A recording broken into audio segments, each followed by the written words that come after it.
Greetings! I am Edward Frennery, your silver judge for crimes and capers, a Dusk City Outlaws outing by the Crate and Crowbar community. I have with me today Vop, playing Cordelia, the Mummer Assassin, and when we first meet her... Yeah. What's she doing? I mean, like, do we... Okay, like, I don't really, like, are we, like, going in someplace? Like, are we... So, okay, like, so is it like you're a meeting? an assassin. So, Yeah. okay, I'm sorry, maybe I wasn't clear. So, if there were a character,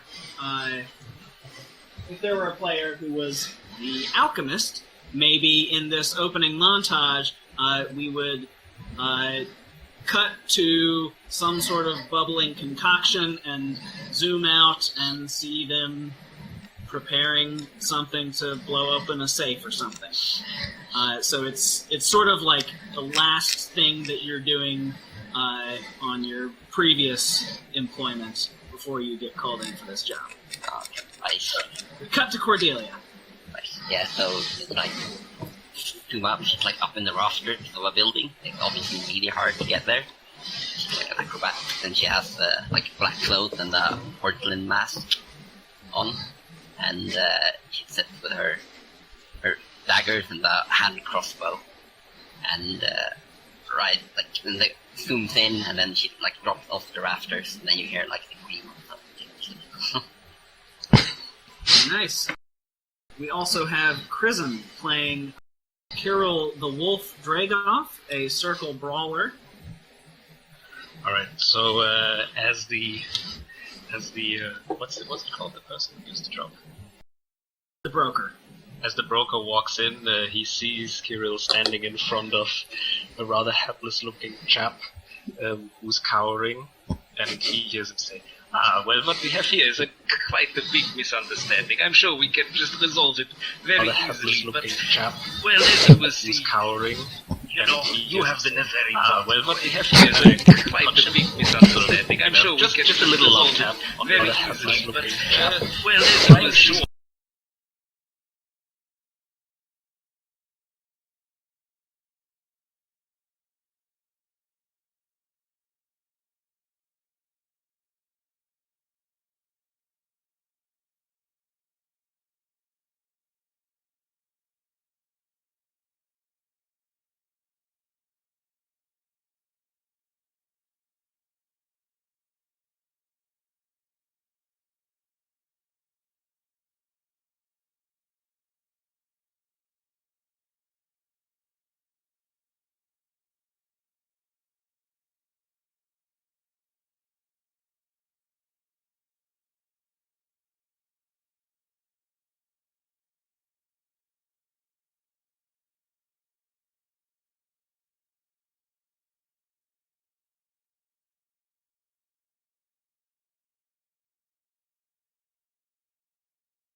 tables, thick carpets, and comfortably plush armchairs, and a fine selection of brandy, whose proprietors peddle many blends of smoking tobacco as its legitimate front.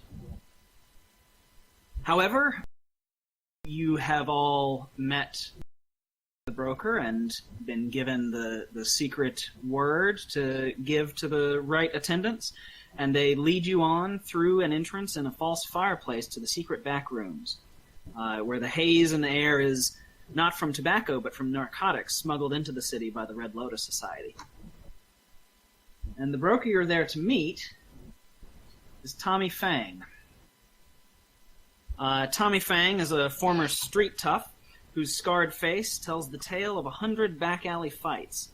He lounges casually on a plush fainting couch, puffing contentedly on the long-stemmed pipe carved with herons in flight. He's perusing a book, and after a little while, when he sees all of you have joined him in the room, he sets the book aside and apologizes for the delay. So he motions you closer.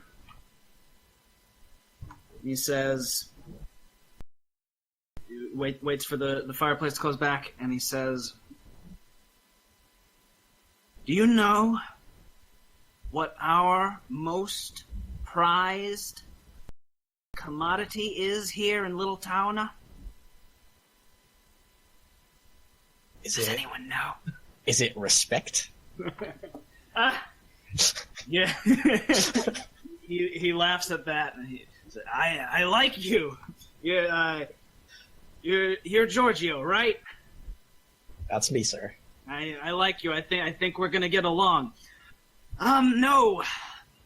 Respect will get you far, but what we really deal in is black powder.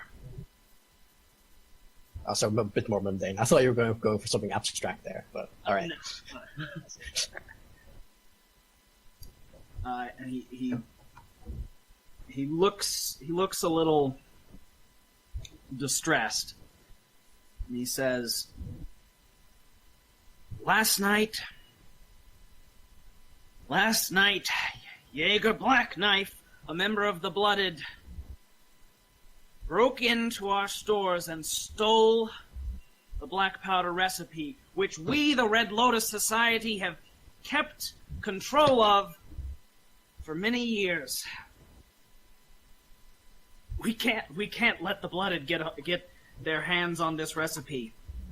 It is written in code, but they have someone who is hard at work translating the cipher in the almanac that the recipe was contained in, and I'm afraid that after tomorrow night, the Blooded will have their hands on the power to take over the whole city and run it.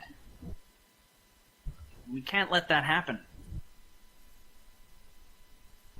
So do you think that the four of you could possibly get this back? Yeah, the Blooded. A bunch of fools and kids. Of course, it is not a problem. Then I laugh.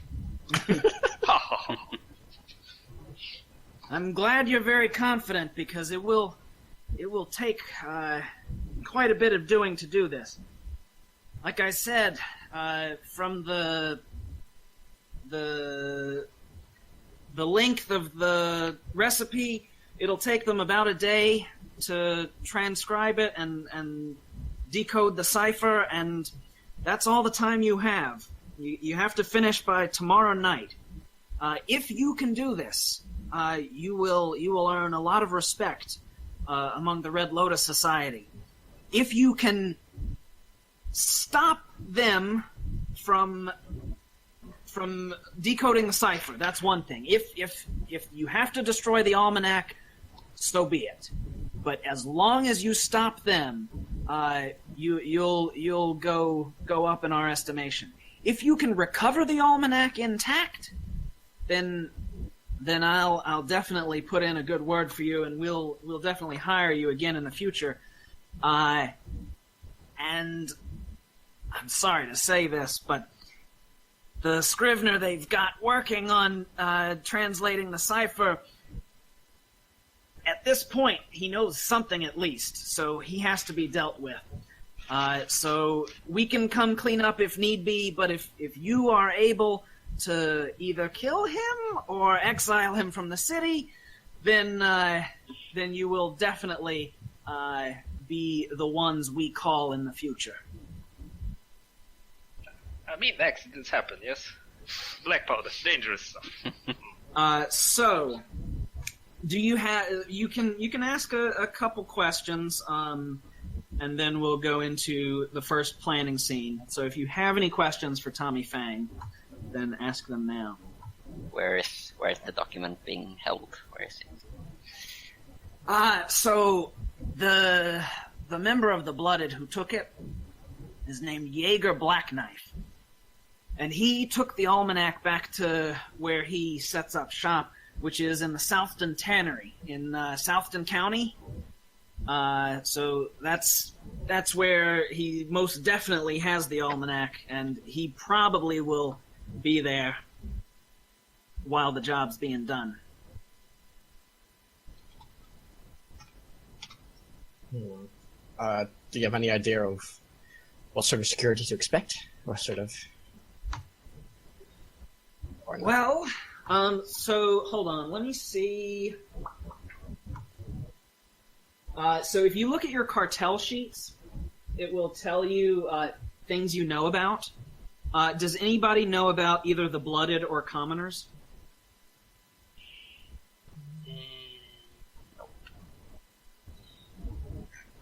Not I. No one knows about the The Blooded. right kind of I do. people I doesn't count. know about the Blooded. You know about the Blooded? Yep. Okay, so when Tommy Fang mentioned Jaeger Blackknife, you recognize the name. You know he is a high-ranking leader in the Blooded. He is in his early 50s, but he's quite fit and muscular. He has white hair, but he keeps it cut short. He's got a scar on his throat where a rival tried to kill him with a knife. He's a pretty hard, mean-looking dude. So you know of him, and I'm gonna go ahead and say that you do recognize the Southton Tannery as where he sets up shop, but you don't know anything about it and about its potential security. Sure. And neither does Tommy Fang.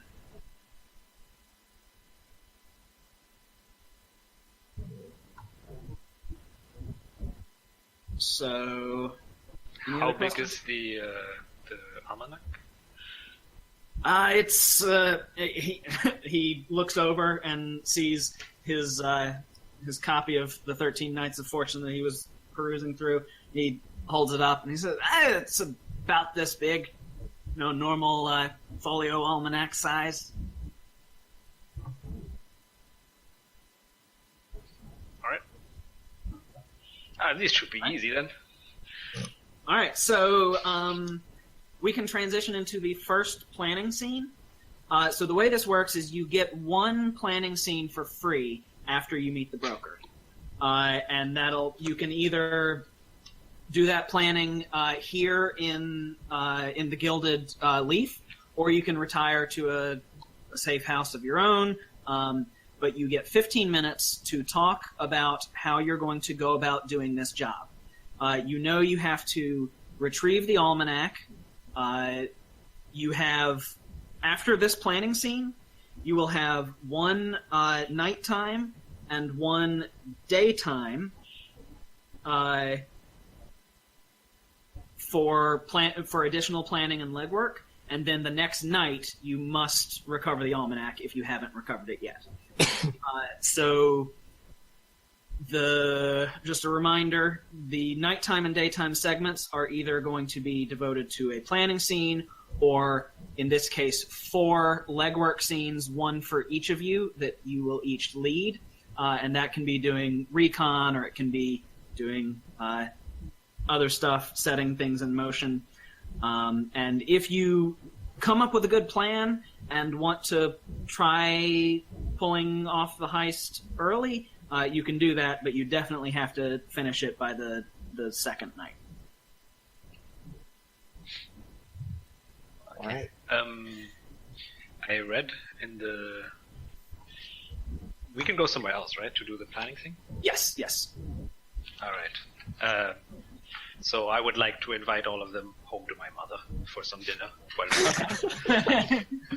So, this place is filthy. Come, friends, let's have some dinner. So I bring them... I don't know how you want to handle this. I mean, how active we should be. Well, so you can describe what happened. So you're home and what you're gonna have for dinner, and then I'll start the timer, and y'all can discuss, and it'll just be like you're sitting around discussing what to do.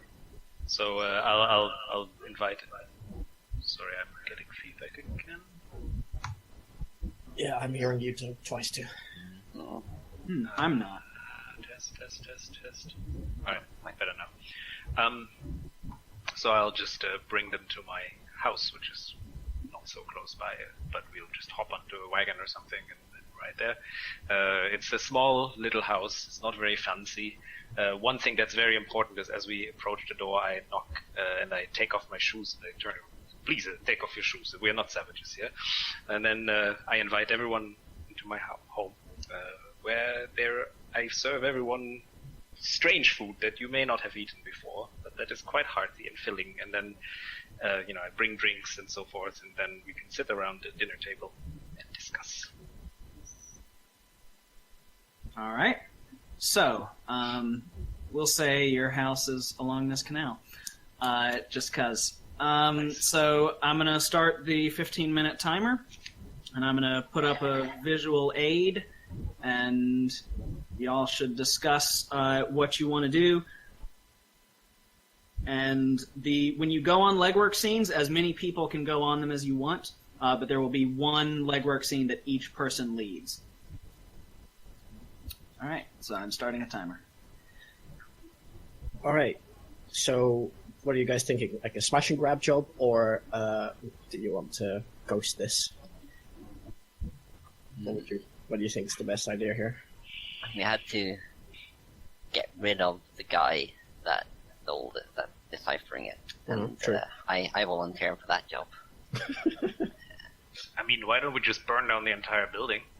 Get rid of everything all at once. You don't want to even try to get the almanac back? Let's call it a plan B, yeah? That's fair. Probably where the alchemist with us. But, yeah, I'm down with that. I think either way, we'll need to scout out the tannery. I'll have to check for points of entry, points of exit, what kind of what security's like. I want to do this out of character, because can't really sustain. Yeah, I think I'm definitely up for that. We need to... Yeah. I can disguise myself is a thing I can do.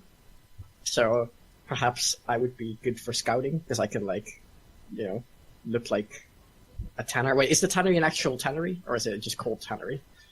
It is an actual tannery. So I could, I'm assuming it's in, a tannery district or something. I could dress up to look the part and be inconspicuous in the neighborhood while I scout. To jump in there, I have the ability to get into any building in the city without being seen or heard. Well, that's a pretty useful ability. If we can find out what floor it's on, because I can get into any floor that I choose. Mm-hmm.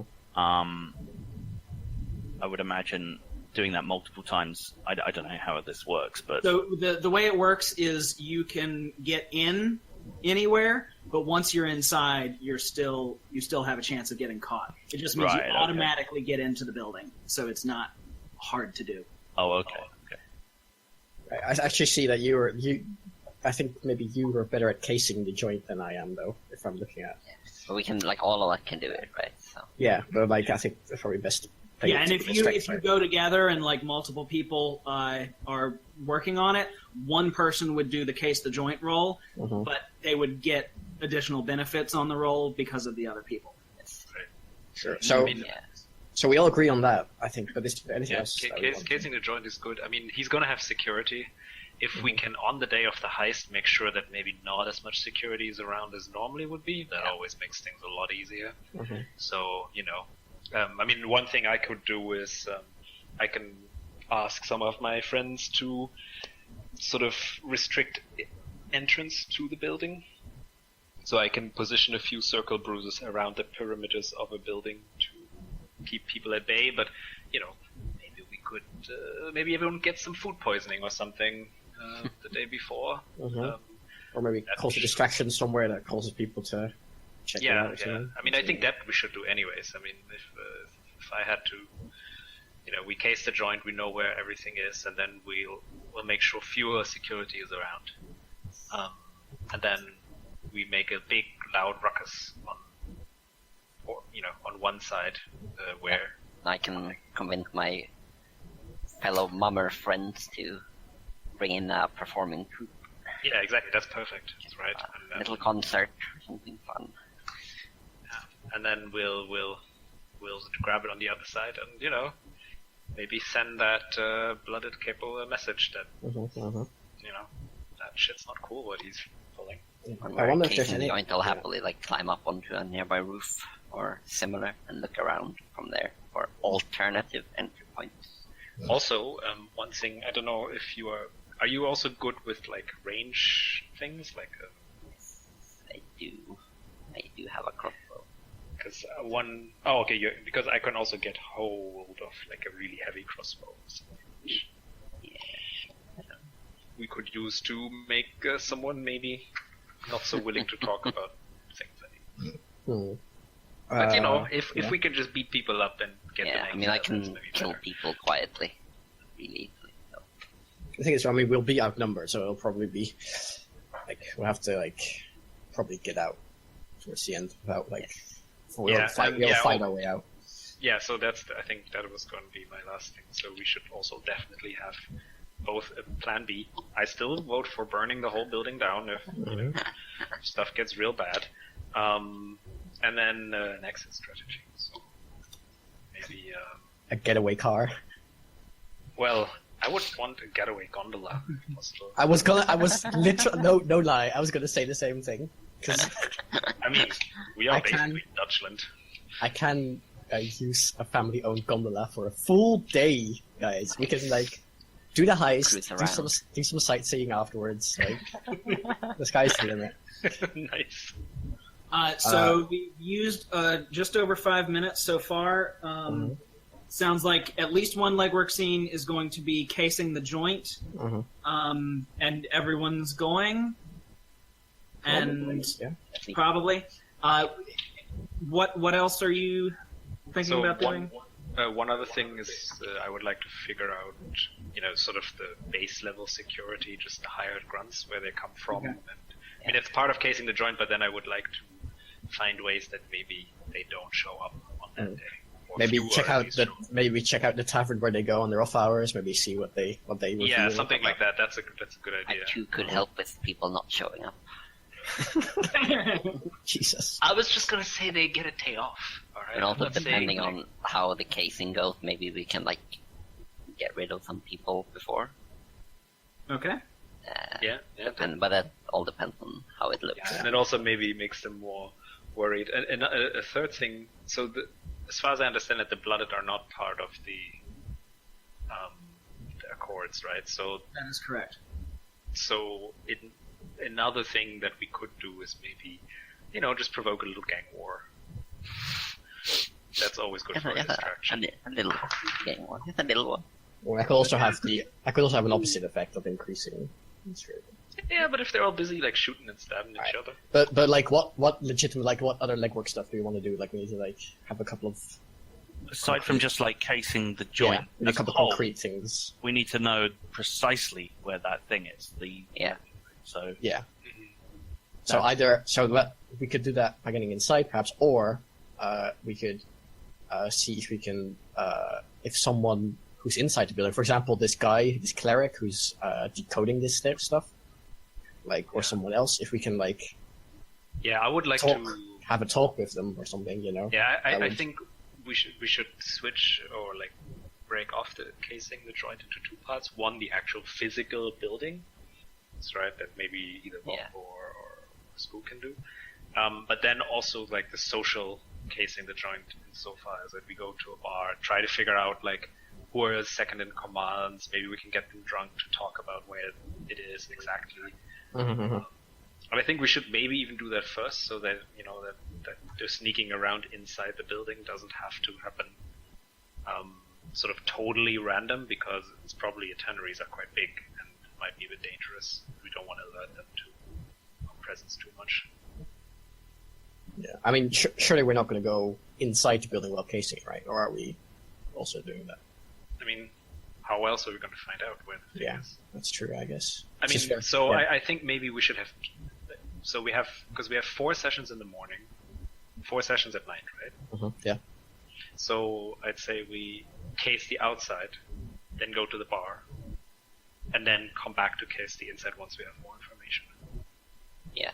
I think it goes night, day, then night, right? So Yes. the bar first might be a good idea, because they'll probably be at the bar at night, and then in the wee hours, we could do the casing while they're sleeping, maybe. Yeah. Sounds good. I mean, we don't. Yeah, sounds good. And is there anything not casing? Not like in the casing coming related day, I that we could want probably to- like find Extra some of my casing. mummer friends and sort of plan with them how to like stage a distraction for the actual thing. Yeah. And I mean, I can help with distractions too. Yeah. Or we can maybe even, especially with the grifters, help convince. Like, if we can get an inside man, that'd be cool, as it were. We could. That would probably be quite helpful. Oh yeah, I Maybe could. For one thing, I just realized I could do. This is if the guy doesn't if the guy leaves the house, the what's his face, the translator Jaeger. guy, the Jaeger. No, sorry, that's the bad guy, right? Like, You don't know the name of the. Oh, right, okay. yeah, okay. Sorry. Describe if we can. I could, and this is a bit of a big move, and I'm not sure if we can pull this off. But if we could kidnap that guy. Oh, I like it. I could impersonate him, perhaps, and be inside. And that would also mean that we already have that guy dealt with by the time we try and break in. But for that, I need to know where he lives and stuff. And like, I will say that you do know that he has already started working on this. So I think he's probably him. yeah, he's probably under guard and stuff, right? Oh yeah, but I've said people know That's him. what Yeah. I would do. Please. Yeah, no, never mind. That's actually I can't literally impersonate someone people already know. That's too much of an ask, I guess. I could be like a new guard though. That's an idea. Like I could like try and. Yeah, I mean that's what I was sort of thinking. Like we Oh, that ties in. I've got a really good idea. I can order the Crown to quarantine a single district because I'm part of the Gravediggers, so I can tell them there's a plague there that lets no one in or out.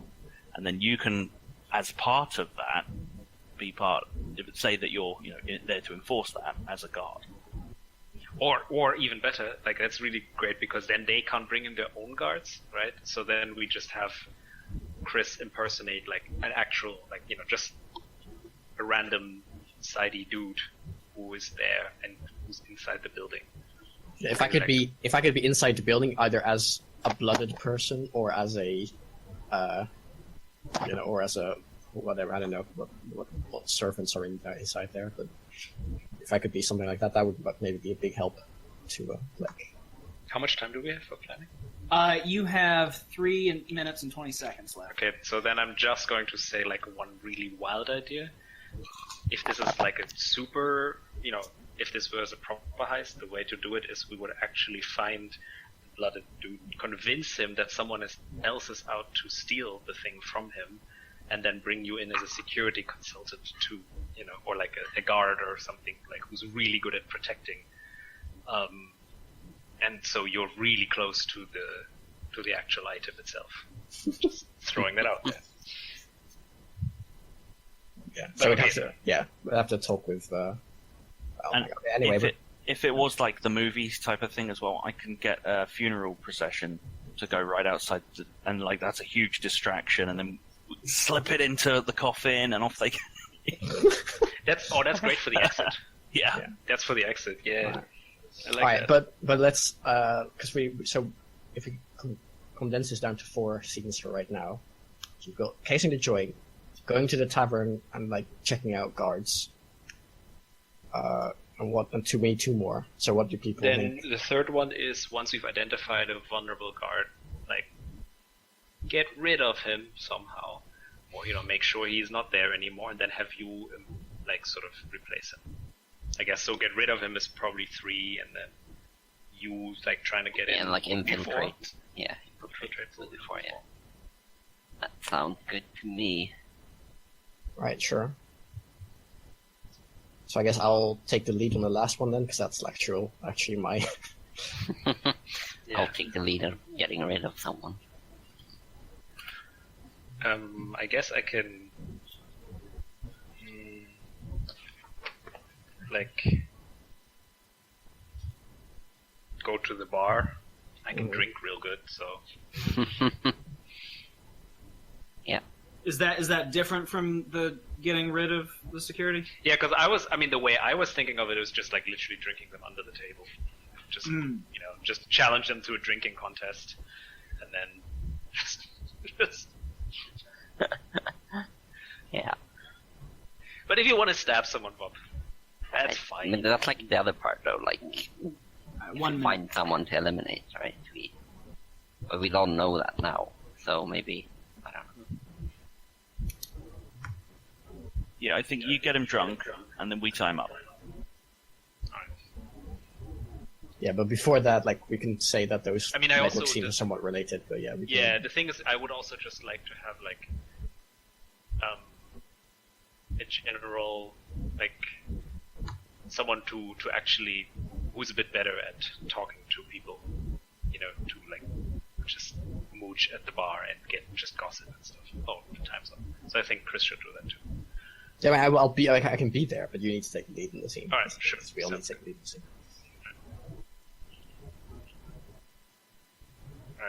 All right. So who's going? Are you going to go to the tannery first? Yeah. Yes. Okay. Who is going to take the lead on that one? I think that was me, I think. Yeah. Okay. Not that I know what this entails, of course.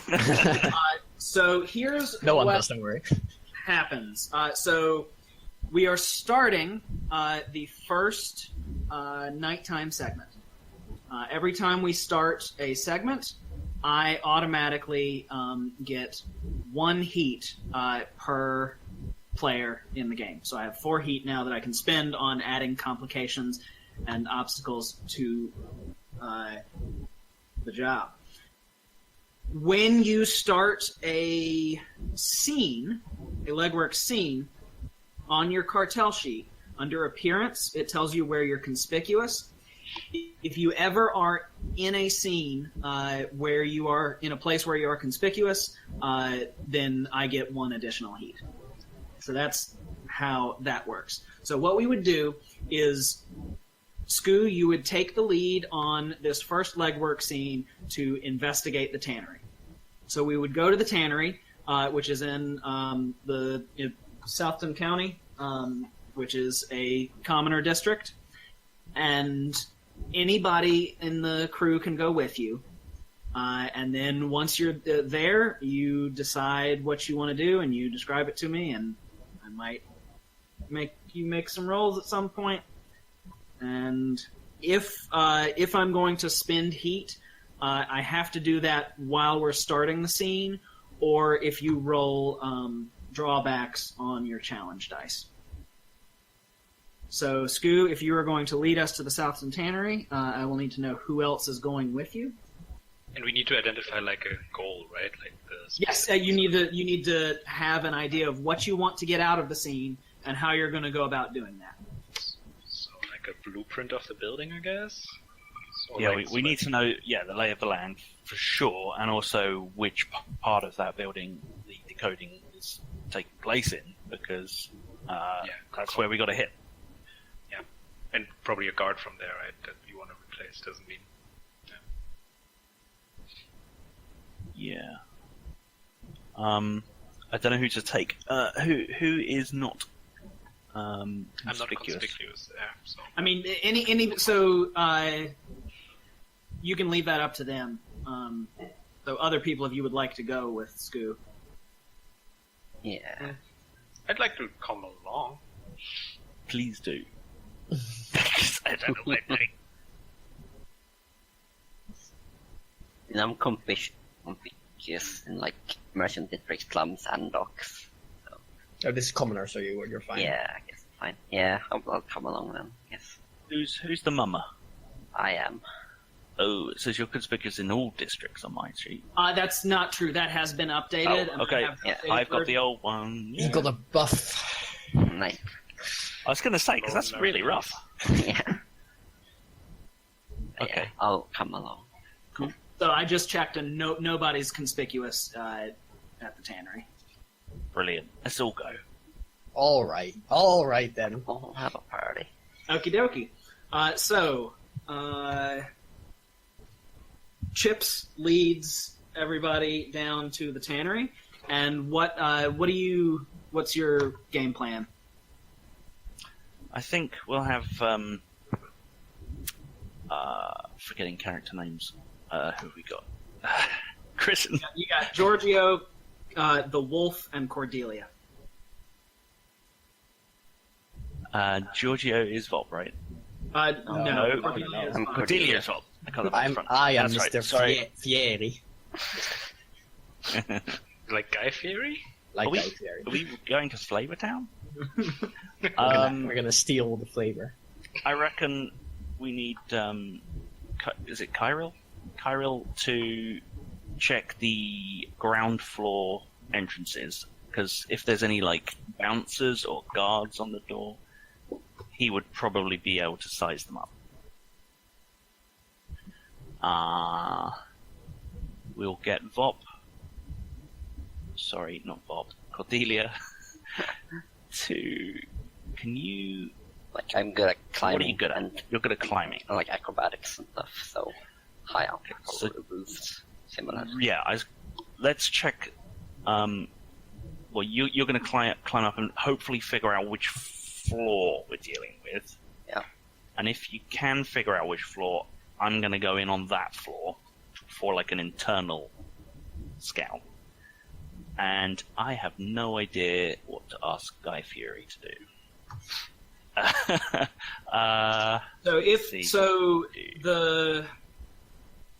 You're a grifter, right? Depending on how Yeah. much you're trying to do, I will either make it harder to do, or we will count it as like 2 legwork scenes at once.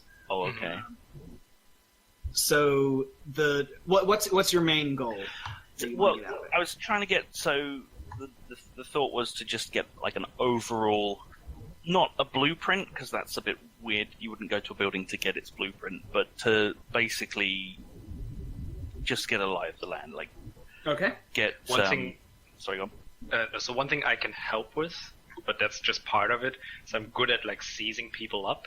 So I could be the person to sort of, look at movements of guards and see where they're strong and where they're weak. You mean sizing people up? I was Yes. thinking, hang on, they come up teasing. Sorry, ESL. Yeah. I know.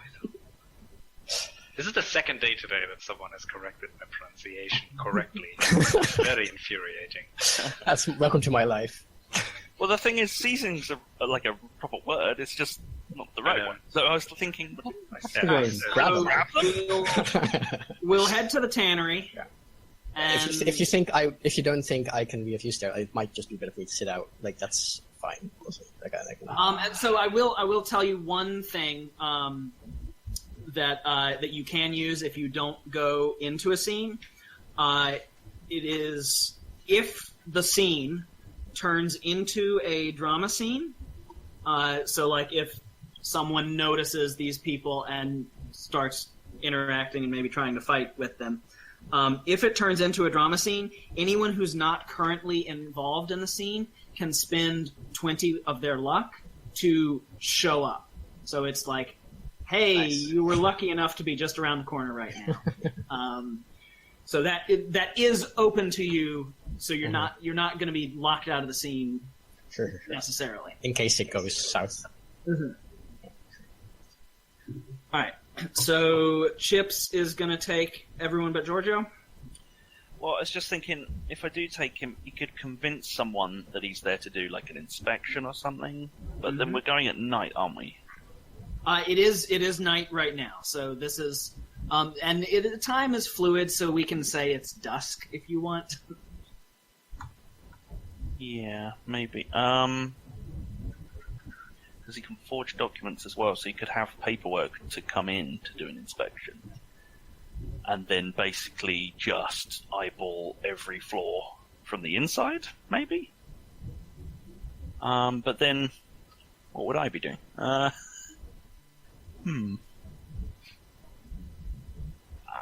I mean, I can't really see how it works with 4 at the moment. Let's go with the 3. That's fine. Okay. All right. So you head down.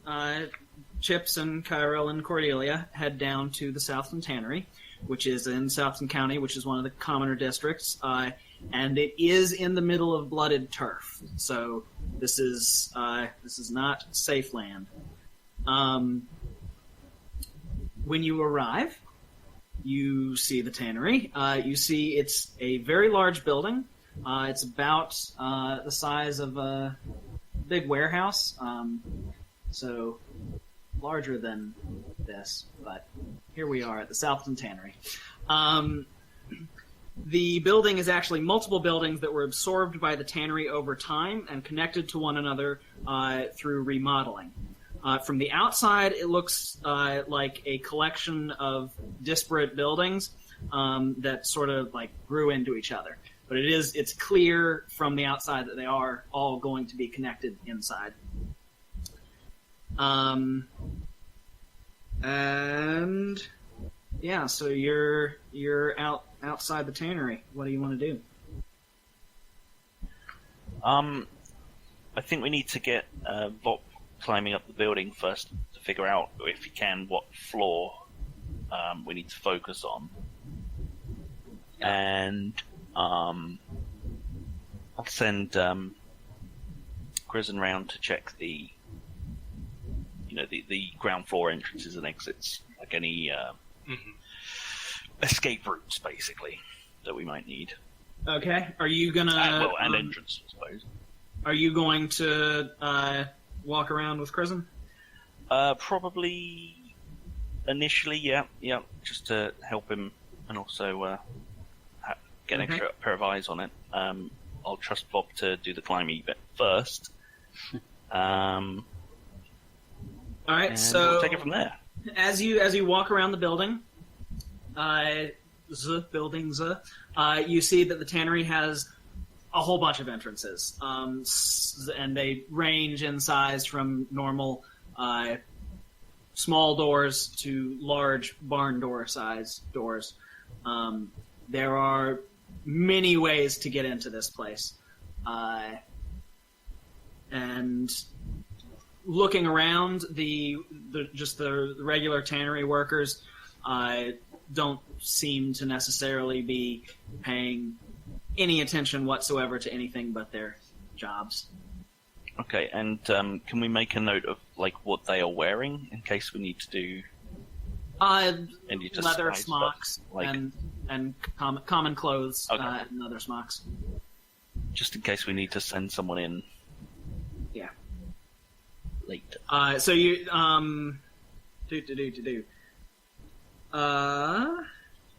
so you're walking around the building? Yes, 2 of us are. Okay. So you And I like to count guards and stuff if that's possible. Okay. All right. So I'll and see if they're well trained. Are they, paying attention? Are they easily distracted? Okay. That kind of stuff. So, but before we do that, I'm going to say that you see that there is a narrow aqueduct that takes water from a major offshoot of the canals into the tannery, and there's no way. you see this going into the tannery, but you don't see any way of disposing of water that goes in. So clearly they're taking water in, but you don't see any obvious outways for the water. So, Krisen, let's see. Okay. So, actually, Skoo, you've got a better case the joint. So, can you roll for case the joint? Here's what we'll do. I thought Bob was doing that initially. We've got the same, I think, for case the joint. Okay. I think. But so right now we're thinking about guards on the ground. Oh, right. Okay. Yeah. Cool. So, can you roll for case the joint? And I'm going to give you one advantage because Krisen's with you, helping you out. So that's going to be if you type in like #R10, and your case the joint is 80%. So we're looking for an 80 or below, and we'll also see what your advantage do. Pound sign. It's a hashtag, whatever you want to call it. Hash. Okay. I was just making sure because pound to me is something different. Oh yes, I'm sorry. I keep forgetting that. Hash R what? Sorry. #R10. So that is a percentile roll with one advantage and no challenge. Woo. Okay, so you rolled a 48, so that's a success. And you didn't roll any boons, so that means nothing extra good happens. But you did succeed on casing the joint. So, like I said before, the two of you noticed that the tannery workers are not really paying attention to anything but their work. You do see that there are some rotations of guards, and as you stand there observing, you count a little less than a dozen guards total that you can identify uniquely, and they're sometimes together and sometimes they split up.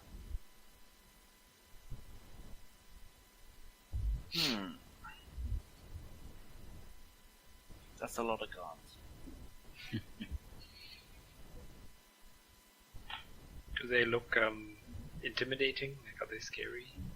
Well, so they look like your standard issue, blooded, rough and tumble, punchy dudes.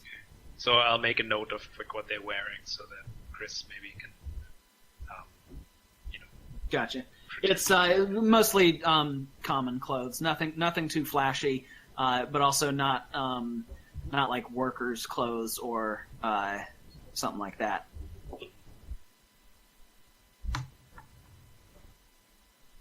Okay, so you have found guards. What's Vop doing? I'm climbing up the building. Okay, so why don't you give me... Or like a really nearby building, possibly. There is, but like... Okay, so give me a climb, jump, and tumble roll, and I'm going to give you 2 advantage on that because there are so many of these buildings around. You're sure to find somewhere good. So that will be #R20. 0.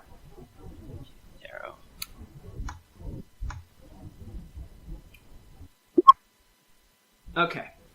So you succeed. So you get up on the building, and what would you like to do when you have because I successfully... want to look into the different floors and see if I can see any sign of if we can find the document. Or possibly something that doesn't look like tannery business. Okay. Let's see. So as you go around, sneaking around on the rooftops,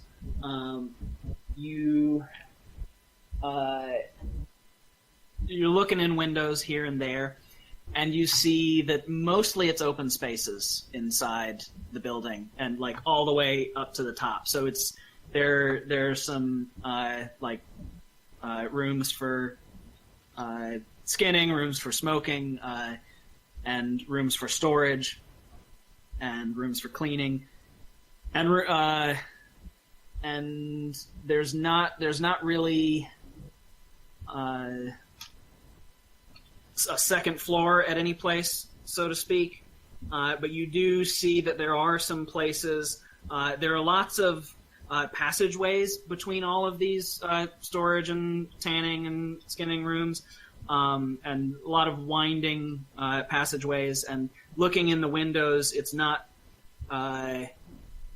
You can't get a full picture of what's going on in here, but there are lots of winding passages, and some look like they might go to places that you can't see a corresponding room for. Yeah. I see. No big number of guards or anything like that, though?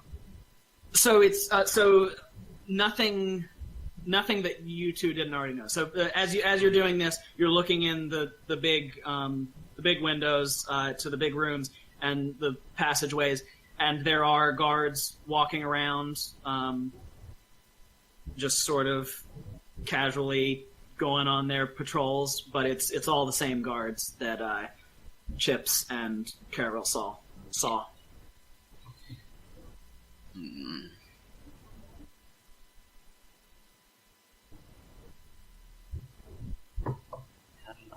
Would have been good if we could have got someone in, like, disguised in, to have a look around, under false pretenses, like, I don't know, an inspection or something, but... Yeah. I mean, I can get in there, but it's getting out that'll be difficult, and then I'll be on my own. And... I think that's something that Chris would be better at, right? And that's also fine. Remember, you can always try things. And there is, I don't know if I've explained it to everyone, but there is a mechanic called pushing your luck. So far we've had 2 rolls, and they were both successes. If you don't succeed on a roll, you can spend luck in increments of 10 to increase your chance to have succeeded. So that is an option if you do fail a roll. For every time you push your luck, you do have to roll 1 challenge die, and since challenge and advantage dice are limited to 4 total, you can't push your luck more than 4 times for 1 roll, or less if you've already rolled challenge dice for that roll. So would y'all like to poke around any more, or follow the guards to their tavern, or what do you want to do?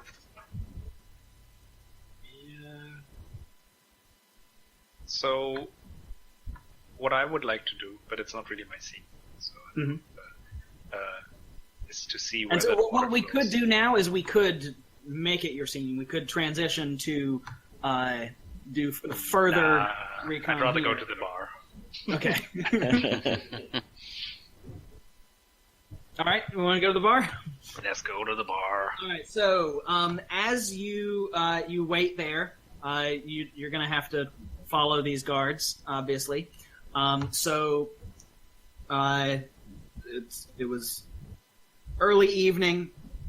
When it gets dark, the guards all leave, but they change shifts, and you see other guards come in. So you watch as about 10 guards arrive from various places, and they don't all go into the same entrance, but they arrive from various places up and down the street and go in their respective entrances. And then the ones that you were watching throughout the day all file out, and they sort of wait down the street and then head off to the tavern. So you follow them to the tavern? Yeah. And what's you gonna do?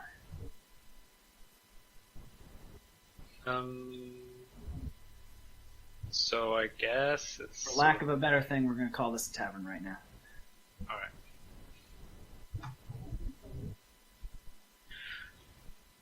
Alright, so, Chris, are you coming with us? Yeah, I'm here, for sure. Alright.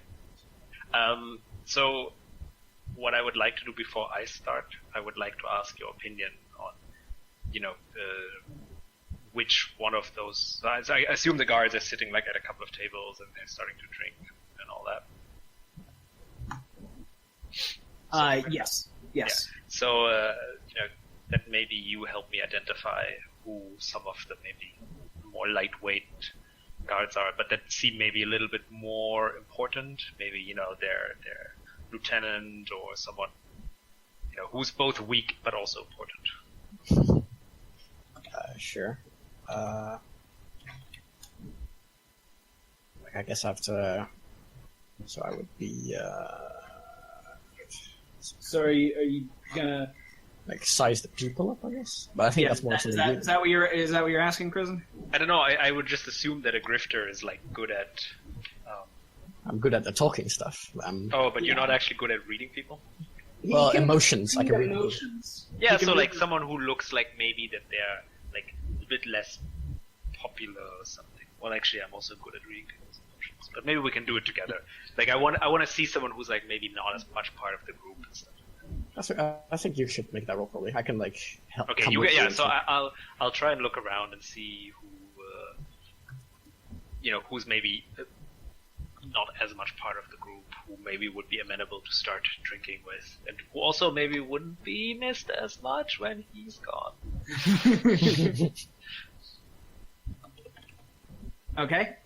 So, what would you like to do, Ox? Maybe I'll just ask him for advice. Sort of, 2 heads are better than 1. Okay. So, yeah, I think we'll be at the bar, leaning with our elbows over the counter, kind of looking around. So I think in the end, I can help him pick up people, but I think in the end it's you that's our target. So I think go ahead and do that. Okay, so let's see. So yeah, why don't you roll for reading someone's emotions? And Sure, I'm gonna give you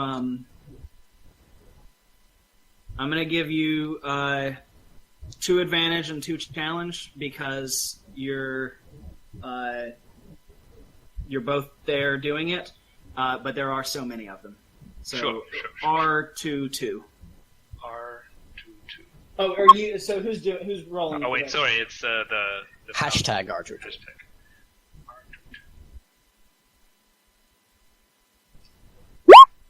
So, okay. Oh, I see. You both have read someone's emotions at the same. Okay, I got you. And you actually have size someone up. Okay. So we're going to call that retroactively a size someone up roll. It's the same chance as a read someone's emotions. So you failed the roll. You got 2 advantage. You could push your luck twice and roll 2 more challenge dice. That is up to you. No, I don't know. I mean, It's not really make or break yet. I think. Yeah. Fine. So yeah, I think I'm See alright. what kicks out here. So give me half a second.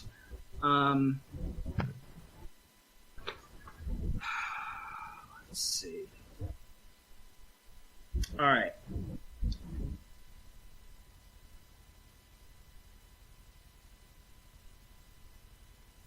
Okay, so while you are sitting there watching these blooded members drink, you don't really notice any particular weaknesses on any one person, but you do overhear their conversations. Okay. And you hear them talking about the owners of the tannery, and you catch the names Marcus and David Tanner, and you gather from the sort of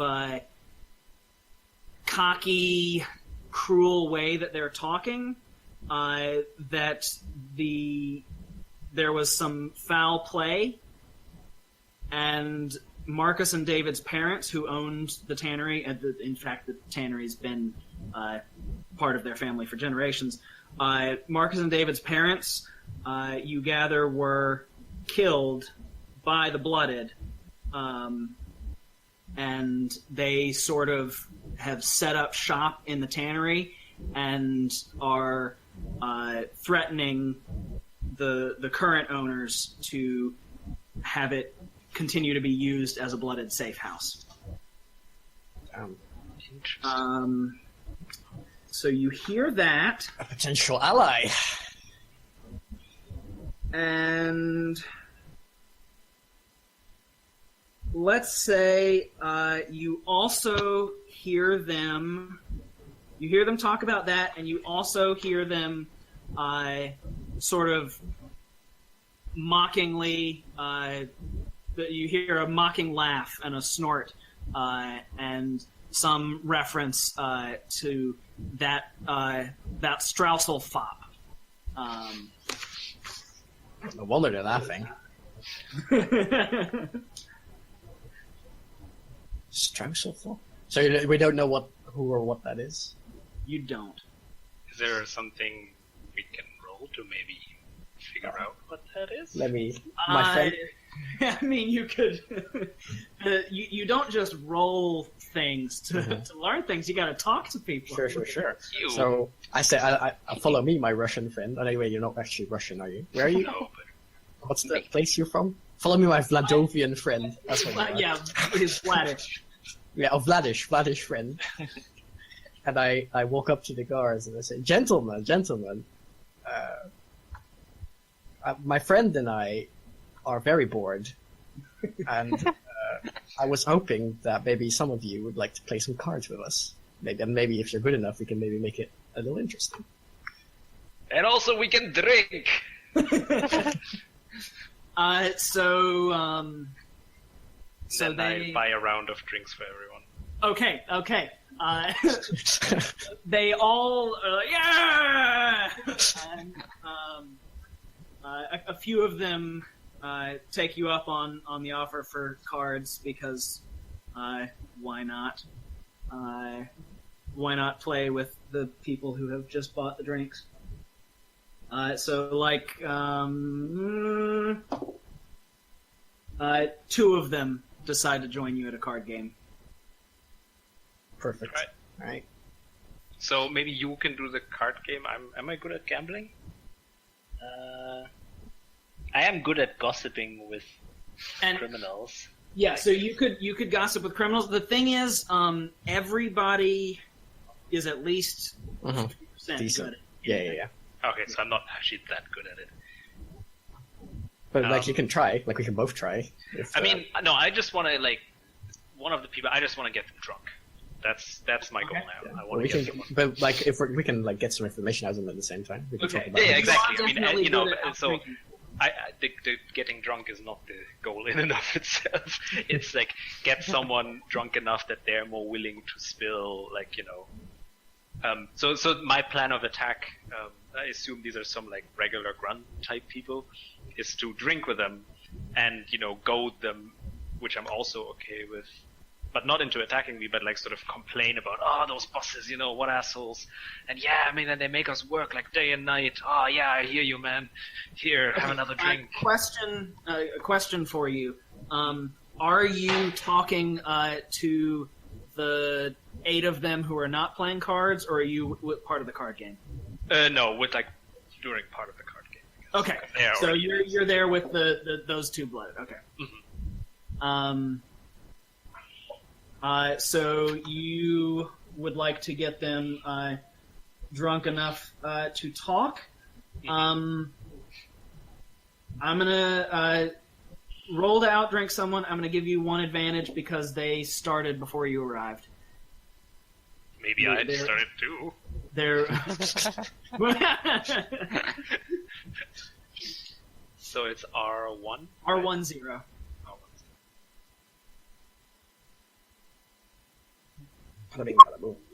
Easy. So you, both of them, like one hand of cards in, both of them are completely sloshed, and probably would talk about anything. Alright. So I think I'd kind of like to get the topic to their their job. Like we talk about, like, oh, where do you work? Oh, the tannery, really, it's interesting. And Yeah. Have they told us that they're guards or something like that? So the they are they're all blooded members. So they're pretty they're in blooded turf, and they are blooded members. So they're not shy about like flaunting their I don't know, gang rings or whatever. Tattoos, stuff. So it is. They're not hiding the fact that they're blooded. They do talk to you about the tannery because they've been working at this place for a little while, and it's one of them says that it's boring, just constantly putting the pressure on these commoners, and they'd like to go get some actual action. All right. So one thing that I would like to steer the conversation to, maybe if that's possible, is towards that, maybe there has been a commotion recently, like they had to work overtime or like stay around longer, or like maybe their bosses are on edge and that's why they're like even more asshole-ish and mean than they normally are, something like that. Okay, so I'm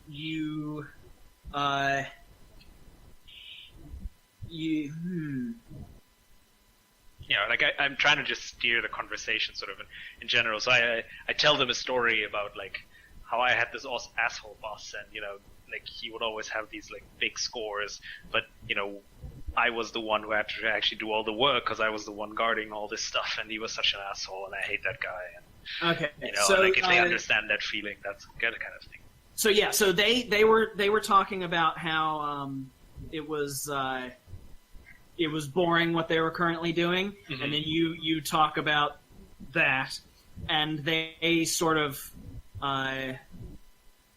clam up a little, a little scared. They're way drunk, but their fear is more than their drunkenness, and they say, well, actually, they're fine with what they're doing currently. Okay. Just as long as their as their bosses approve, they wouldn't want anything getting back to them. So, can I try talking about this? What was the name of this guy? The commoner, who's the owner of the tannery, whose parents they killed. Like, what was that guy's name again? There was Marcus and David. Right. So those two, are they brothers? So they're like they're brothers. So I kind of try and talk about what the deal is with them. Are they being held in the tannery, or are they like, how are they keeping the squeeze on them? Like, how are they keeping those guys from causing any trouble for them? They so they relax a little and tell you that they went in, and it's really just the Tanner brothers are not that brave a bunch, and so it's just the threat of being taken care of like their parents, and it's clear that the Tanner brothers don't like Jaeger Blackknife, but they are too afraid of him to defy him. Mm-hmm, mm-hmm. Are they at the tannery, or are they somewhere else and just? Yeah, they work at the tannery. Yeah, they run. They Okay, so they are. Do they live there? Do they go home at night or something? Exactly. Oh, I see. Are they at it right now? No, they do go home at night. Okay. Let's see. Let's see. And then what was that weird name again that you mentioned? I don't know, what was it? The thing that Ogleflum. Sounds close enough. Ogleflum. Look. Damn it! I should have written this down. Okay, question. I'm sorry. Let me look. Okay. Okay, never mind. So you want to talk about Straussel? That's the one. Straussel, yeah. Same thing. Some bird thing. So you ask about Straussel, but these two guys are have lost the ability to make a coherent thought. Rip. So, I mean... Too drunk. We got them too drunk. I think I sort of casually then... Well, let's see. Can we do something else there? Otherwise, I would say we just casually pick them up, sort of, put our arms around them and stumble together out of the tavern, and then bring them into the waiting arm of our friends. Let's see. Yeah, I can cause a distraction. Like, you could carry two guys, right? I mean, I don't think we need to... Like, we can just say that, because I've been in the whole time, I've been sort of playing in the band at the tavern, because, I'm with the entertainers. So we'll just, as you do that, we'll just make, extra noise. Just, put on a show, basically. So people just look at us and say, nice. Alright, cool. Yeah, sure, we can interrogate these guys afterwards, too, if we want to. Exactly, yeah. So, I mean, we've tried the nice way. Let's try the not-so-nice way. Okay. Was this your plan all along? Yes, of course. So you're gonna take these two drunk guys with you? Mm-hmm. Yeah. And Vop is gonna distract other people? Okay. Yeah. So you both pick up a dude and start walking not around. in a conspicuous way, but sort of. We're lolling, being drunken. Yeah, stumbling out together. Stumbling out together. Singing a song. I want to sing some song. Not too loud. So, Vop, you're gonna roll to distract. Yeah. Which is gonna be 50% for you. Just a regular roll. So you can roll a D100 or you can do R00. Mm-hmm.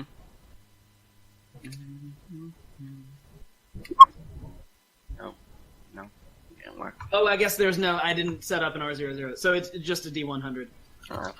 What's the command for that? Hold on. /R D100.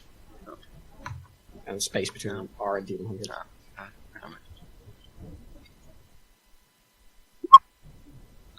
All right.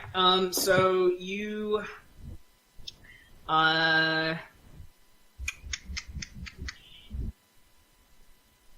let's say, what were you playing? The loot.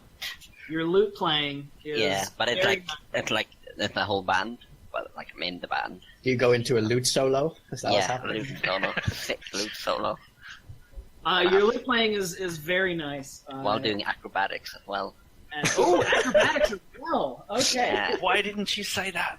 So I was gonna say that three of the guards are entranced, but actually 4 of them. The 4th one was into the acrobatics. Nice. So 4 of the blooded members are completely intent on watching this musical acrobatic performance.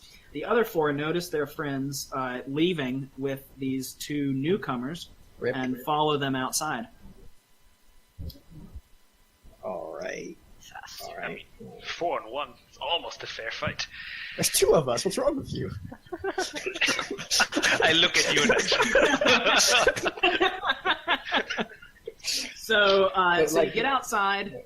I would like first to sort of walk into an alleyway or something. Let's not have the brawl and You don't have to fight them, dude. Why not? Because we're gonna cause heat and stuff. We can just try and lose them or something. Well, but we're literally carrying dudes.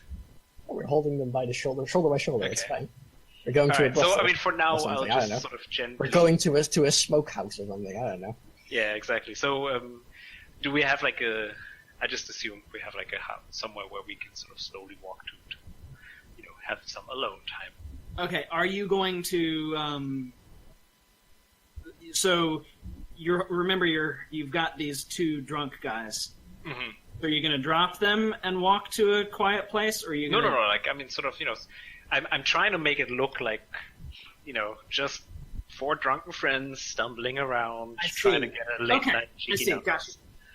So y'all play act at drunkenness and are sort of stumbling toward the alley, and the 4 blooded members are following you, and one of them gets out in front of you and says, "Hey, where are you going?"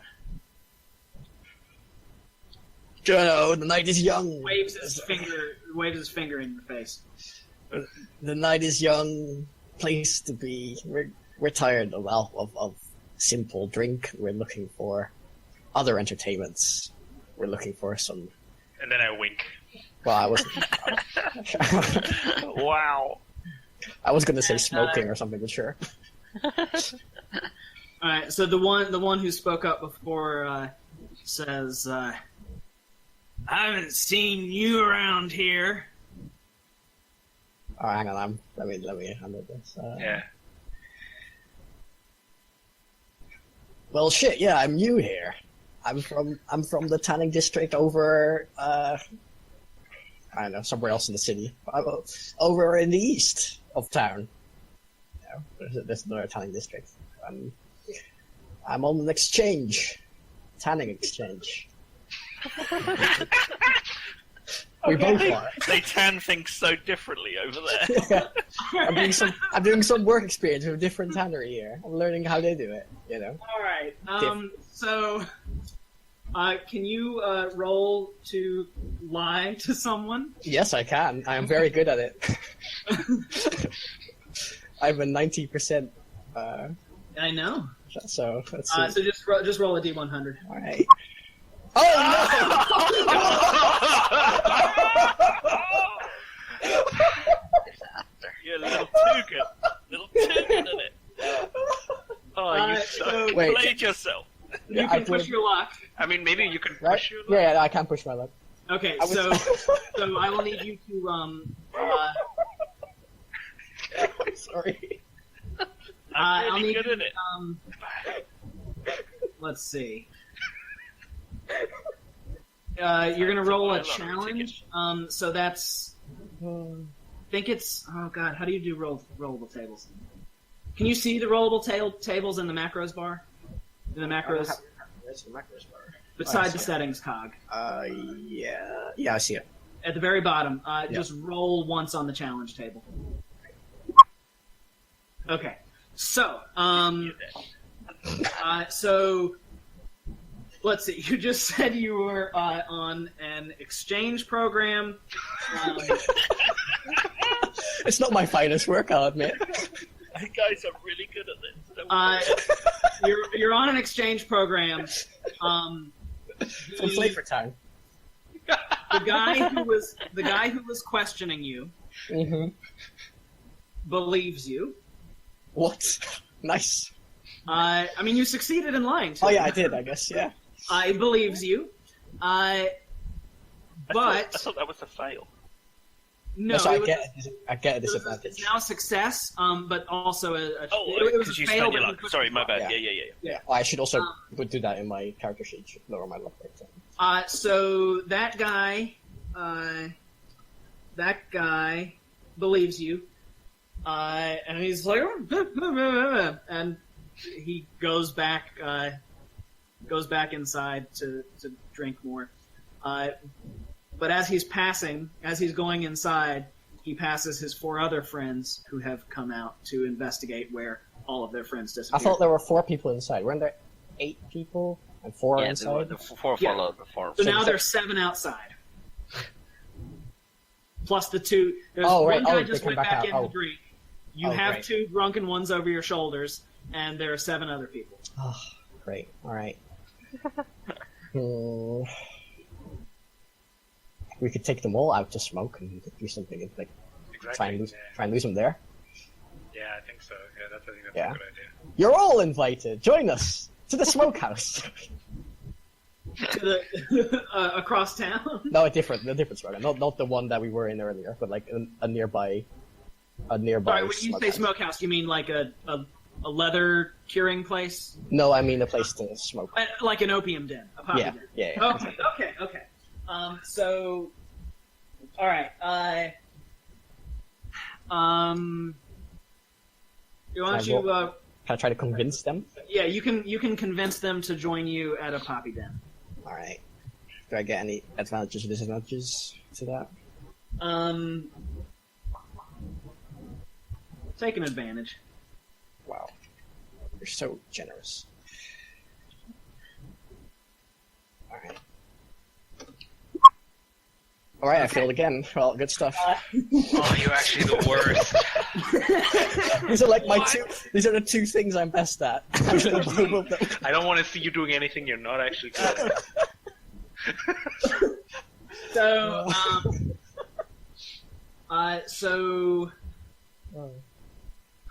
goodness. Sorry. You've asked them to join you at a poppy den, and one of them is not interested, and he's not interested because the standing up and walking outside was too much of a head rush for his drunken state, and he actually collapses. So he collapses, but these other 6 guys are not going to follow you anywhere.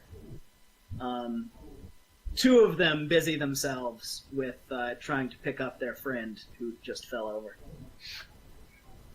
And one of them, who was out there when the first guy was questioning you, says, "Why are y'all going off with these 2?" I want to whisper to the wolf. We don't need both of these guys. I mean, could just run off with one of them. But if none of them wake up, none of them tell stories. But do you want to fight 5 to 9 people?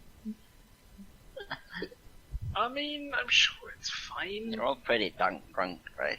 Yeah, they're pretty drunk. Like, I'm sure I could take them. Right. So you just wanna throw down? I don't wanna. They're making me. I'm just minding my own business. Yeah. So if you throw down, the Kristen, you have an ability that lets you act before I do. Mm-hmm. So you can throw the first punch. It's gonna make such a ruckus, though. Oh, God. Do you not have, I've used everything I can. Yeah, I'm trying do you to... have any plans? Okay, what I can try, but this is going to escalate the situation. But hey, whatever. So how many people are left? There are 6 people outside. 2 of them are right now stooping to pick up their one who fell down. So I'll just turn around and I try to intimidate them into leaving us alone. It's like, friends, listen, I had a long day. I drank a lot. I just want to go with my new friends and have some kebab. Why are you making this so difficult? I am getting very angry. My stomach is hungry and you would not like me when my stomach is hungry and I get angry. So just go back inside, have another drink and leave us alone. And I step, towards the group of people and I make myself rather a bit larger. Okay. Sort of pump myself up, put my scars into very dashing lights. Pretty good. Okay, so let's see. Cool. So can you roll to intimidate someone with let's call it a 2 advantage. Mm-hmm.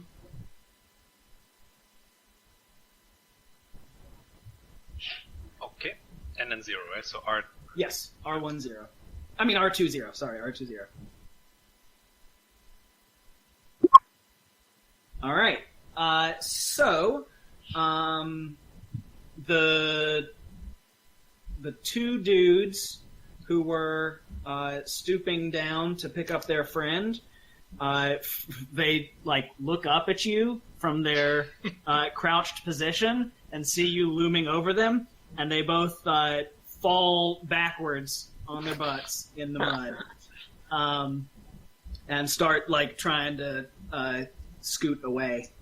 But the other ones who are standing aren't as phased, and one of them reaches out and shoves you, and God, oh no, my notes, shoves you, and you lose 20 luck, Prison. What a jerk. And he says, I don't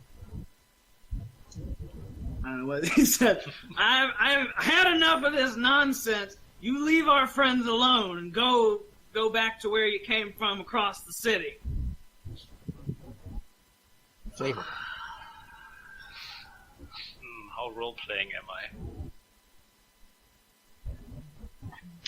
Oh, I'm sorry. it. I'm sorry. How much damage did I say? 20. 16.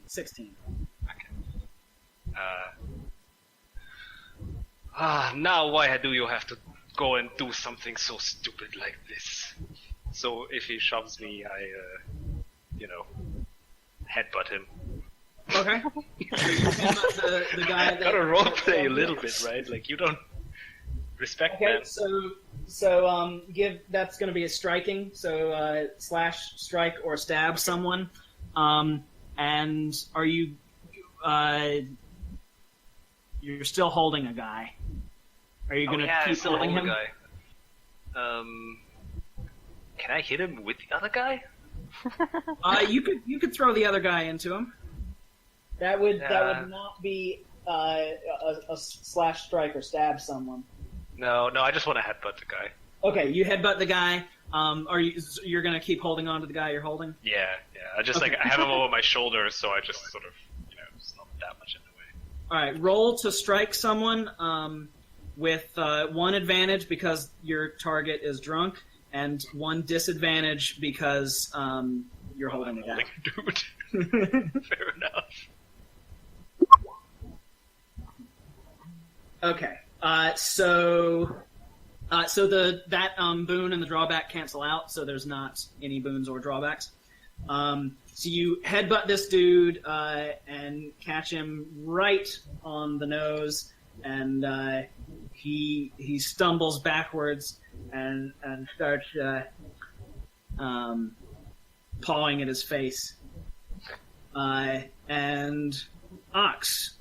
Doesn't he take out two people because he succeeded on an attack against a squad of minions? Oh, right, Brawler, yes. Right. You headbutt this guy who starts pawing at his face, and while he's pawing at his face, his elbow flings out and catches one of his friends.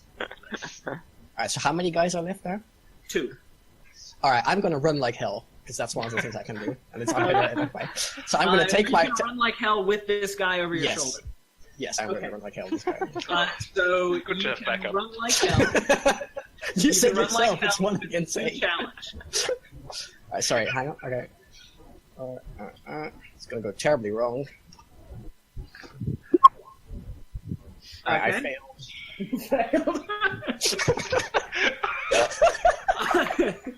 I'm the Are worst. you going to push your luck at all? Oh yeah, wait. If I push my luck, I can succeed because I've got 65 for run like hell. So if I How much have you pushed your luck so far? once. Once, okay. So you have 90, so you can push it and you'll be down to 80. Yeah, that is correct. All right. So you'll have to roll an additional challenge die for that. All right. I'll go into the macro bar. Click cool charge. Okay. So you run like hell, and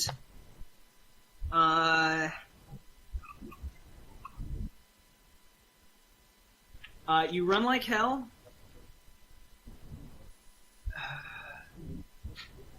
But you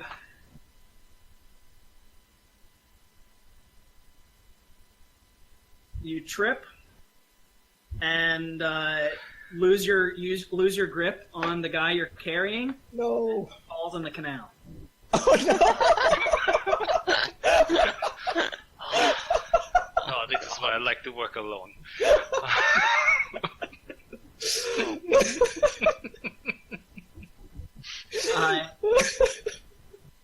So the two guys who are left with Crizzen step forward, and they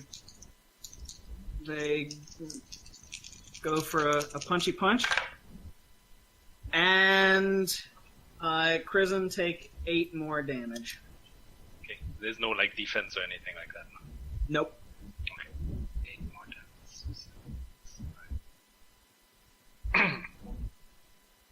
So, but they are both in reach of me now, right? Yes. All right. So I want to grab one by the, I mean, it's basically stabbing and not, but I have my knuckle dusters on now, Okay. and I want to punch one so hard that he knocks out the other guy too. Okay. So Roll to strike, and again, you're going to get 1 advantage because they're drunk.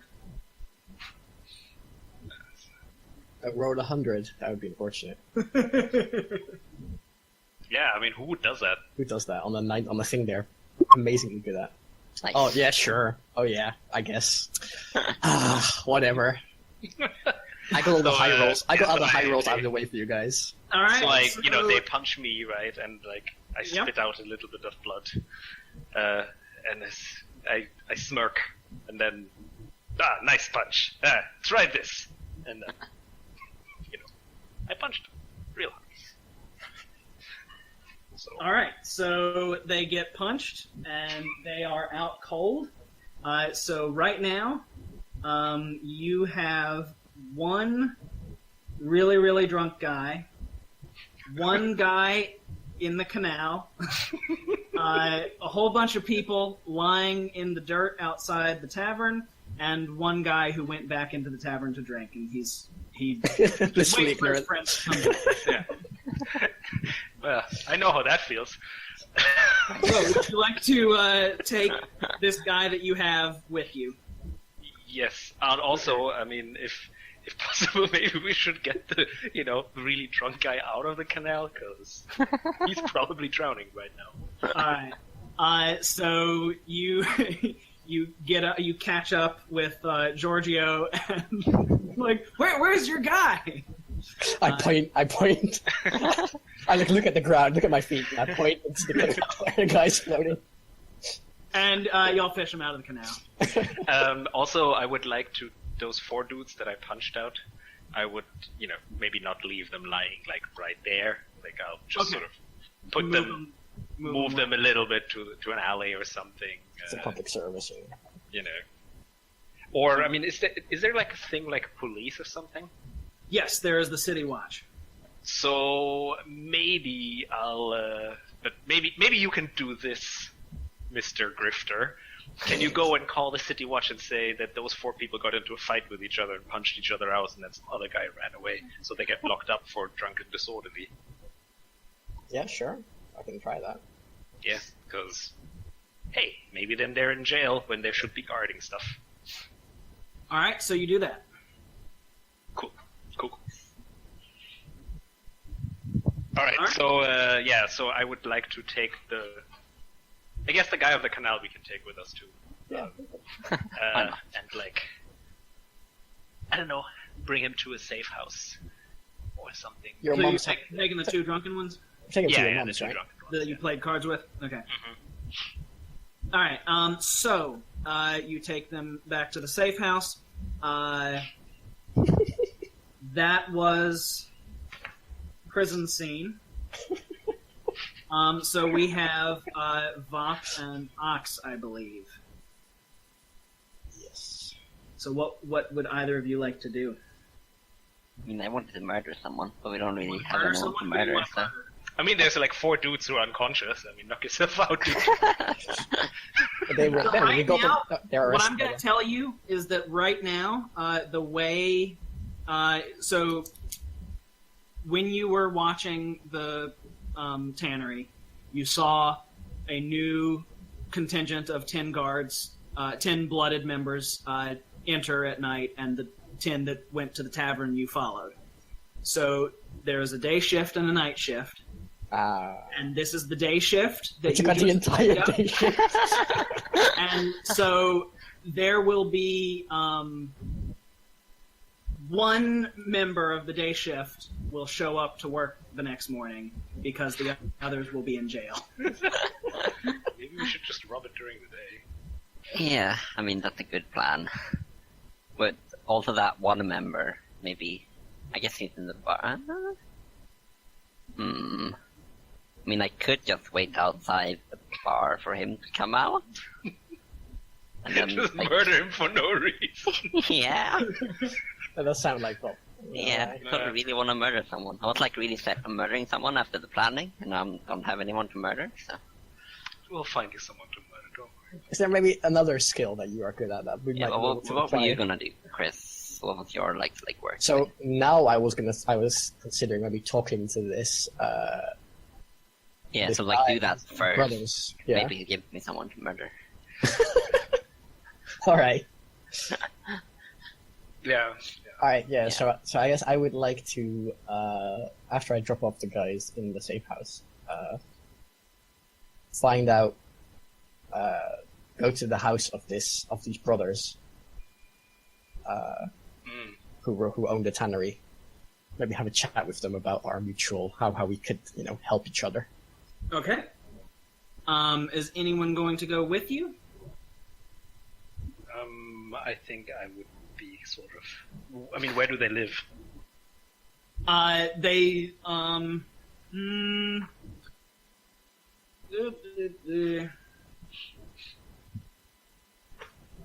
where's... Oh, there it is. Okay, so they live in a common district. Alright, then I'll come. Commoner district. Anyone else, Bob or Scoo, interested in having a chat with some nice people? Sure. Sure, why not? Let's all go. Can't do too much except distracting and robbing. Maybe we can steal some You stuff. never I mean, Never- apparently I can't do anything, so Right. yeah, Better than that. Yeah. it's up on me. All right.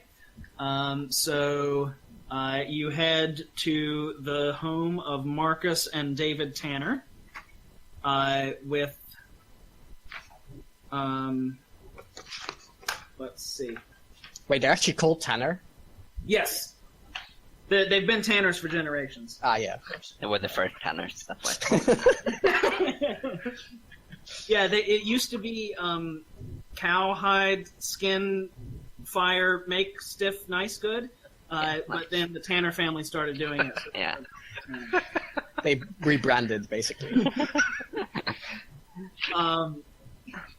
So I'm sorry, who all is going on this? Everyone, I think. Everyone? Okay. I mean, I don't know. I feel like I don't fit in there, but I'm not sure. Can I like wait outside or something just in Sure. case? You can hang out outside the house. Yeah, I'll just stand outside and smoke. Okay. So, Giorgio, what would you like to get out of this scene, and how are you going to try to do it? So I would like to get out of this either information on the tannery layout, or find weaknesses in the Blooded's organization of the tanneries. And I would like to talk to the tanners about how maybe they can give us some information if we can help them get their tannery back afterwards. Okay. So you arrive at the House of the Tanners, and are you so? Thingy. The wolf is gonna stand outside and smoke. Are Cordelia and Chips? Are you gonna be with Giorgio at the door? Are you gonna hang back? What's your Giorgio? What's your story? Are you just going straight in and getting right to the business? I mean, or is there a cover story? I'll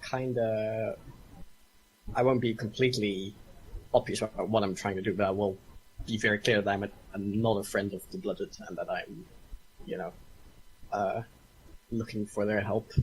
Okay.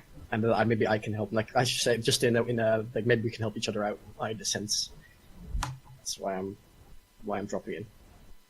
All right.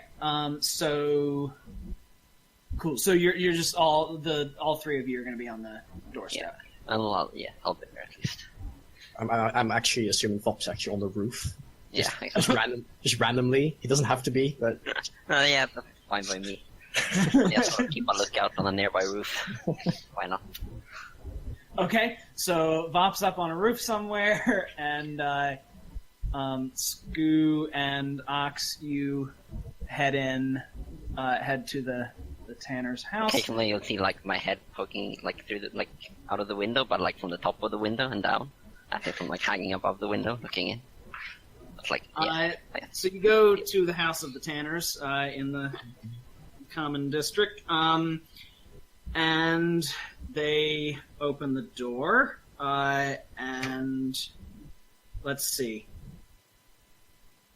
Okay, so they see Giorgio and Chips, and they ask what you want. It's not about what I want. It's about how badly you want your tannery back and how I can help you get it. So when you say how badly you want your tannery back, they sort of grow pale, and then your offer of help, there's a sudden glint of hope at unexpectedness arrives, and they lean out, look up and down the street. They see a suspicious character smoking across the street. Yeah, I feel like a shadow of something moving on our roof, and it's like, well, probably nothing. Yeah, and they look around and motion for the two of you to come inside. So you go inside, and they ask you what this is all about, then.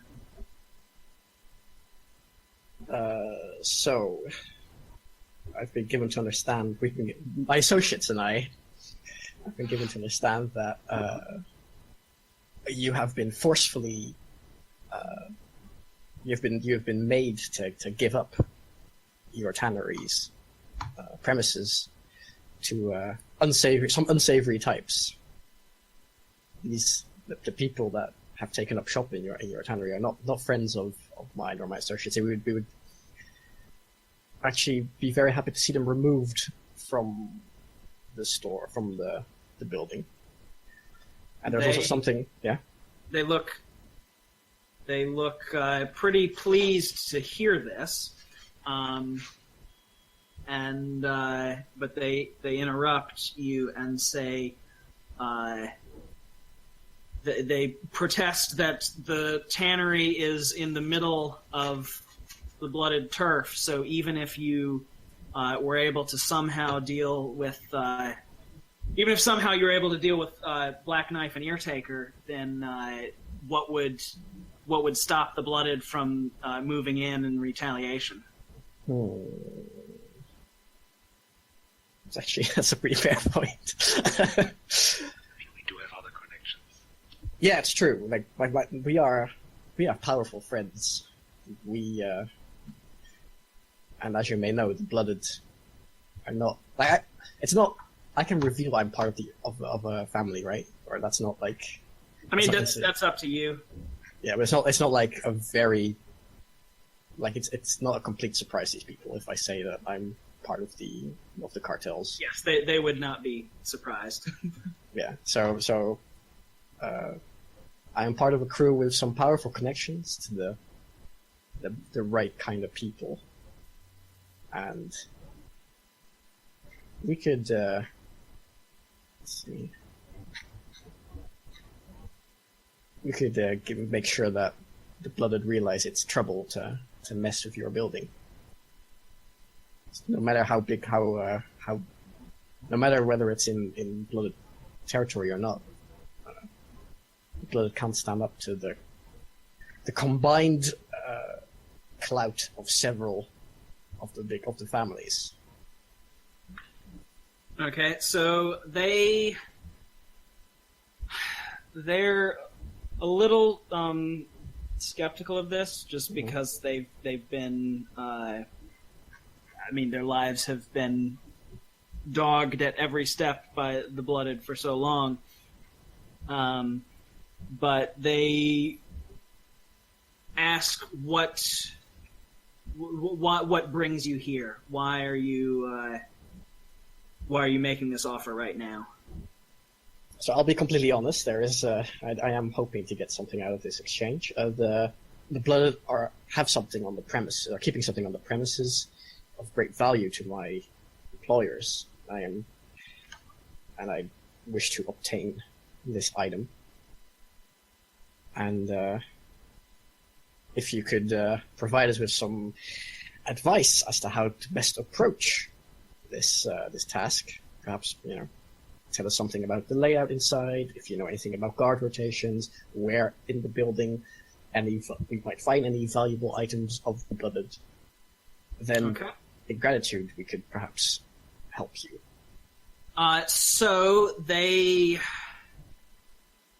confer with each other for a moment, and then they turn back to you and say, it would help us to know what you were after. We can tell you what we've seen, but if we knew what sort of thing you were looking for, we might be able to help more. Let's see. How did you say this in the chat? I'm looking for an important document that is the rightful possession of my employers. Okay. So this document was stolen? Yes, that is correct. When was this? When was it? Not long ago, right? Like yesterday? Yeah. Yeah, very recently. So they look at each other again, and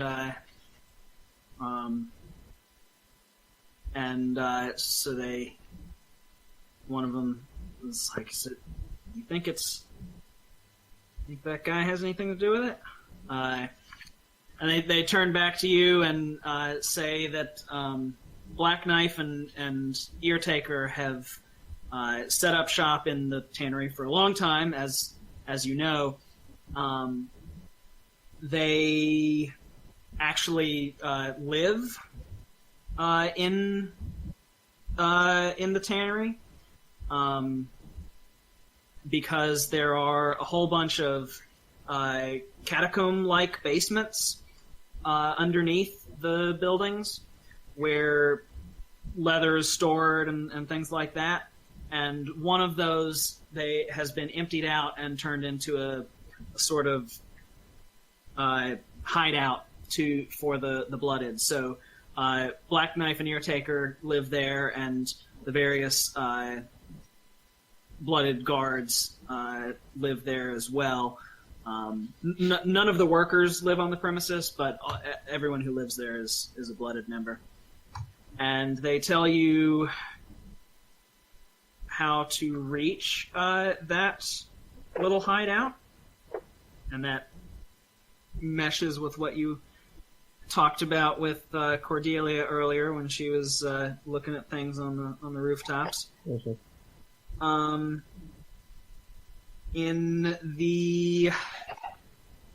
In recent times, they've seen someone around that they have not. They've seen two people around that they have not really seen before. One is a woman who's been hanging around with Jaeger Blackknife, and the other is a sort of I don't know, scholarly type, bookish a guy. scholar, yeah, wiry spectacles, that whole deal. And those two have not been around for long. They just showed up. But Black Knife and Eartaker have been living there for a while, and they look like they're about to. They look like they're about to say something, but they look too afraid to bring it up.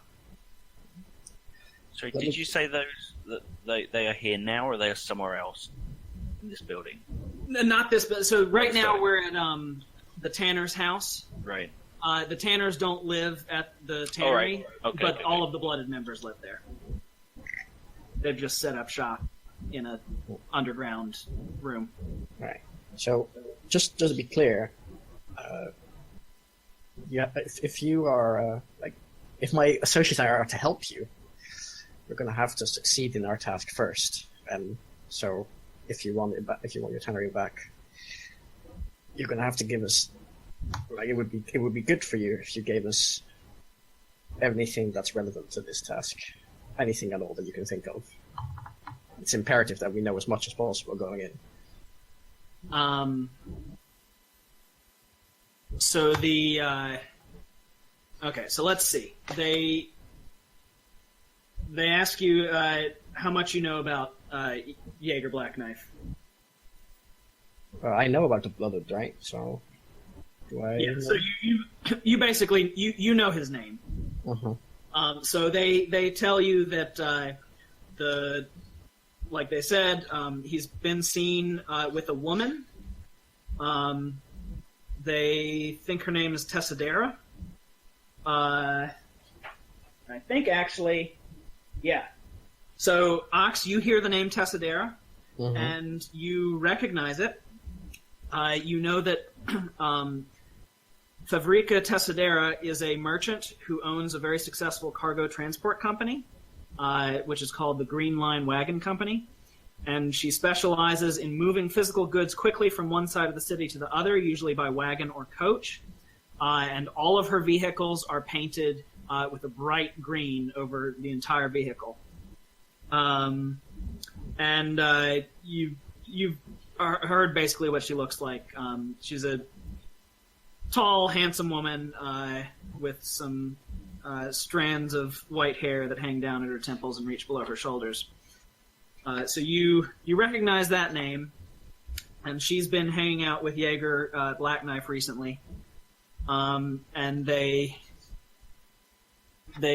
turn to talking about Beatrix Eartaker and ask how much you know about her.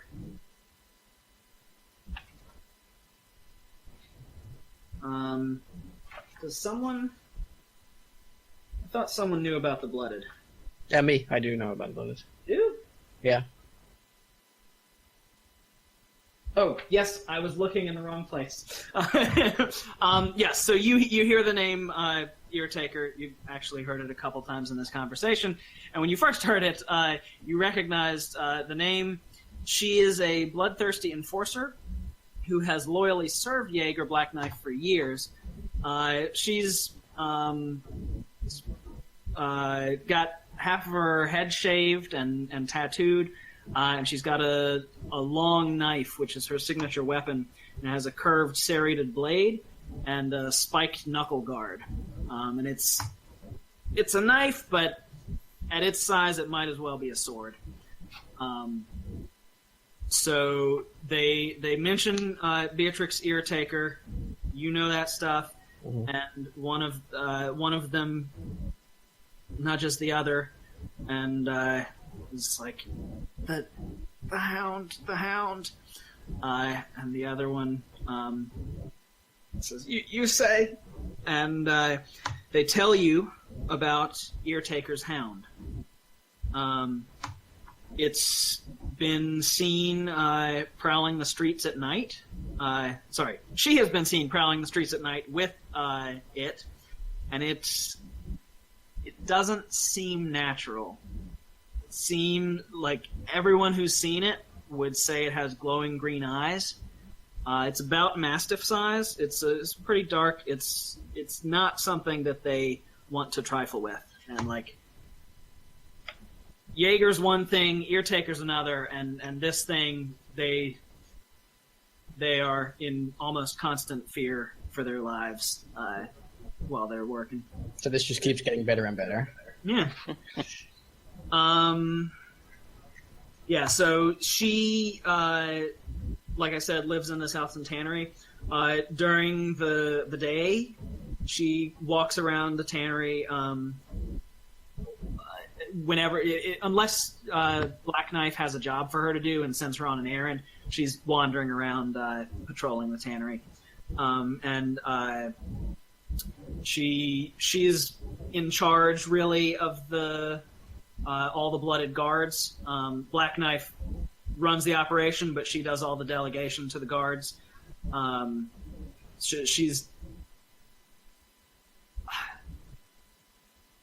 It's unclear if she is technically his second in command, but she's more of a partner, a business partner. They've worked together for so long. Sure.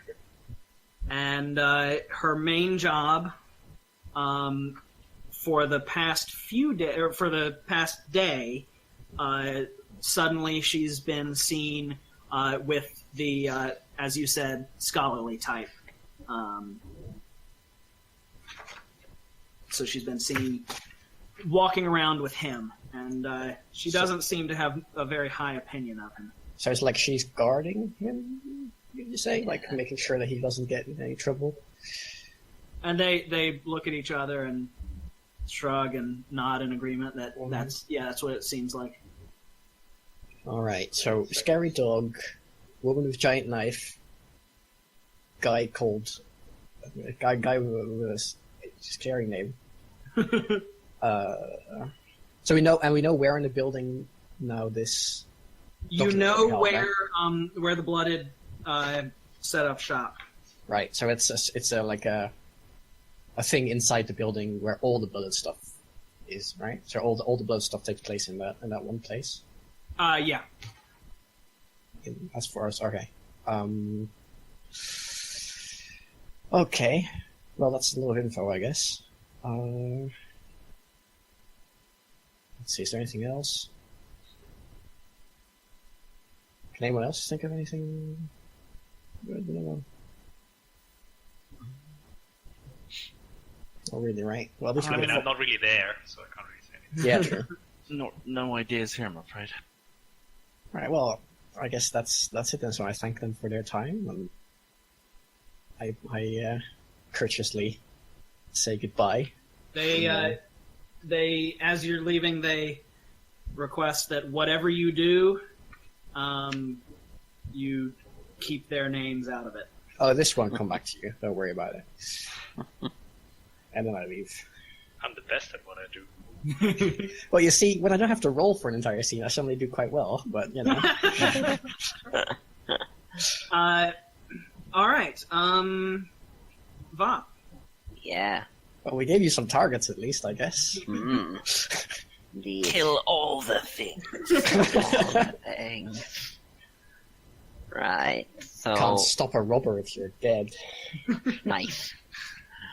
Right. Who did we have? We want like the scientist dude, lady with dog. The lady with knife and dog. Yeah, knife, sword, and dog. And then what, like 2 people living in the cellar, or 1? So right now, you know about Jaeger Black Knife. Mm.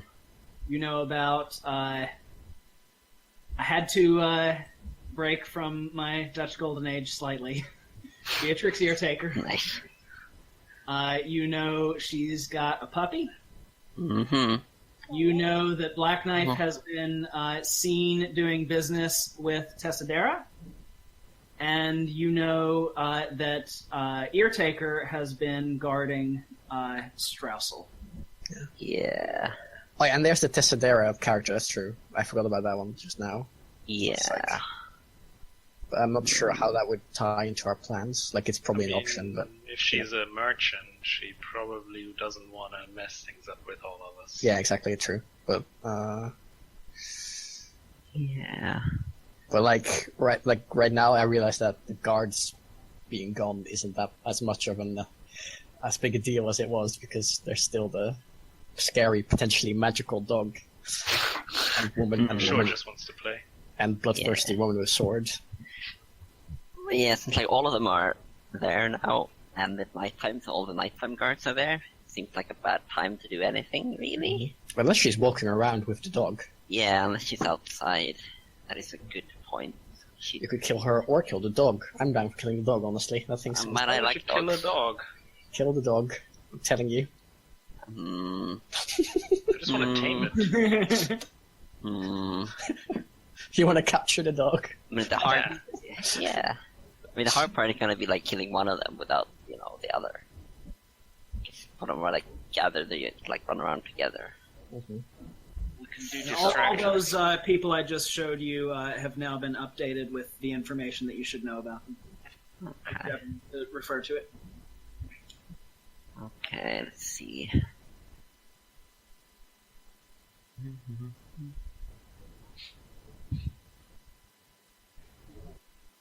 But yeah, I think we should do something, but probably someone else should come along as well.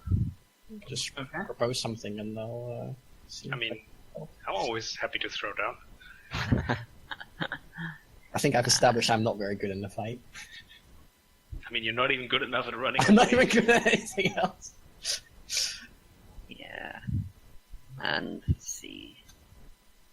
I'm not They very also useful said in that- combat, but I could definitely distract someone or Steal pick her a knife. pocket. Yeah, same. Same. Yeah. I can sell her something bad and then it won't work, I can sell her If- something without If we need to lock her in a safe, I can crack her safe to put her. I can't do much. I can sell her I can sell her a shitty watch and then the watch will stop working and she'll be late. She'll be late for Nice. work. Oh. There you go. Diabolical. Yeah. Alright, so what's the plan? Yeah, I mean, I want to kill someone, but I'm just not sure if it's the best idea at all. I mean, And in the game. Nice. True.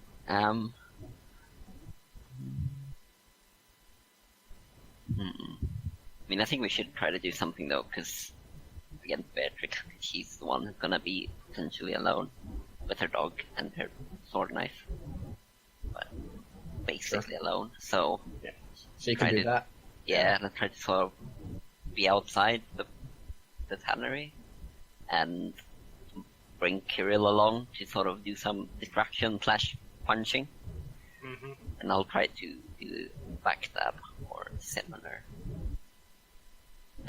But yeah, probably want to kill Beatrix and not the dog, because both me and Kirill seem to like the dog, so we want to try and capture it or, sedate it or something. What if the dog is like, wait, are there demons in this game, in this world? I don't even know how this world's So magic works. there is sorcery. Mm. It's gonna be like a fucking familiar or some bullshit. It's gonna. I mean, those die anyways when the host True. dies. Well, whatever. It's your call. It's, I can't kill it. So What if Kirill could also- deal with the dog and I deal with Beatrix? Another that's thing unfair. you could do is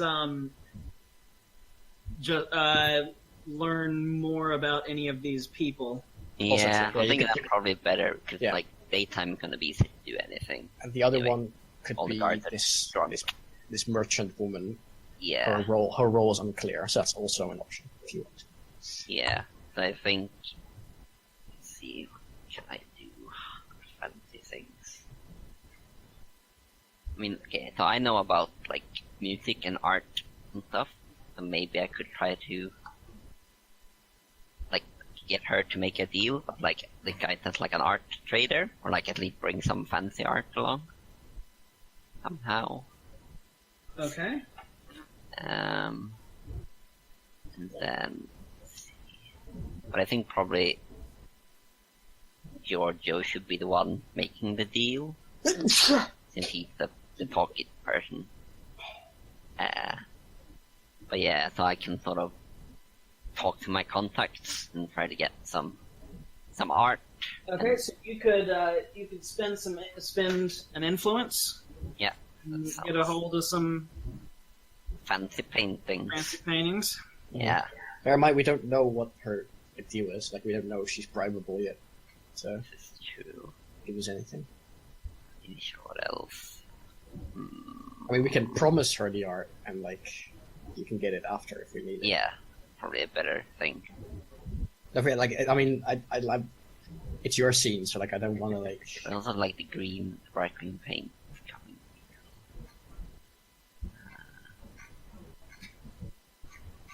Alright, Do so we you're know if gonna- there's any the wagon, her bright green wagons? Are they like coming in and out of the tannery? Or like, do we know if she actually has to deal You with would them? have to go find that out. Yeah, that could be a good thing to do. Is what I'm I mean, thinking. Yeah, I mean, we could also. I think you're better at let me breaking in and stuff, and like. Yeah. being So you sneaky. could visit the offices because it's night now, right? So you could go Yeah, to the yeah. offices of the transport company, see if there's any Yeah. documents there that reveal what's going on. Yeah, that's a good idea. Do we know where the office is, or should I follow a bright green wagon? Hold on. I'm gonna make an executive, godly decision. Just because of who we have in this campaign. Yeah. This would not normally be information you would have, but because. Oh, never mind. Well, yeah. I said I'd give it to you. I'll give it to you. Ox. Well, When you recognized her name, mhm. You know that she has for a while had a relationship with the family, and they've been buying her trust, and they trust her with some of their illicit dealings. And they she's on the take, and they trust her pretty well.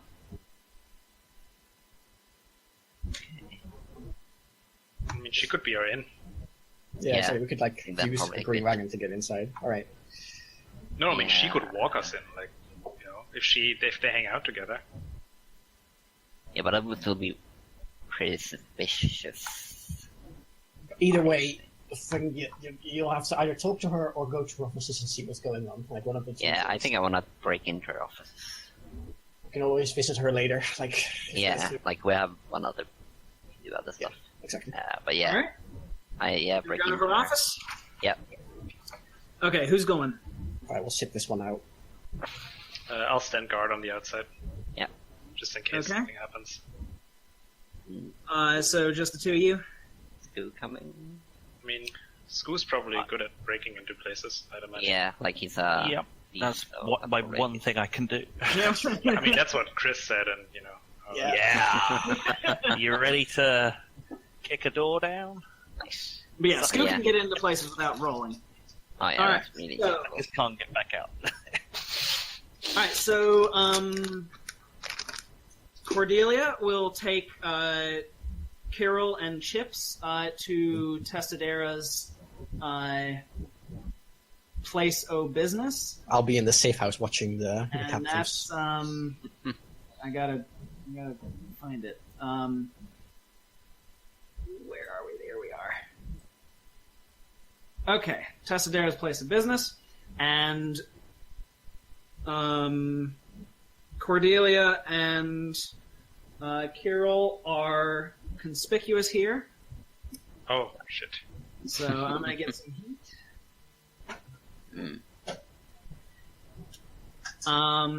And what would you like to learn, Bob? Like if she has any dealings with tannery. Okay. Yeah. So, And who are you gonna talk to? Are you gonna talk to her? Are you gonna talk to someone probably else? planning to break in and find break documents. in, so not talk Yeah. to anybody. It is nighttime after all. Yeah, That makes exactly. sense. So, yeah. Okay. So y'all arrive at the Green Line Wagon Company's place of business, and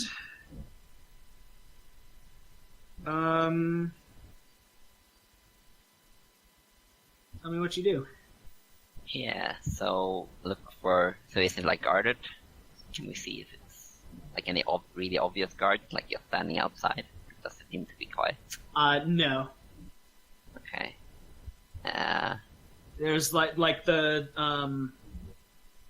she obviously has a warehouse that keeps the coaches, and that looks to be locked up tight, but you don't see any people. Yeah, so it's any like sort of office-looking thing. Okay, so you want to go in the main building? There's Yeah, no one. sort of probably like the back door or something, if not walk through the front door. Okay. And let's see. So Scoo. Yes. I'm gonna say you can get them in. So you can get everyone into the building. Okay. I don't need to roll for that, right? What? Do I need to roll? No. No. You just you get in, and I'm gonna say that by virtue of you getting in, you can open the door for them. Yeah, that makes sense. Okay, I'll break you guys in. So Bop, you said you're going in the back door. Well, yeah, probably like I figure we're all gonna go through the back door. 'Cause Okay. Through the front, So- even though it's nighttime, it seems a bit silly. Yeah. So Chips takes you in the back door. And what are you gonna look for? Like it's some sort of like her office, if she has one, or if it's like a big office building, but like sort of main office. Okay. You find it. Yeah, and then look for like any like documents or maybe like locked doors. Stuff Okay. Like that.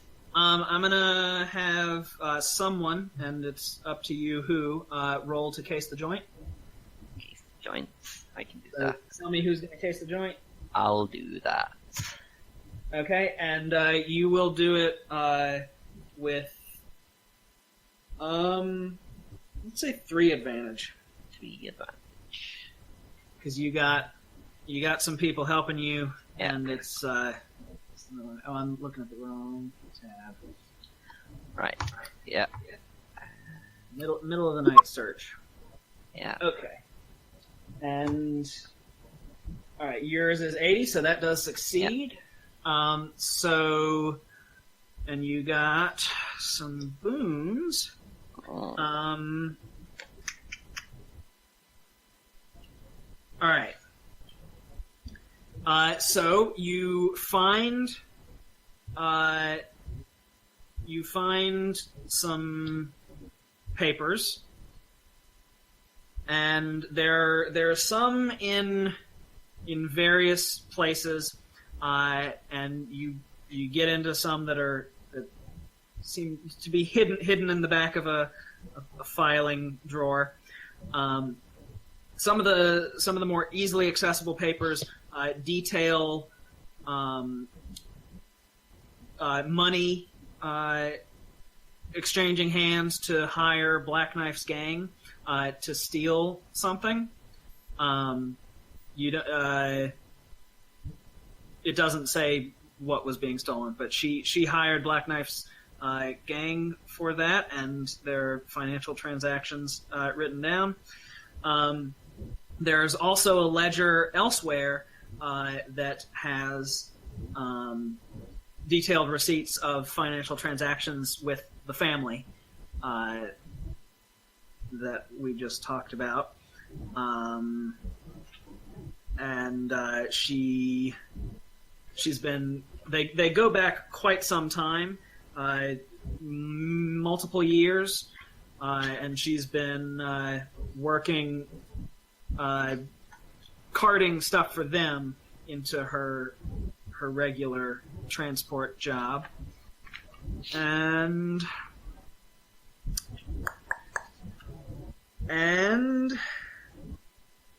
you also find a plan written up for mass production of weapons to be sold on the black market. Yeah, so there are at least 3 ledgers, one with stuff about her dealings with the family, one with transactions about hiring the blooded to steal something, and a plan for mass production of firearms. Okay, Well, that's a coincidence. very ambitious, yeah. Right, so can we just come copy them? Can't take a picture of them. We can't really steal them. Seems like a bad idea, because then they will know that they're missing. Mm-hmm. But now that we know this, yeah, I'd say we just get out probably and plan something. Okay. She seems very involved, but I don't think we can do anything more here probably. All right. Yeah. So you leave the Green Line Wagon Company and head back to base. So the option for you now, it's the next daytime segment. So the option is, do you want to spend 15 minutes planning and then pull off the heist, or do you want to do up to 4 more sections of legwork and then pull off the heist? Oh, God. And I get 4. Those.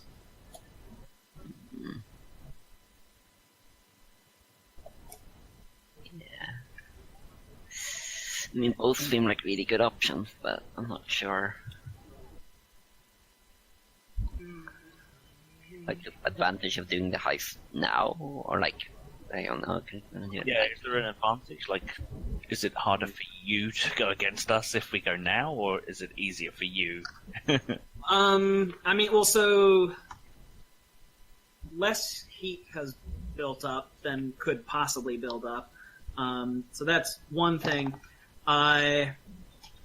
Certain things might be different depending on whether you go now or later. I will say Krisen and Ox have lost some luck. So if you go now, they will be down a little. The way you can replenish your luck is by skipping a legwork scene and blowing off steam during that legwork scene. Skipping one that you lead. So I guess your options are do a planning scene and then try to pull off the heist at night, or do 4 legwork scenes, up to 2 of which could be Krisen and Ox regaining luck, and then pull off the heist at night, or go in and try to pull off the heist now. I'm doing it now. It's daytime, which means it's less guards, but it's also daytime, which means we have a lot of new info to go on. People, we could use legwork to sort of test out. But if it is daytime, I can organize a funeral procession to get us out as well. So we can have that coming by in time. Whereas at night time, you wouldn't normally have a funeral procession. Yeah, and I can with my people distraction. Yeah. If you want to go ahead and do a daytime heist, here's what I'll say. First of all, I would advise that you do spend some influence because you have influence to spend. Yeah. I would, because we would be pushing it up. I would give you a 5-minute timer to come up with a plan. Yeah, I'm down doing daytime heist, I think. I just feel like there's a lot of angles we don't know about yet, which I would be Yeah, I feel like not informed. slightly. And also, like, maybe you guys want to rest, and then we don't have that much legwork anyway. I think it's also clear that these guards aren't that big a deal, relatively speaking. Like, I think the dog, like I'm just more worried about Yeah, dog and dog lady. dog and dog lady. So I think we'd have some more legwork to do to either deal with that. And I mean, also we have to try and deal with nighttime, like. So, have night guards.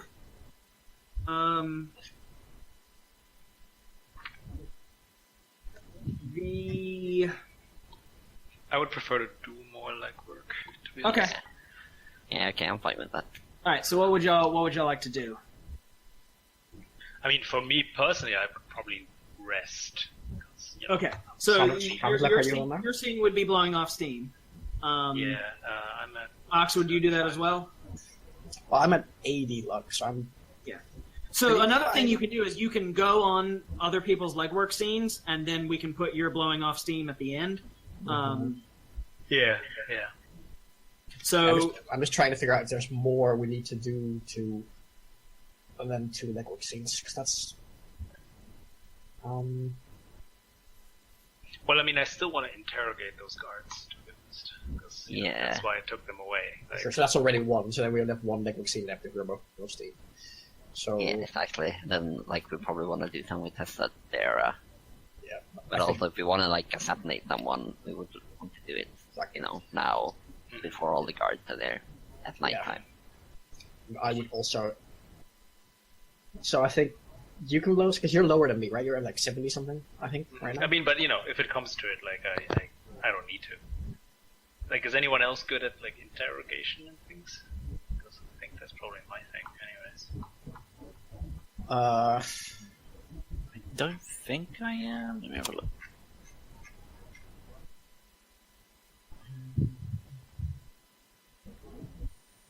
Yeah, I'm not. No. But you can be at an interrogation. That's fine. Like I could, like my thing can be an interrogation scene where you can be, but you can still blow stream. But like, Sure. so you can blow stream, and like one of us can do that. I mean, maybe that is how I blow off steam.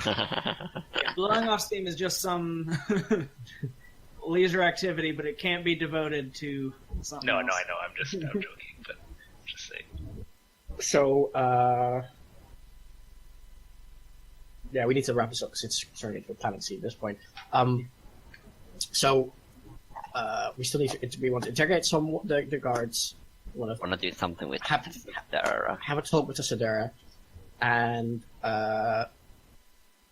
maybe try and get rid of one of the Yeah, it's like big guys. either both you blow steam, or instead of like one of you skip it, and then I kill can someone. skip. I can skip it, and I will have to talk with the Sedera during my scene.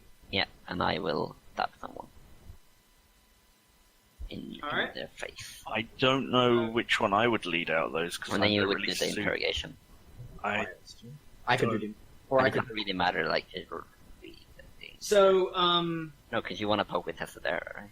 No, So I Stu- can come with people too. Yeah, yeah. Like, it doesn't matter who leads what. Yeah. Skoo, you're a gravedigger. Mm-hmm. So you could lead the interrogation scene because you are by nature more intimidating than most people. Oh, okay. So thematically, that could be a scene that you could take the lead on. Oh, yeah, We could try that. Unsettling presence. But what Yeah. about in the game? Mm-hmm. All right. So, is there? Let's see. So, what I would like to know what you want to get out of the interrogation. I would also. Sorry, just before this, kind of, like, Scoo, is there anything else you might want to do instead? Is there anything you want to, like, anything you want to? I was just having a look at what I could spend my influence on, and Yeah, and that was what really- I was going to say next. Is I would also like for people to be thinking of ways to spend their influence. Sure. You have to do that in legwork, because that's just like an extra thing. So sometimes influence can be spent in multiple ways. It we can introduce it at the beginning of whatever legwork scene it's relevant to, or you could tell me it now, and we just. Like, if mine would be to like convince a performing crew. Actually, okay. We did nighttime. I don't know actually. I mean, I think they can perform at night. Like this city sounds to me, it's like. Yeah, exactly. So, mine would be to arrange for performing crew back to the attraction during the actual heist. I can have a gondola, a getaway gondola.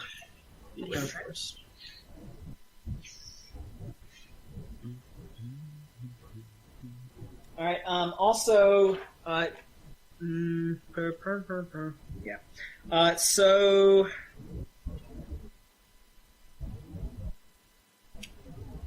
What are the two, or what are the legwork scenes? There's the interrogation and. Well, 3 now. We've got 3 interrogations. 3. Yeah. Interrogation. Talk to Tessadera and stab someone. And stab someone. Okay. So you're going to decide who to stab after the first 2 scenes? Yes. Okay.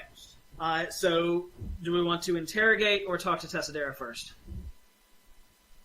I don't know. Whatever. I think let's interrogate first. Yeah. Okay. So what would you like to get out of the interrogation? Like the exact layout and security procedure. Okay.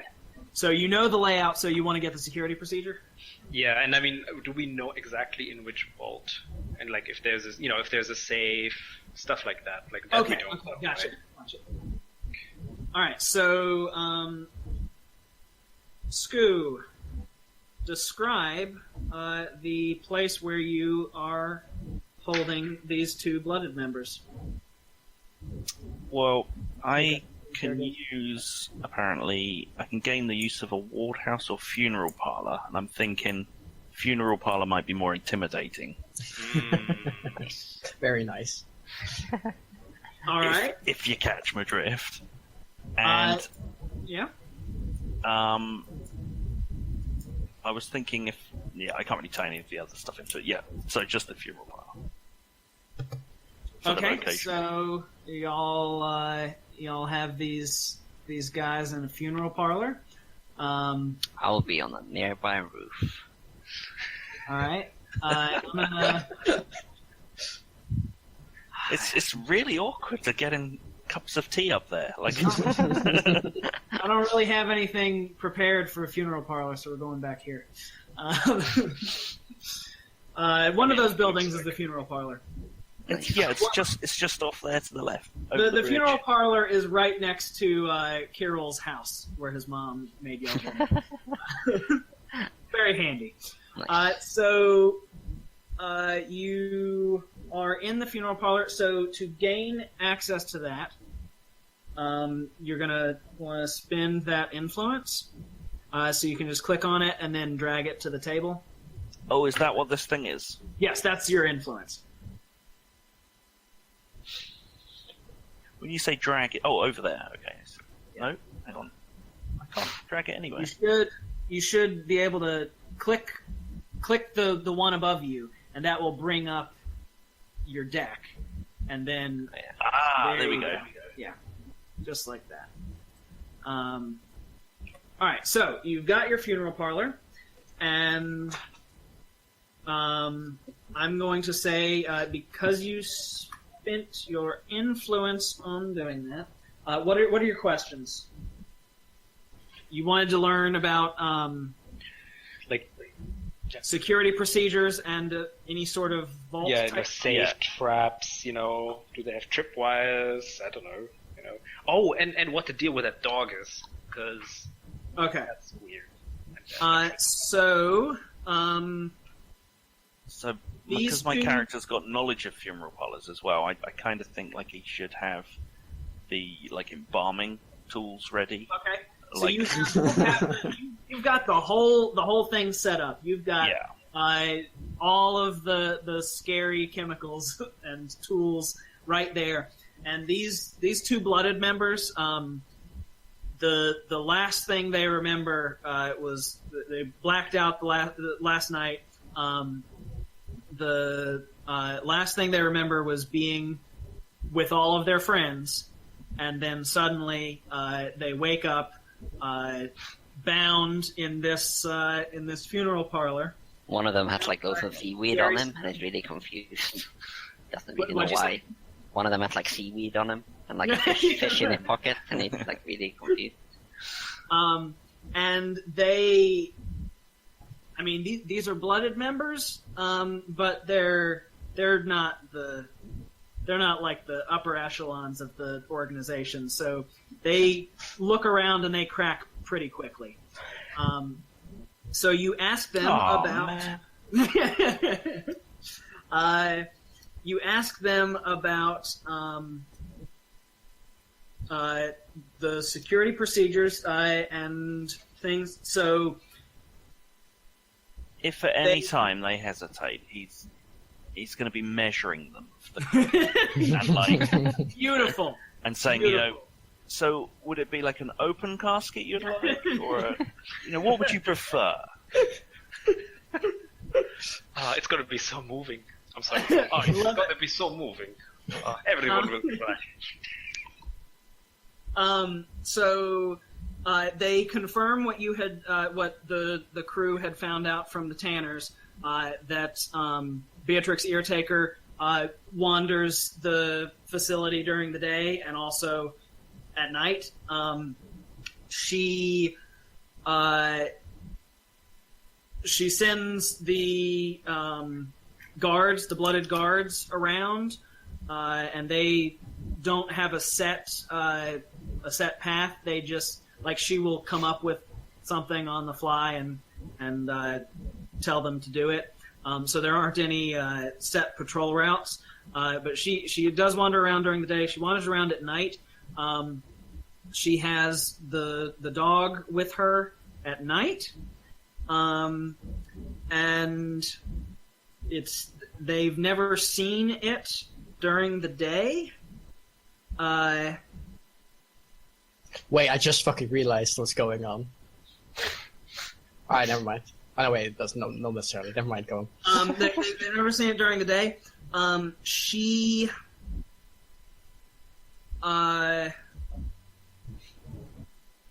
does seem quite paranoid. She seems very suspicious a lot of the time, and these two guys get the feeling that she has on occasion hired other people to watch them, because she doesn't trust them all that much. And let's see, you've got your security measures.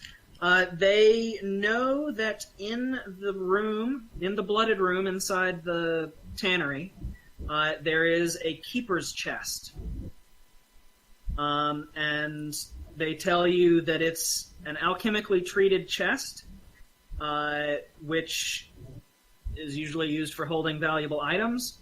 And it's usually made from ironwood, which is wood that's been alchemically treated to be as strong as iron, but as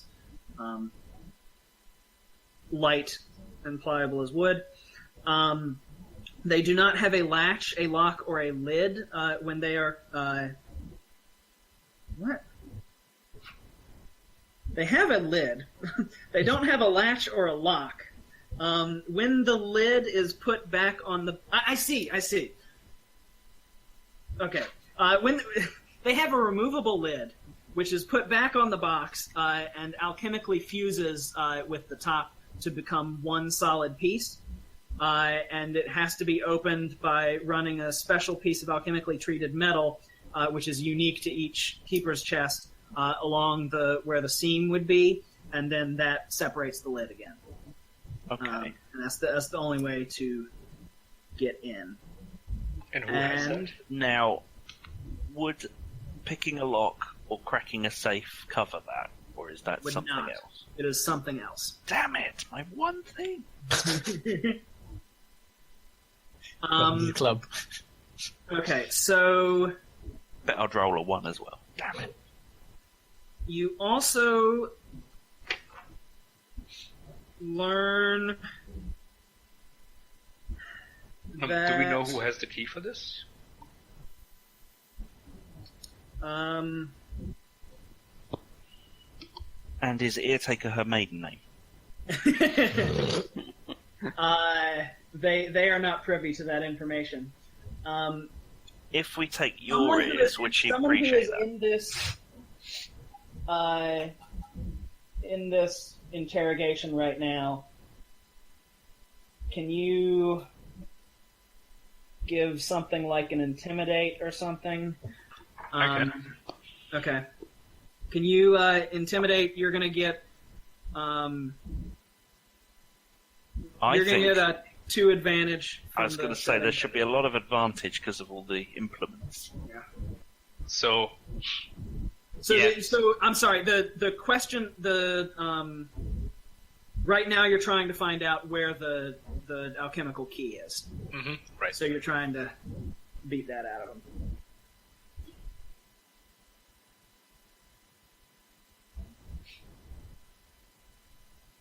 Are you rolling?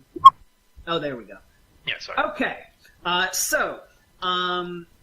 You you step forward, and what do you do to intimidate them? So I pick one guy up, and I just put him into the next open casket. And then I close the casket, and I sit on that casket, and I speak to the other guy and say, "Now, your friend, he's already gone. Would you like to join him, or would you like to leave? You can choose. It's your birthday." So he tells you that at night is the only time when the keeper's chest is sealed up because it's being translated during the day, and Black Knife keeps the key to it, which is the signet ring that he wears. So the signet ring is alchemically treated to open the keeper's chest. So wait, did they say that this dog is never seen during the day, right? They did. Yeah. Alright. Since...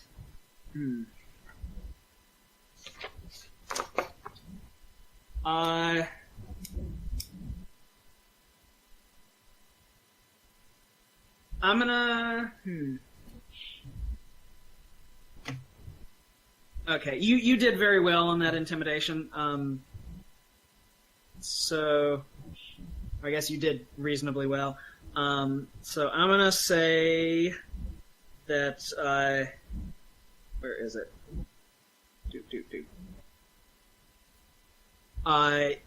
You ask about the dog. Okay. Right? Ox asks about the dog, and the guy says that he's never seen it during the day. It goes with her. It goes with her at night when she's on blooded business. During the day, he's pretty sure that she carries around a stoppered decanter that he's pretty sure holds the ethereal form of the Night Hound. Alright. Wow. Well, looks like we missed a window. I mean, it's still the No, day okay, right still now. day, right. So, you know, I'm you still gonna can't summon stab anything someone. if you're dead. Yeah. Oh yeah, true. Alright. For a second there I thought that maybe someone was a werewolf, but then I realized that wouldn't be every night. So that wouldn't work anyway. Alright, so is there anything else you want out of this blooded member, or shall we go talk to Tessadera? I'll just make them dance like chickens. No, I don't know. I can't think of anything. Yep. So do we still want to talk to Tessadera? I think Yeah, right. Okay, who's taking the lead on this? that's me. Okay. And who's going with you? Whoever wants to. So where's this gonna be? I'm Yeah, gonna where be is it? conspicuous there, I'm gonna Yeah. say. For once. Yeah, Wise. if it's in the merchant district, right? It is merchant. Yeah, so I'll stay home. Okay. So, and you're staying home too, Vop? Yeah. Alright, Scoo, are you gonna go? I think I'm okay there. I'm just checking. Yeah, Yeah, I'm okay. You're not conspicuous there. Yeah, okay. Okay. So Giorgio takes Chips with him, and what are you going to try to do, and how are you going to do it? I'm going to pay a visit to Tessadora during business hours and remind her that the family has been good to her in the past, and that perhaps it would be in her best interest to cease this gunpowder scheme she's a part of and tell us and help us out with fixing this bad choice she's made. Okay.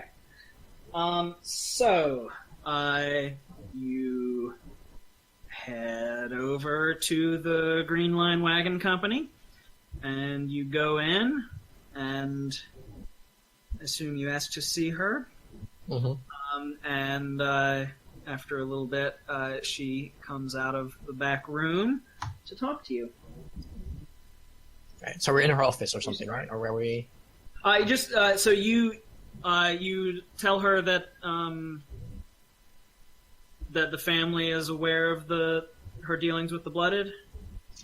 Is that right? So let's see. Yeah, or like, let's see. How do I put this? Because I kind of want to. I don't want to be too harsh. As in, I've found out, and some other people, and we could notify the family, but I've decided to give her a chance to fix this mistake, this terrible mistake she's made, by helping us out. Okay. So she.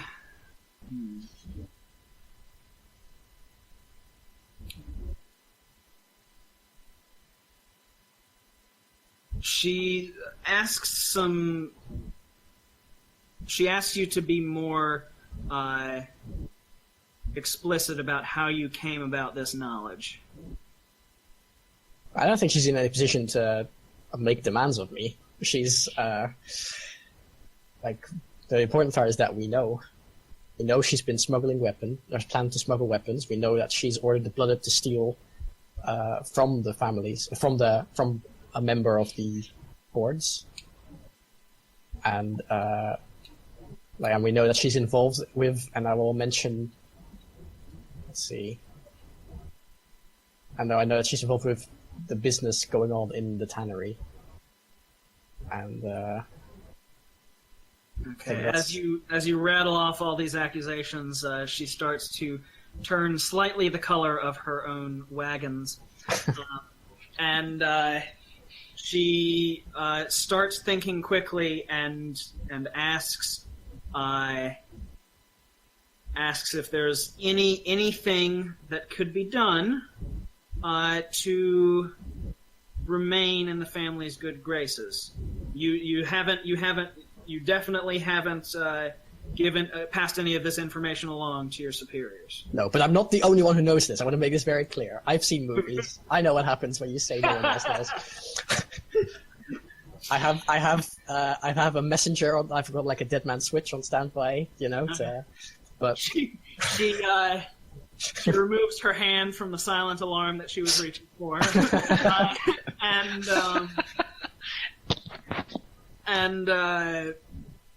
she says, "Okay, what will it? What? How can we make this right?" So you and I, we're going to fix you and my associates and I. We are going to fix this mistake you've made. You're going to get us inside. You're going to get us inside the tannery, and you're going to, let's see. Oh, she could lure out that other woman. No, you guys are going to do that anyway, right? Or it's not? No.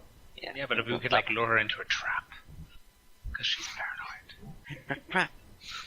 Yeah, but then they would never trust her to enter, right? Then we'd have to. Yeah, I mean, I guess we've got some leverage now, but it depends on how we want to use this woman now. But I think there's not much. I think she can do both, right? You think she can do both? Like we go to the place. She can say something like, "Oh, my wagons got attacked. Like you need to take care of this. You and your guards come, right? Vop and I take care of the mooks while you all sneak in while most of them are gone, and then we catch up with you, and then we, we actually rob the place with those." Sure. Okay. So I'm basically telling her I'm going to enlist your help in getting these plans back. Mm-hmm. And if we get them, and if we get it out, if we pull this job off, I will forgive you this transgression. Once. So she gives this some thought. You can see she's wrestling with, on the one hand, she stands to make a whole bunch of money if she doesn't go with you. On the other hand, her livelihood is at stake. Well, I think this is also a matter of, I think the family wouldn't take kindly to being portrayed this way, not only in a business sense, but that would not be great for her safety either, would it? Yeah, can't spend money when you're dead. Exactly. So. So I'm going to have you roll to convince her, and I'm going to give you one advantage because you are a member of the family. Mm-hmm.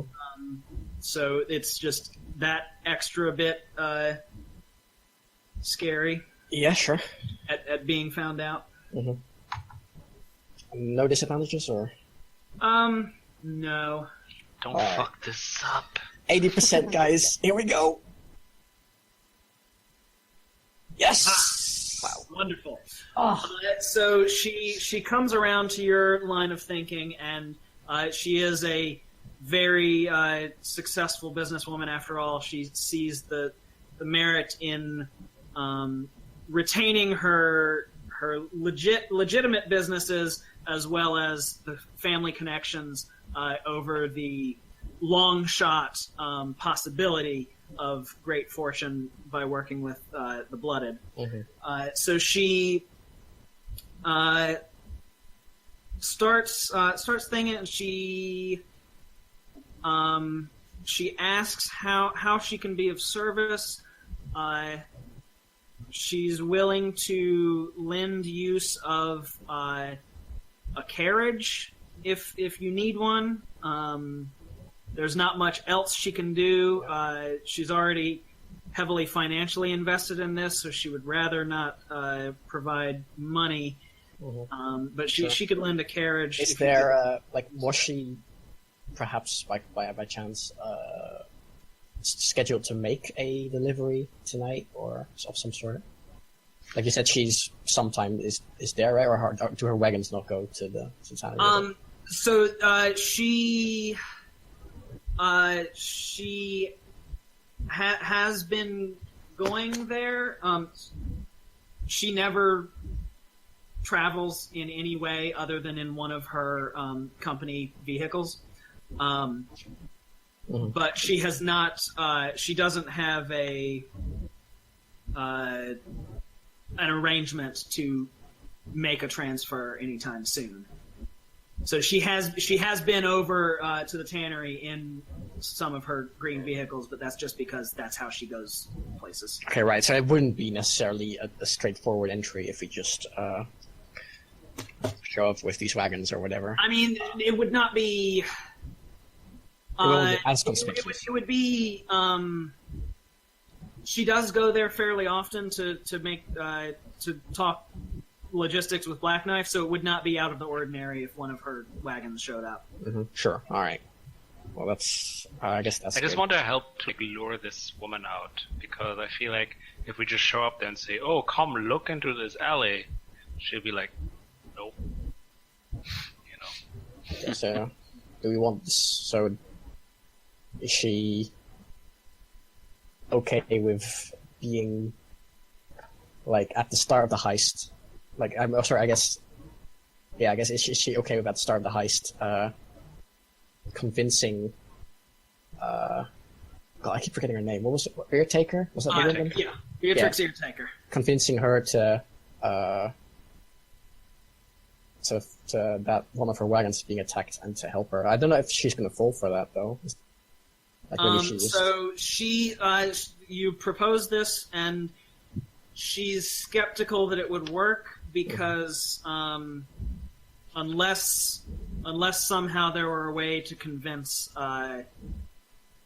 Black Knife, Eartaker would probably not take action. Not go at all. Yeah, sure. So that's probably not possible. Yeah, it was a bit too easy. Yeah, so I would like a carriage. I would like the uniforms, like the uniforms of the service, if they have them. Okay. In our sizes, which I have ready, of course, because of course. I'm part of the family. I know I need to know people's sizes in case I need disguises. I mean, you're also a grifter. That too. Yeah, exactly. It's the double. I know how important clothes are. And so we get the wagons, we get the clothes. Distraction probably won't work, or is unlikely to work. So I guess, anyone think of anything else? Not really, right? Alright, so you're gonna take one of the wagons to get into the tannery? Yeah, sounds like that. Yeah, for the heist. Okay. And Well, then so is it gonna be like under? So like you will be hidden in the carriage, and supposedly it's just Tessadera coming to talk to Black Knife, and then it's like a Trojan horse situation. We could be the staff that she has with her. Okay. We could insinuate ourselves into, or at least some of us could. Like I know most of us can. Like Scoot can get into building easily, and Vop is also like mobile, but both. She normally would have obviously drivers, but she doesn't have like a retinue that follows her around. Like, so you could reasonably get in as a driver. You couldn't if she went to go have a talk with Black Knife. There would be no obvious reason for someone else to follow her. Could it be like her guard or something, like a muscle? Yeah, because maybe she can. Okay, so she can like talk to yeah, that makes sense. Okay, so you propose that, and she says yes. I think we could. I can when we arrive. I'll tell Black Knife that I. She feels unsafe. I'm in. Yeah, I don't feel safe. I've heard rumors that people know about our deal, and exactly. I want protection. Sure, that makes sense. And then I can be the driver. And then me and Scoot can get in by other means. Exactly. Sneaky. All right, so that's a plan. And that's my scene done, I think. Yeah. Yep. Vop, would you like to murderize someone? Yes. Who do you want to try to murderize? I still think we should try and kill Beatrix now. Yeah, I agree. Yes. Okay, so how are you going to go about it? So we know she's paranoid. Yeah, but she also knows, like, she walks around, like, patrols and stuff. Oh, during the nighttime, though. No, but I think she walked around during daytime as well, right? Yes. Yes. Right. So, like, I'm thinking me and Kristen can do something. Me and Kirill. Yup. So, like, how far does she walk? Does she walk, like, just around the block? Or... Just around the tannery. Like, yeah. Not even really outside. She'll send, she's, like we said, pretty paranoid. She stays inside if she doesn't have her puppy with her. So she'll send guards to look up and down the street, but she just stays in the tannery. Yeah, okay. But there's only one guard now that we know of, at least. Since the rest of them are drunk or... in jail. Yes. Or in a, like... a coffin. So, a coffin, exactly. There is one guard who is there. Yeah. But there's also the night shift, so when the other guards don't show up, the night shift is going to have to pull a double. Yeah. So there will be not on their best, but they will be eyes. Yeah. I'm thinking if we have murdered some of the people, would she would she get really extra suspicious and make it harder for us during the heist, or would it just have to be? I mean, it seems like Yeah, but if you can't acquire extra people for the day shifts, but you have to pull from the night people. I mean, she can't really send out many people, right? Because there aren't that many around anymore. Yeah, exactly. It's like, I think you're just gonna have to figure out a way to bait her out using your Yeah. fences. Like if she's paranoid about the guards, well, you can do something with that. Make it suggest like some guards are turning on her or something in some way. Oh, I have an idea. yeah, So we dress you up as a guard, and then someone else, one of us, pretends to make it look like you're being bribed, oh, and yes. so she will come out and try and and then you'll get quote unquote caught and you run away, so she'll chase you Nice. and Yeah, then, into an alley, and then into an alley, and then I'll stab. I'll sit on a rooftop and make a bird noise as I jump down. So just to be clear, I'm gonna be face to face with the woman with the giant knife. Well, Yes, this is the plan. And yeah, so Kristen, what are you doing in this?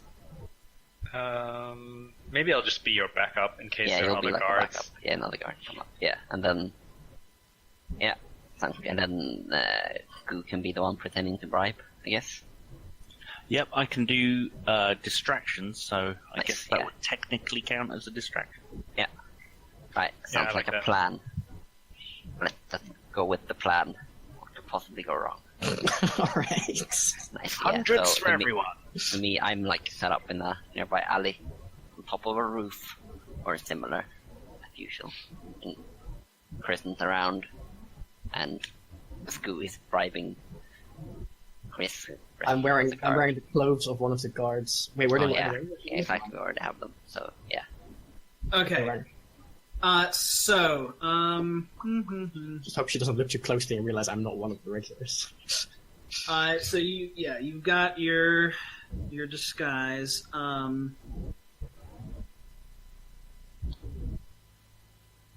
Okay, so you show up at the tannery, Mhm. and what do you start by doing? Well, me and Kirill go into the alley, and then Okay. go So in. you take up shop in the alley, and Giorgio pretends to be a guard, and Chips does the deal. Yeah. So how are you going to get her to look outside? Are you going to try to do this in the tannery?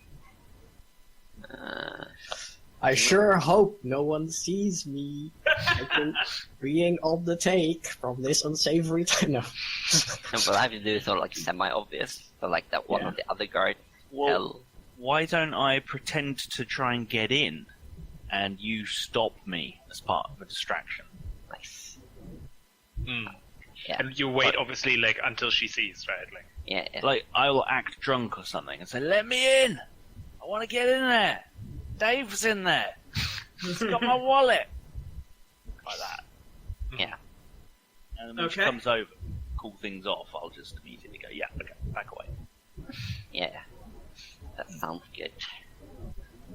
Go Alright, with sure. that. Do that. All right. So she witnesses this, and it's very strange. So you just walk away after? No, we're performing the scene, I assume, until she walks over. Okay. So she comes over to near the door where this is happening. Do I need to roll for this distraction, or...?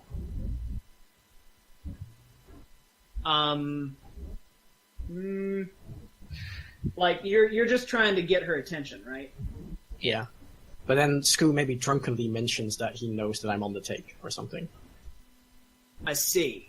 Yeah. Because that's what's gonna, like, me being an untrustworthy guard is what's gonna make her paranoid and not come after us herself instead of sending a guard after us. Hopefully. Gotcha. So Scoo drops some incriminating words. And then goes off.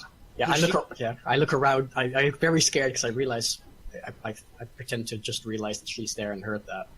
Yeah. So she walks up and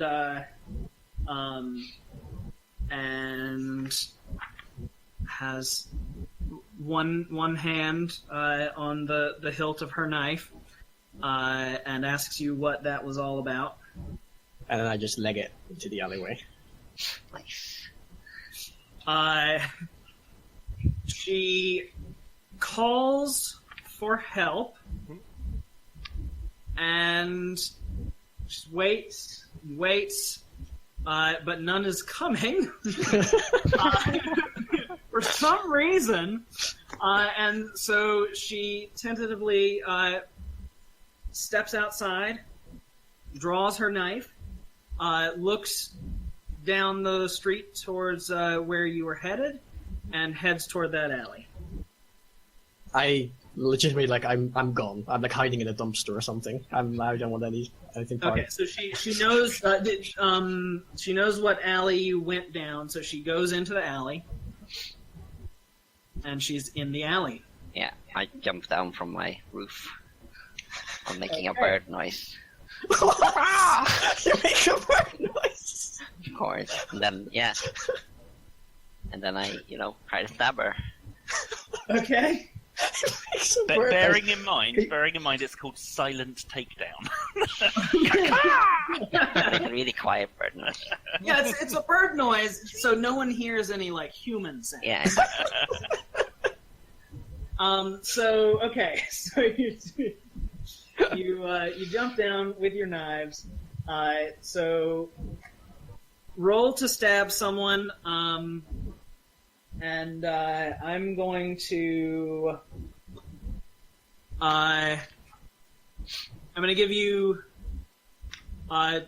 one advantage and one challenge. Nice. That's because it's 1-1. it's a dark alley, but she is on her guard. Yeah, so it's 1-1, right? Yes, R11. And you're looking for 80%. Nice. Okay, so wonderful. So you were stabbing with a knife? Yes. Okay. So that's the way you all do damage is it's whatever you roll is your damage. So 48, and your knives give you plus 10, so that's 58 damage. And you got a boon, so that's going to be 68 damage. And a sad, paranoid Beatrix Eartaker. Okay. You stab her. She backs off slightly, and Yeah, that was swings the like silent takedown thing, so she can't make a noise until my next turn. okay. Yeah. Oh, or take any action. Oh, that makes noise. What? Okay. Wow. Take any action that makes noise. So, that like, makes she noise. couldn't- Yeah, exactly. She she can't. couldn't fire a gun or something. No. But she does. She reflexively swings out her knife, and God. and she deals 30 damage to you. Oh God. Right. Nice. All right.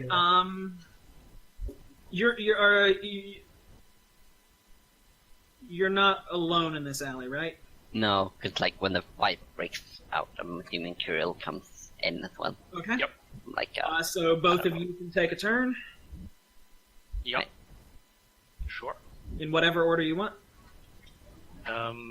Like. So, Yeah, so she ran into the alleyway, and I was sort of in the entrance of the alley, like, as she ran past. So I stepped behind her, and I mean, I don't know. I'm not so fond of killing, but I guess in this case it's okay. I mean, you can remove her as an obstacle non-lethally. All right, I'll try that then. So I try to choke her out, basically, Okay. or like strike her in sort of a sleeper hold pose. Yeah. Thing. So give a strike roll.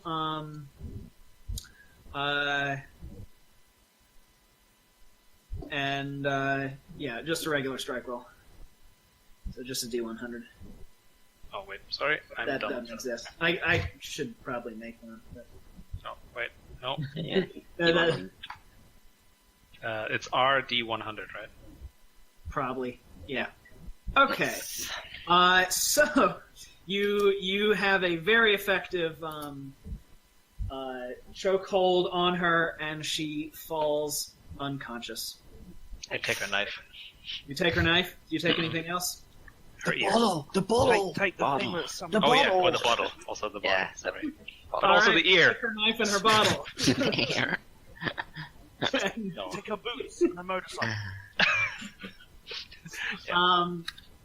What do you do with her? You leave her in the alley. I think we should like tie her up and remove her or something, because I Okay. don't want her to wake Yeah. up and like mess stuff up for us. All right, you can take her back somewhere. Yeah. Like. I mean, we have that. Can you just drop her off at your mother's? I'm sure that's fine. Mother is not as hospitable towards these people as I Go would back be. to the funeral parlor. Not the Yeah, guys. Yeah. I think a funeral parlor is more nice for her. All right, you take her back to the funeral parlor, tie her up, drop her in a Are you casket. saying your mother's house has less is scarier than a funeral parlor? Have you met my mother? Is it true? So you have one legwork scene available, and it is going to be Crizzen led. Crizzen, would you like to blow off steam, or is there something else that y'all want to get done before the heist? I think there's anything in particular that I can think of. So. I mean, I would like to. The one thing I would like to do is, for the heist, spend my advantage and get some people to like Okay. sort of. So I can. It says position a few circle bruisers around the perimeter of a building to deter interlopers. Okay. So ideally, what I would like to do, but I don't know if it's possible, is to try and when the night shift comes, like try and let them maybe detain a couple of them at least, like not all of them, sort of waylay Okay. a couple. All right, so you're gonna spend your influence on that. Mm-hmm. Exactly. Okay. You get 5. You're able to get 5 circle members to come. So Nice. you can drag your influence down to the table. So you've lined that up. That's gonna happen when you're doing the heist. Mm-hmm. So for your scene, would you like to blow off steam? Yes. All right. So describe what you do to blow off I steam. go to a steam bath. Fuck's sake. Obviously. All right, you go to a steam You know bath, that Geralt and- scene from The Witcher? Ah. Yeah, that's me right now. All right, you are back to 100 luck. Okay. So And I would like to spend my influence if that's the moment to have a gondola, the surface of a gondola ready for our getaway gondola. okay. So you've both spent your influence. So you have a getaway gondola. You have a crew of circle members to possibly waylay the night shift, which will be and that'll be good because they've had to call in some other because the day shift didn't show up, so they had the night shift as the day shift, but they're not going to pull a triple shift. So they've had to call in Some irregulars members from somewhere else, so the circle can be there to possibly waylay some of them. And you have your green wagon to get in, which will have. Remind me, Krisen, you're going to be acting as the bodyguard, and Ox, you're going to be the driver. Yep. For Tessadera. Okay. So. Do we still get 5 minutes to plan this, or how does this work again? This works by us going in, but I think we could do like a 2.5 minute planning session. Yeah. So like, 'cause we know it's in the basement, right? Yeah. Do we know how to get there? Like, what do we know about how? I mean, we're gonna be there. Like the muscle is gonna be there already. She's gonna go into Tessadora. The thing is, we need to get the ring from Thingamy, so we probably have to knock him out or something. Open the box, get out, and we also need to get if we can, take out the, what's his face? The transcriber guy. Yeah. Those are our two, those are our 3 things. Get the ring, take care of this transcriber, or scribe somehow, open the box and get out. Yeah. So Vop and Sku are like sort of outside, like sneaking in, right? Yeah. Okay. So yeah, my plan would be is like we walk into the inner sanctum where the main dude is.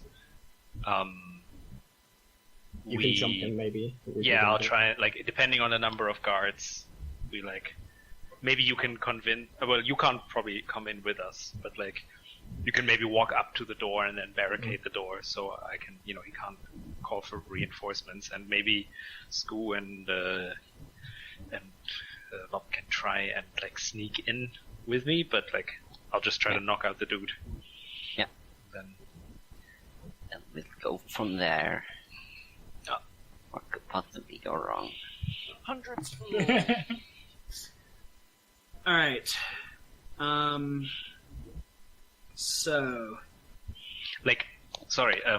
So the ideal thing would be I walk in, like with that lady, the merchant, and like I can try and like when I see that Vop and Sku have access also, or like are basically in the vicinity, I'll try and jump the guy so they can back me. All right. I think about 2.5 minutes are gone, so I think we're just gonna have to do it now. Alright, let's do it. You have 25 seconds. Oh wow. Davai. All right. So for a nighttime heist, that is a new segment. So I get 4 more heat. Boy, How much a heat lot do you of have? those So now. much And heat. I gotta. That's a lot of heat. I wish there's something I wish I had done differently. I can tell you later, but I just wish I had slightly more heat. But I'm gonna spend it. So there has been a lot of suspicious activity. Fair enough. A lot of suspicious activity near the tannery. And the City Watch has taken notice, and there is there will be wandering around the district in the vicinity of the tannery. There will be a captain of the watch with 2 City Watch members. All right. And that's going to be all my heat. So you can just assume I have 0 heat right now. So there will be a captain of the watch with 2 City Watch members, and they may be an issue. The other issues that you have are Jaeger Black Knife still exists. he might be wondering where Beatrix Eartaker is. And you also have the blooded guards. Yeah. And I think that's everything. Jaeger Black Knife, blooded guards. Yep. And yeah. And so, like, you're trying to do this before, like at dusk, before Straussel has finished for the day, so it's not locked up? Yeah. Yeah. Okay. All right. That's also a good point. Yeah, we might not need the signet ring if you can just get it from... Yeah, exactly. Okay, so yeah, that's changed our plans. Okay, that's fine. Okay, so tell me what you do.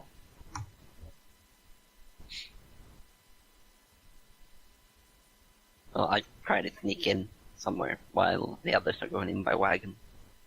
Oh no, Scoo's also sneaking in. Yeah. I'll try to sneak in somewhere. All right. Just to, like, get in the building, basically. Give me a sneak around roll. Sneak around roll. No advantage or anything. No, nothing.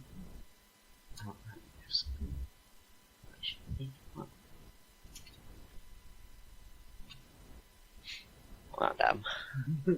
Yeah. All right. So would you like to push your luck? Yeah, then I have spent enough luck to bring it up to that, right?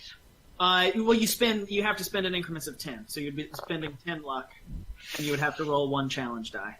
I don't have a lot of luck.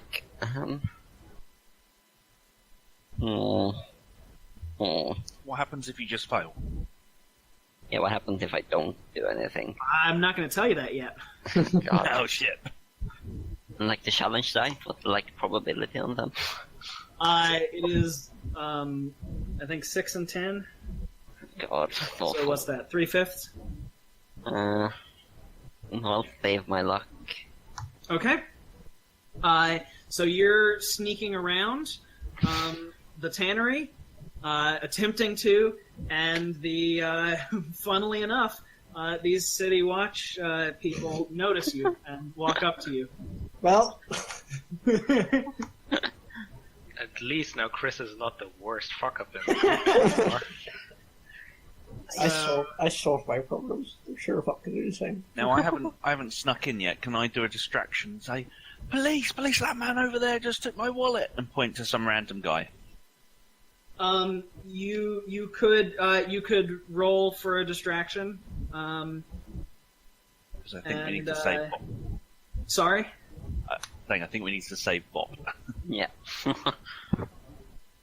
So the captain of the watch and the City Watch members walk up to Bob to start interrogating him because he's looking all sneaky. And what are you gonna do to distract? I need a good thing to use. Careful that they run after you instead, because that would also not be Oh, I know what. You know that ring I stole right at the beginning? Yeah. Yeah. I'm gonna say, officers, I've just found this on the floor, and I think it's that lady's over there. And I just point to some lady as far away as I can. Nice. Okay. Of course, I got it right. Roll to distract someone, and yeah, just a regular roll. I believe in you, Scoo. Is that a D100 then? D100, and it's gonna be. Here we go. No pressure. Here we go. High 90s. Come on, give me the Make 90s. Yes. All right. Nice. Oh, hang on. No, my distract. Yeah, no. Sorry. Lower is That's better. good. Yeah. Yeah, stick it the other way around. Yeah. So I'm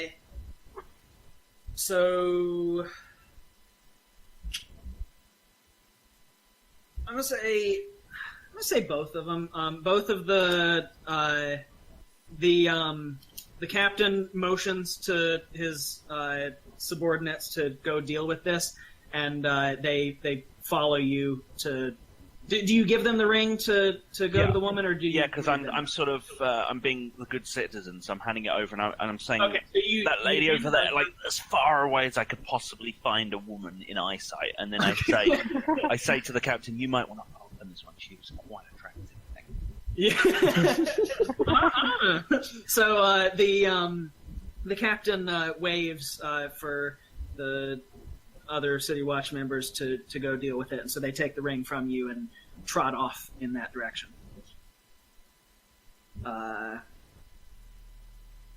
Disaster averted. Vop, do you have any answer to the City Watch, the captain of the watch? I can say I'm just looking for like a good place to do some street acrobatics for tomorrow. You know, I have my acrobatics outfit on. Okay. All right. Why don't you roll to lie? Lie. And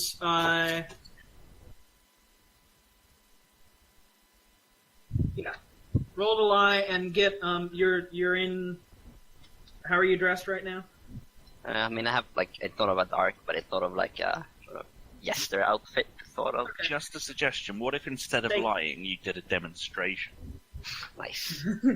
Because you can do climbing, jumping, and tumbling. Nice. Okay. So you say that, and you're going to use your climbing, jumping, and tumbling skills. Yes. And I'm going to give you one advantage on that. Yeah.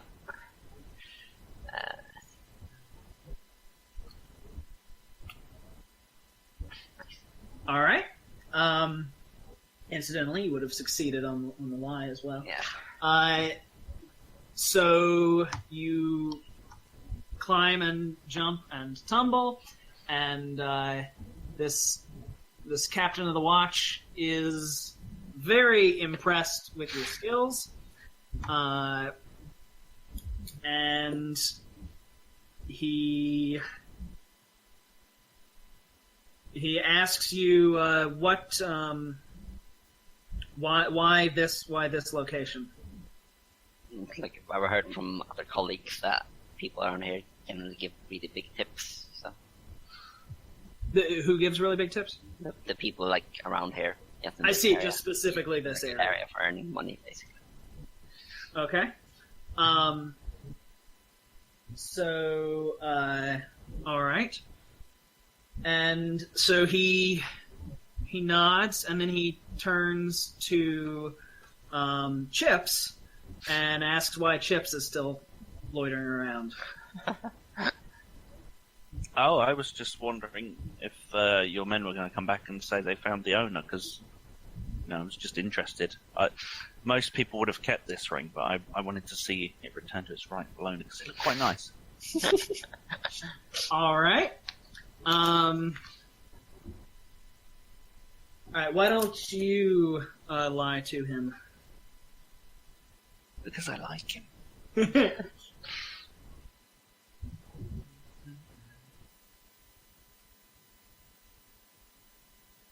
Where's my dice gone? Damn you. There. Yes! All right. So he agrees that is a sensible thing to do, and he looks out after his men and notices that he can't see them anymore because they're going far away to find the woman. And he says, he turns to you and says, "Wait right here. I'll see what's taking them." And he goes off to follow his men. Yay! What happens next? Trying to vanish into the night again. Yeah, I mean, I would now try to sneak into the building again, because now the guards are far away, so they won't spot me. I can definitely get in, so I'm not worried about that. I mean, maybe Skoo should go in first, and then Yeah, Skoo. But, if he goes away though, because the guard says wait here, right? So Skoo leaves, they might suspect weird stuff. It's not like the guards are going to get into the blooded building. Yeah, that's true. If we're fast enough, it should be fine. Lol. Oh. Yeah, I think Volk go first, and then if for some reason they come back very soon, and they catch me going in, well, they won't catch me going in because I can do it unseen, but I can say, I saw this gentleman going into the building. So that's my plan, I'm thinking. Okay. Really, I was just holding it for a friend. I was just holding the window open for a friend. Yeah. So, Vok, why don't you sneak around again? And you're going to get 2 advantage on this because you have a lookout and because the City Watch are otherwise engaged. Right. Rolling. Yeah. Okay. So you get into the building, and when you sneak in, you happen to have picked a door that one blooded guard was stationed beside, but your assassin-like reflexes let you get the drop on him. Yeah. And how do you take care of him? I instantly pulled my hand crossbow out and shoot him like right in the back of the head, like before he turns around. You're out of control. I'm never working with you again. All right. So It's like that scene in The Expendables where Elf Lundgren's flipping out. This wasn't part of the plan. This definitely stopped being a PG-13 Ocean's 11 film. do you continue in? Yeah, so I thought of like do the thing, sort of catch him before he makes a noise. Okay. Then... Where are you and I assume Chips is gonna try to sneak into the building too. Where are you two going? Where are you gonna meet up? I mean, we want to get down towards the basement, right? Okay. The plan. So yeah, find our way down. So Scoo, are you gonna use your second story work to get in there? Yeah. Okay. So y'all get in, and you head toward the basement. Is this still before? Do we? I don't know what time y'all are trying to. I think it's like at the same time. Yeah, I think this is like consecutive. So y'all are inside the building, headed towards the basement, and the camera zooms out of a window, seeing cuts, and they see the cart riding. Pulling into the. It's a really cool shot because it pans the whole way in one move, and you're like, how did they do that without us seeing the crew? Yeah. It's very impressive. Yeah, very impressive. So, tell me what happens with the carriage. Right, well, I somehow managed to drive these horses. Is it hard driving a wagon? I'm sure it's very easy. So I pull up in front of the building. You're a grifter. You've presumably driven a wagon in one. Yeah, I've done most things once. So yeah, I pull up in front of the wagon and I pull up in front of the tannery, and I just what was her name? Oh, I'm so bad with names. She gets out. The woman. Isadora gets out with along with the wolf, and they make their way inside, I guess. And I will park the wagon, I assume, like on the side of the road, and sneak in behind them. Okay. So you leave the wagon outside, and we're trying to get because it's not our getaway vehicle anyway, so it's fine if it's. So the you go up to a door, and there Tessadera knocks on it, and 2 blooded guards come to answer it. And she asks to speak immediately with Jaeger Blackknife.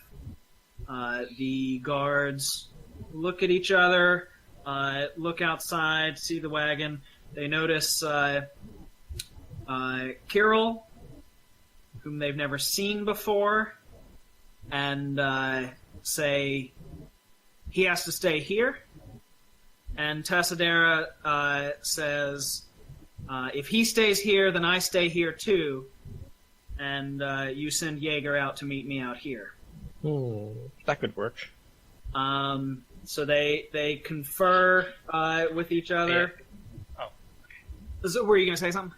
Yeah, so I was going to say I could try, at least, to sort of... No, this area is not safe. We need to go inside. Okay. So you in a loud whisper to Tassadera, do that. And so she nods, taking your advice, and insists that they take her in, and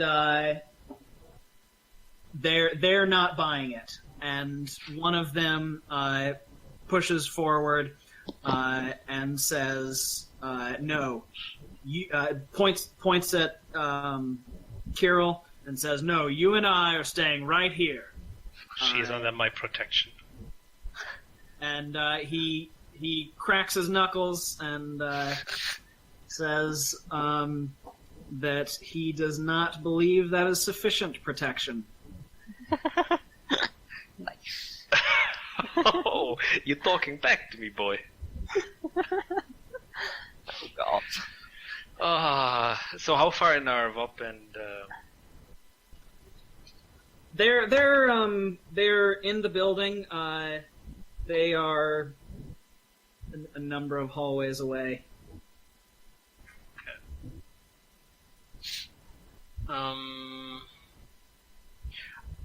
Okay, so I will concede for now.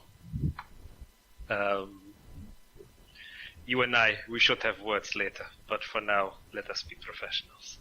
So I let her go inside, but I would like to.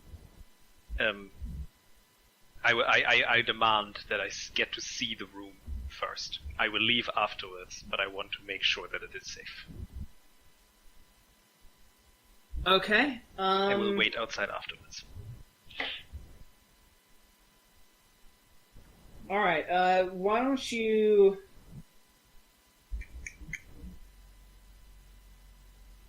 Why don't you? I guess you can intimidate him. All right. Cool. And since it's not really intimidation, it's more of a negotiation. Mm-hmm. I'm going to give you an advantage because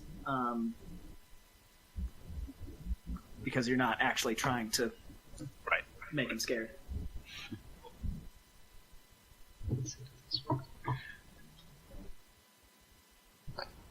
All right. So he concedes, and so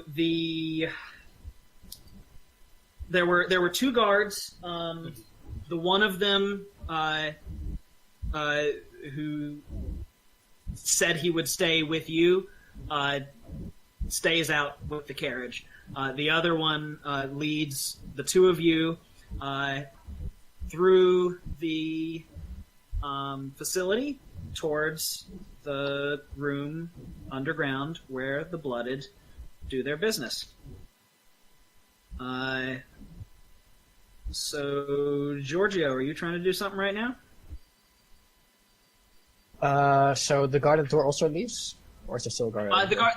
There's one guard who's leading them through the tannery, and one guard is standing watch outside, watching the carriage.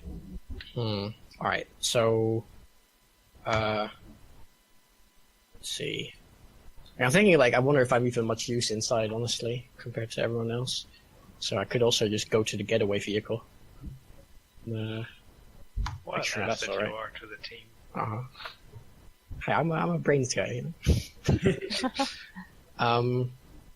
So I guess I could try and get in, but I don't really want to get in with this guard. So I could maybe just I can try everything, right? Because I'm decently good at everything. So I could try and get inside through like a window on the side or something. Like try and since there aren't many guards around. All right. So you mosey on over to where, out of sight of this guard, and try to get in. So you can give me an anything else, and you're gonna get. You'll get one advantage because so many of the patrols are otherwise engaged right now. All right, sure. Okay. Nope.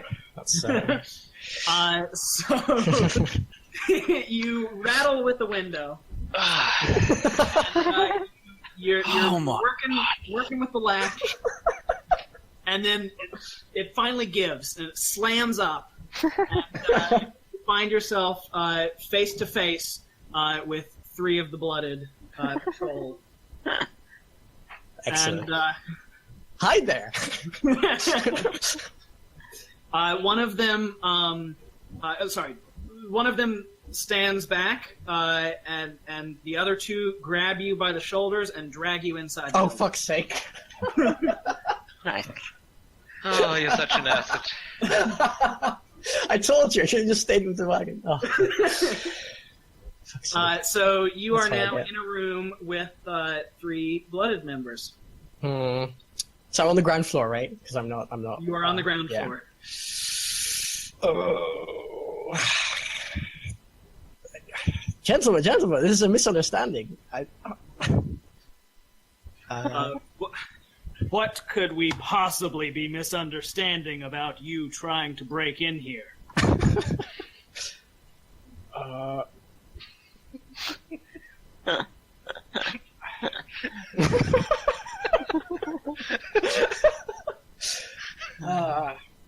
I'm in a real pickle.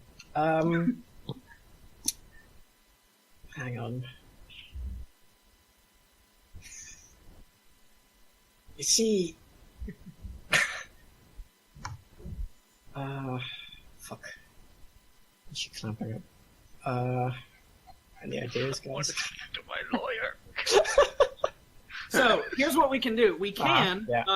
have a very dramatic cut away from you in peril and deal with I would appreciate that, yeah. Cordelia and Chips. I would like some Okay. few moments to... So we Yes. cut away, and we find Cordelia and Chips winding their way through the hallways of the tannery.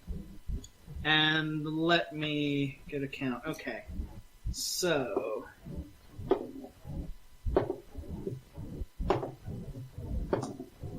Okay, they are winding their ways through the hallways, and right before they get to the place where Thingy, Straussel, is holed up doing his decoding, they see in the hall. They turn the corner and see 1 blooded member standing guard at the door, at Straussel's door. Is there any way to approach him, like, unseen? Or... I mean, he's. You can walk up behind him. He's not looking at you. Yeah, okay. Well, then I'll do that and stab him. Okay. If all you have is a shiv, everything looks like a stab. So you stab the poor dude in the back. Yeah, I do. Alright, hold on. Jesus. Well, thank God for my distraction, am I right? Base grade. That's what I'm saying. Okay. So you stab the dude and then go in the room? Yeah. Or like, Okay. can we sort of look through the keyhole or something, so that we're Oh, not sure. walking into a You can room do with a million people? You look in, and I guess you can also, if you want, press your ear against the door. Yeah. And why don't one of you give me a case the joint roll? Yeah, yes. And Chips, you can do that. you're gonna get I'm basically dragging the body away, so it's not too broken. You're gonna get 2 advantage because no one's in this sector of the tannery wandering around, and because Vop's there with you. So that's R20, is it? Yes.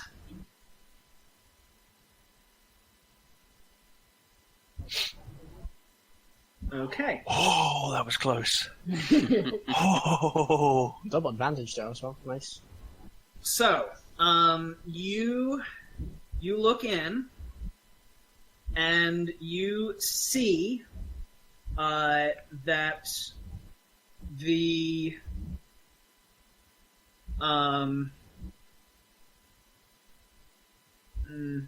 you look in and you listen at the door, and you are certain that Straussel is the only person in there. There are no guards. There was the one guard outside the door, making sure Straussel didn't leave, but everyone else is somewhere else on the premises. You are certain of that. Poor Straussel. take him down. Yeah, I mean, I want to go in and stab him. That's what I do. Or possibly shoot him with a crossbow. That would be easier. But you can kill someone silently, right? Without crossbow, I think. I can do with both. Oh, I suppose. As long as it's not a loud weapon that's like a firearm, I can do a silent takedown.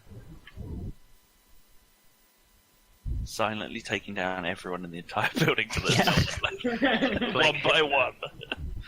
Yeah. My plan. So, what are the 2 diamond things that I got there with that roll? Does that mean it just went really well? That is, I used that to say that Straussel was the only person in there. Okay, yeah, I was trying to figure out how that plays in. It just means it went really well. Yes. Gotcha. There were extra good effects. Technically, so what I did was, for each one of those, I removed 1 guard from the equation. Technically, I'm only supposed to do that if you roll those when you're making a physical or mental attack, which you weren't doing.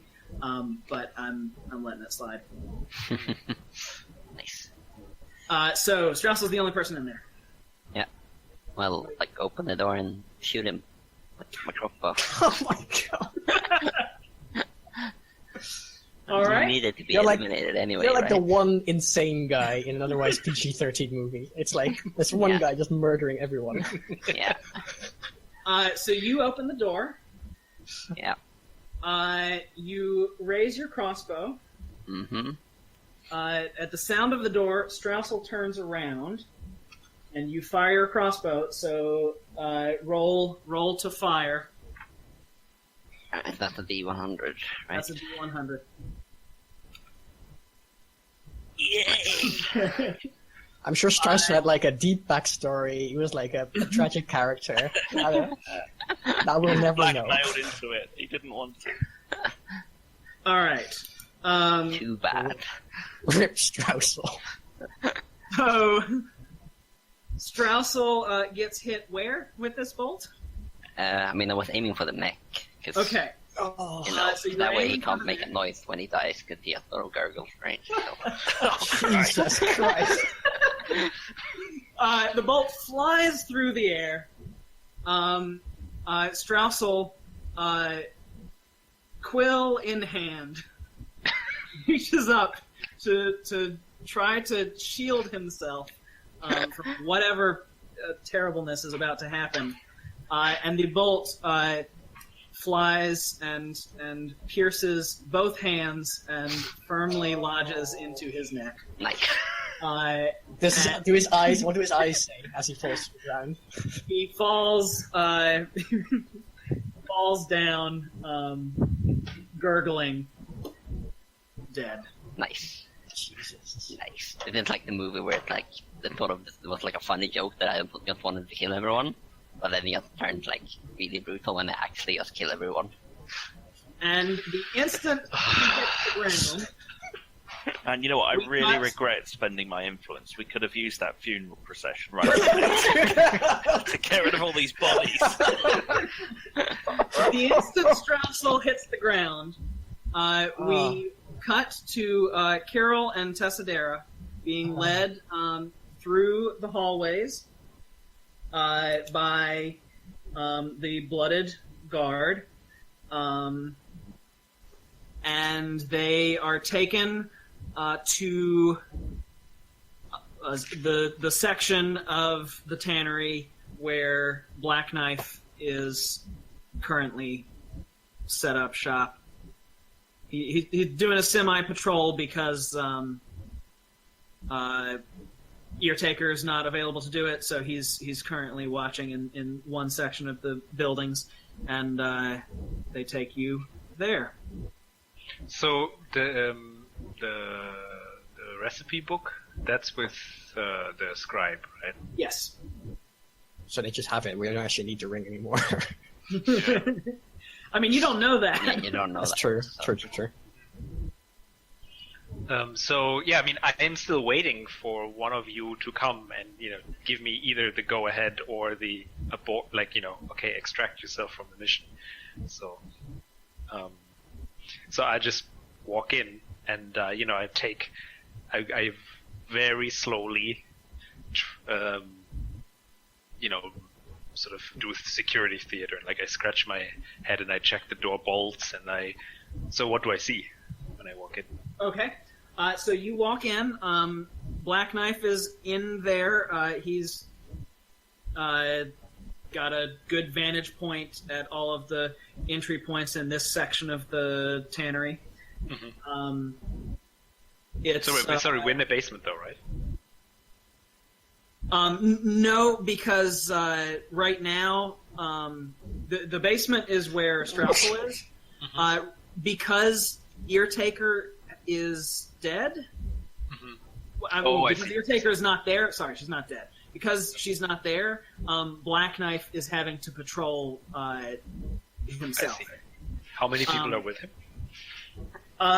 None, because they are all either dead, unconscious, outside guarding a carriage, standing there with you. There is one who led you there, or they are with our dear friend Giorgio.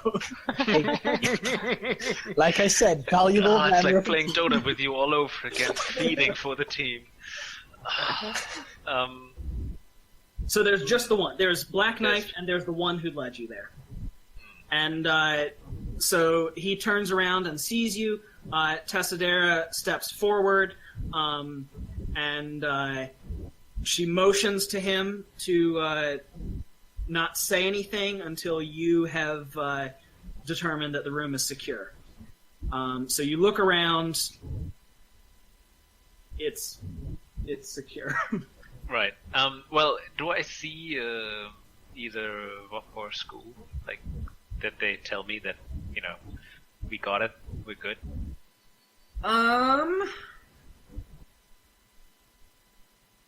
Well, that's up to them. Right. Well, I mean, since I don't know. I mean, alternatively, since he's, it's just one guard and him, do we think we get a bonus if we also bring the guy who stole the stuff? To be made an example of. I'm sure that's it's like extra special service. I like to. Mm-hmm. Well, it's up to you, man. No, I'm okay. I'm just asking what kind of world this is. Like, is this the kind of thing that these, the other rest of the family like? Like, do they hate the blooded really, or is it more like well? Yeah, none of the cartels like the blooded. All right, so making an example of them would be something that's in their interest. Okay. Are you trying to seize someone up? Oh, yes, I am. Well played. So, yes, indeed. All right. So, would you like to keep him busy here? Do you want to take him somewhere else? What's So I would like to get him as close to the exit point as possible, as far away from the other guards as possible. But I mean, I don't think he will come with me very much. So Okay. So the so what I'm going to say is whatever contingencies, whatever you want him to do right now, whatever you want the three of you and the other guard to do right now,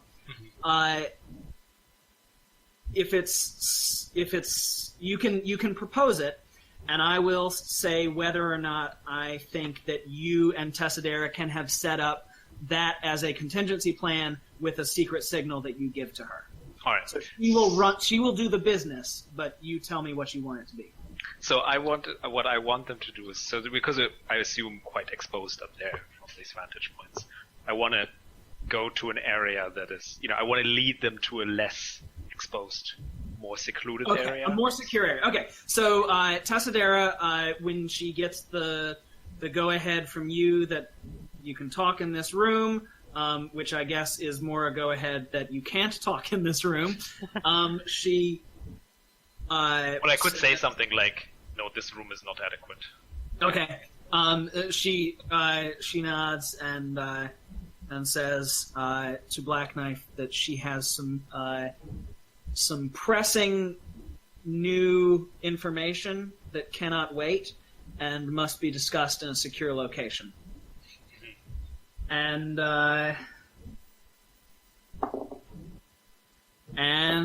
he agrees to go with you, and he motions for the blooded guard to take up the patrol that he was doing and replace him. Nice. All right, so we walk. So y'all head. I assume. I guess it's his decision. Y'all want a secure place, so he takes you down to where Straussel is working, because that's where the blooded hideout is. Nice. All right. So as you walk down the halls, have you thought of something to do, Giorgio? I have. What do you do? Look, you guys don't understand. I'm with. I point to my uniform. I'm the driver for. I forgot her name again. For Tessadera. That's George's one failing is he's terrible with names. Otherwise, he's a great grifter. Well, that explains actually so much of why you're so terrible at this. Look, the missus is expecting me, she doesn't really, but look, I take out, and I've got, as a grifter, I have many accessories on me. I take out some jewelry, and I say, look, the missus forgot this before she went in. It's something that she wants appraised by. She wants to discuss with Grey Fang, and she left it on the carriage. So I have to I tried to get it to her, but the guard at the door wouldn't let me in. And if it turns out, if she finds out that I could have helped and I didn't, I'm going to lose my job. And it's hard, this economy, to get a job as it is. And it's a pretty sweet deal driving Mr. Sidora around. So I really, really need to get to her. So I'd say, I just decided to open up a window. I didn't know this was some sort of gang hideout. I just assumed this was one of Tessadera's business partners. I'm sorry. So when you say gang hideout, one of the ones who has his hand around your arm squeezes your arm, pulls you closer, and says, "What's that supposed to mean?" Well, you guys are clearly very enterprising types. You don't look like you're just some wage slaves. You're wearing your own clothes. You don't wear a uniform, which I respect. It gives you the chance to express what you're like. You, for example, clearly like the color red, which I respect a lot. I like the handprint motif on your jacket. It looks very nice. And And your approach to security is quite how do I say this? You're being quite stringent about security around here, and then quite, you're clearly not just some, silly merchant, right? You're clearly The one who is not holding you jerks his head backwards over his shoulder and says, "Let's take him to the boss." All right. I need to see Mr. Sedera anyway. That's fine. They give you a shove. No need to shove. I've got feet. I'm walking.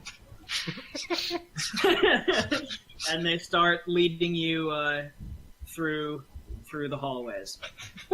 So, Chips and Cordelia, what is happening in the blooded hideout room with the dead Sprout? And I think we take the book. Yeah.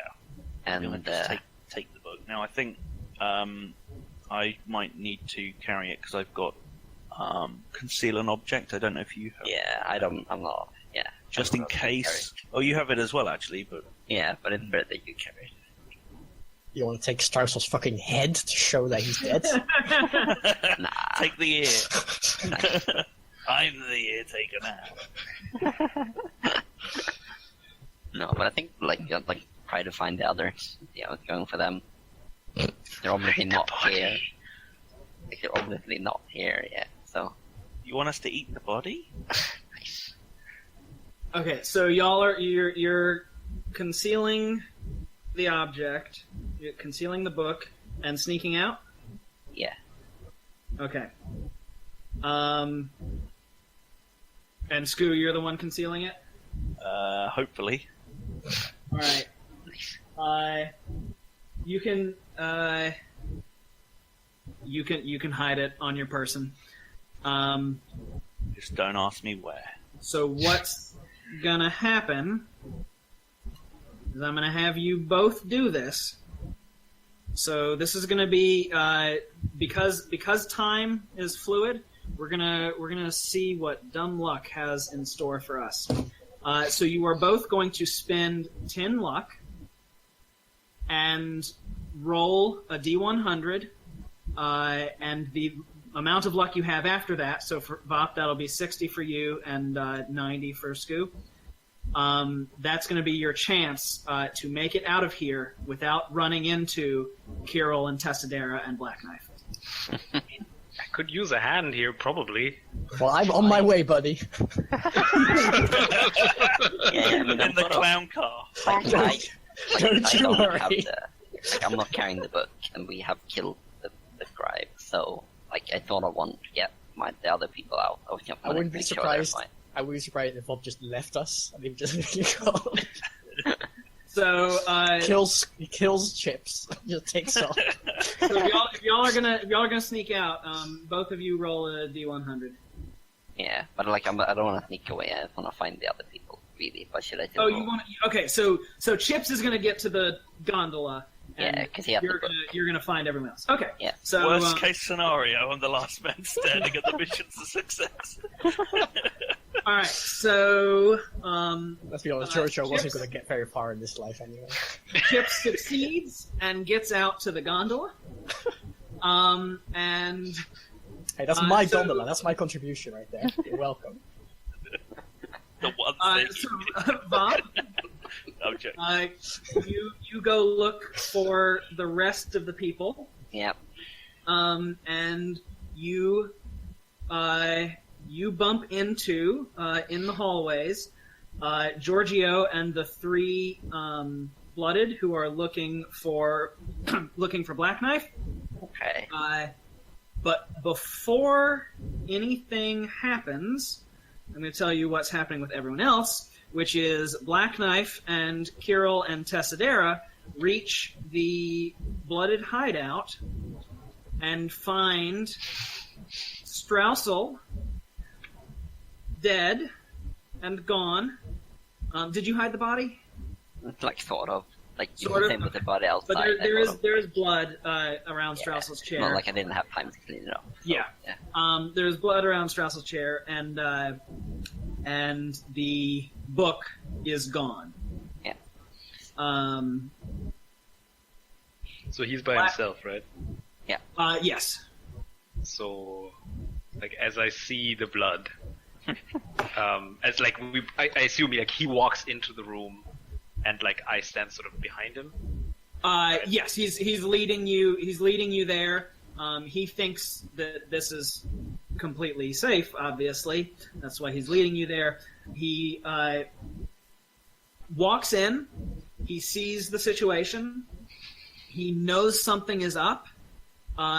You are the one person around here that he's never seen before, so he is instantly suspicious, and he turns on you and moves to attack you. So I would like to use the lightning reflexes that I have. You're going to get to do that?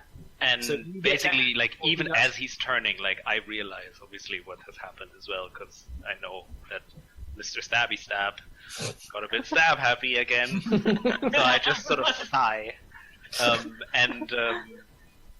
Basically, I want to try and, like, subdue him again. Okay. But I assume this fella is a little bit trickier and more experienced, so I don't play around as much. So I just go straight for the, gut punch. Okay. So you punch him in the gut, and so give me a strike roll. Yeah. Does this work? Here we go. Are any advantages, disadvantages? You can take an advantage because you're catching him by Sort of surprise. surprising. Okay. So you can push your luck. Yeah, I will. Okay. So you need to roll a challenge. How do I do that? So you can either go to the macros tab and roll the challenge type table. I can't remember how to type it in. You could also do R01 and we just ignore the percentile roll. Okay, yeah, let's do that. R. Okay. So the challenge and the boon cancel each other out, but you get him right in the gut, and he staggers backward and draws a stiletto blade Oh god. and swings at you. And he looks all over his desk for his dice. There we go. And he, so the wind was knocked out of him. He swings at you, and it goes wide. It's like not even near you as he's stumbling backwards. That's why you don't bring a knife to the gun show. I say that.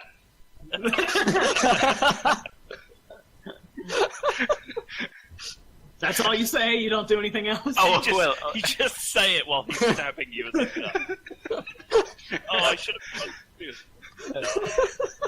So as he swings wide, I step right in and I do some like judo takedown Okay.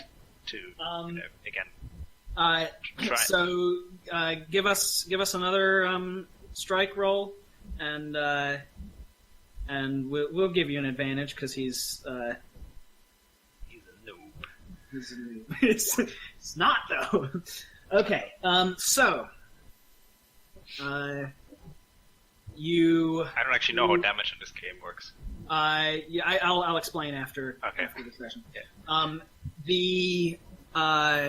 The judo takedown catches him right in the wherever you were aiming, which was balls. the balls. Catches him right in the balls, and he doubles over in pain and stabs at your leg with his knife. Oh, it's like a dog. And so we're in the basement. It's an old catacombs basement. it's not well cared for. His knife misses your foot and lodges in the wood planking of the floor, and he can't quite pull it out. So he gets himself to his feet and puts up his fists.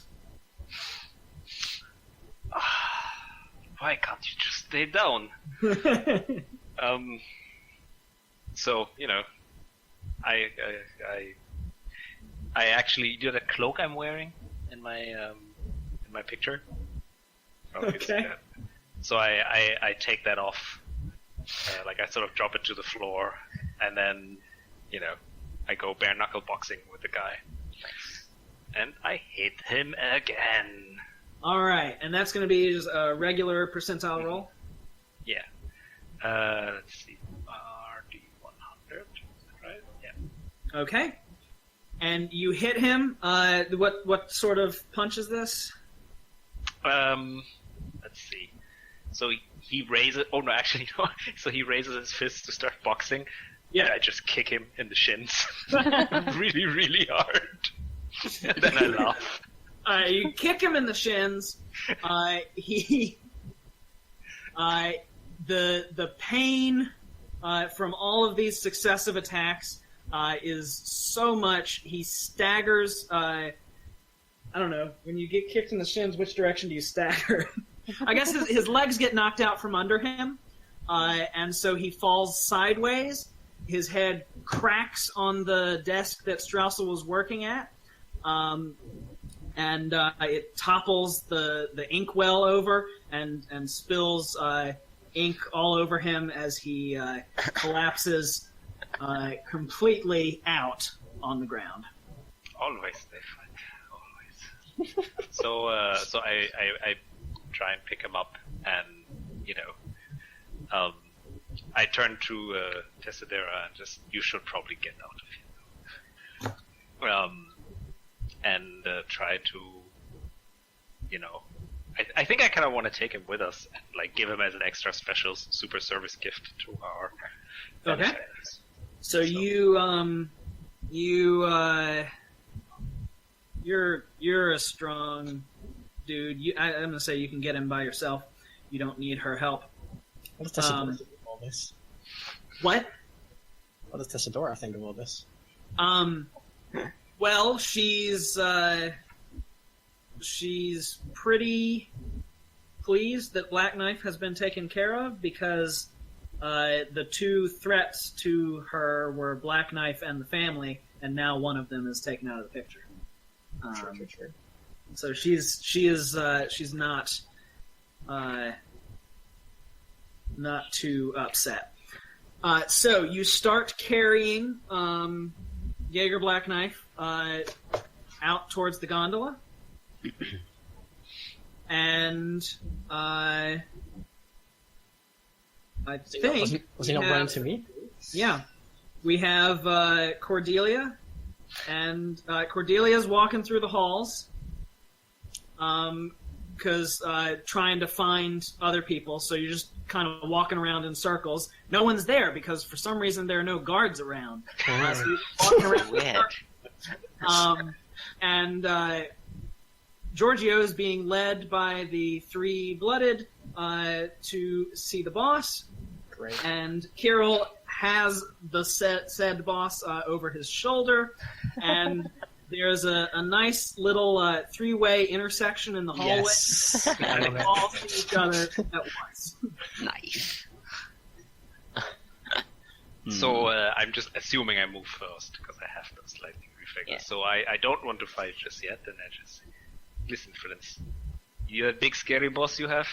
I just punched him out. Do you think you can take me? No, you can't. And if you don't want to get punched, you're gonna get stabbed by this guy over there. And, by this gal over there. Yeah. So how about you just go home and are happy that today was not the day you met us actually here? Okay, so you're going to roll to intimidate someone? and you're going to get 1 advantage for Literally each of holding the their people. boss over And their head. you're going to get 3 advantage total. 1 for each of your friends, and 1 for the fact that you have their boss over your shoulder. Yeah, I'm I'm not- like standing in one of the hallways, like loading my crossbow, and like with some I'm not lanes furious. over me. I say, yeah, you should do what he says. He's a scary dude, guys. I'm telling you. So that should be fine. It's a pretty Oh, I big see. win. You already rolled. Okay. Yes.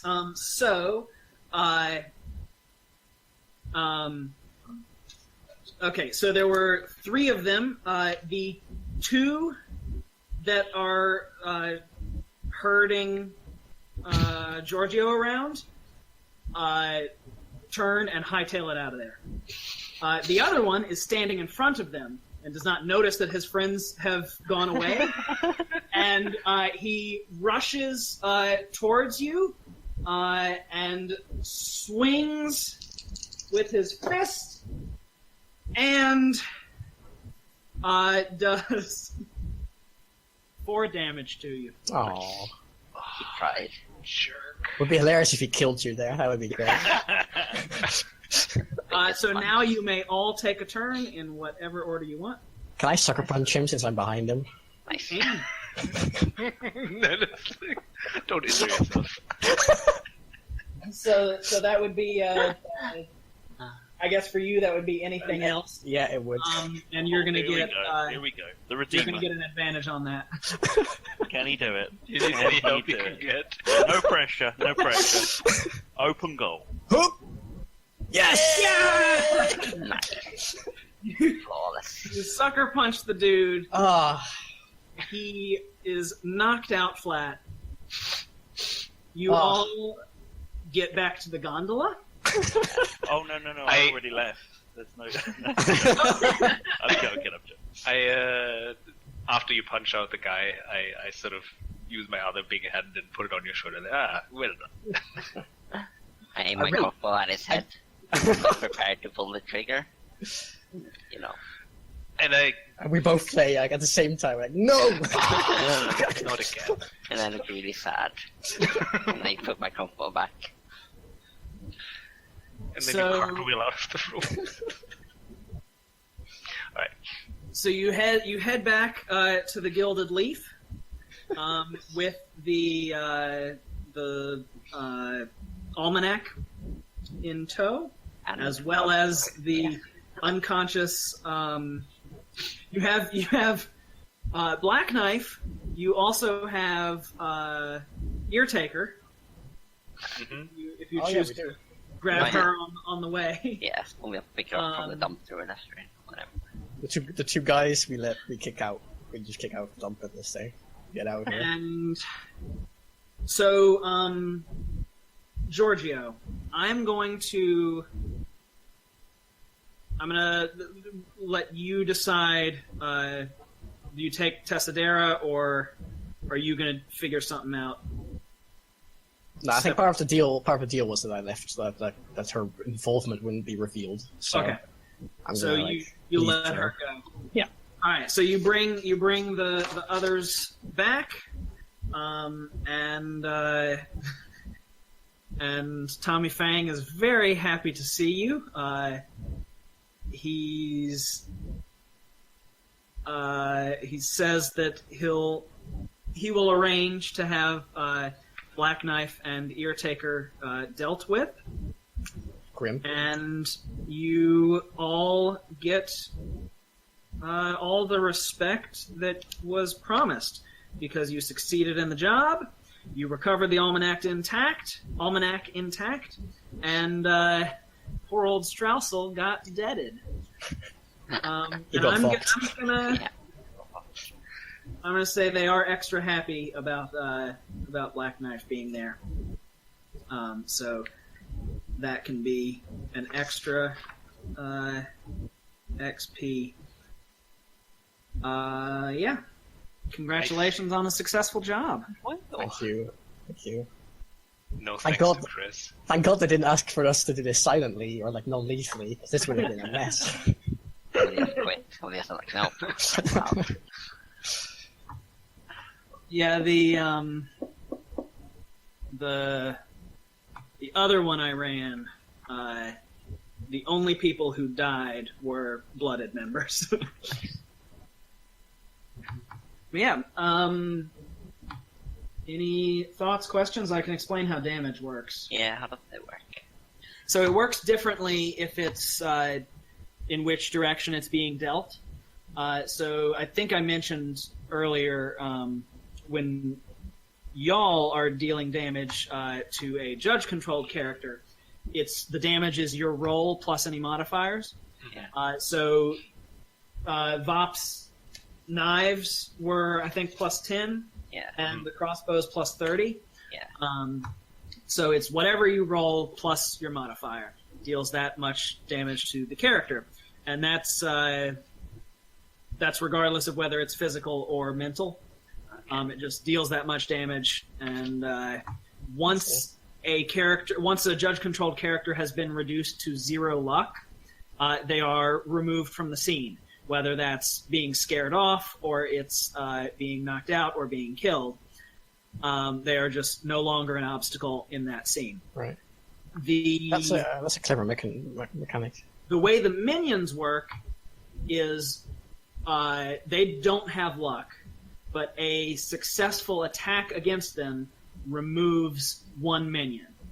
And any boons rolled remove an additional minion. So they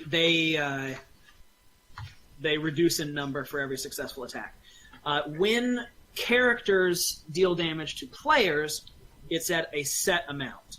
So a judge-controlled character like Jaeger Blackknife, he has most characters will only have 1 type of attack, and then in anything else.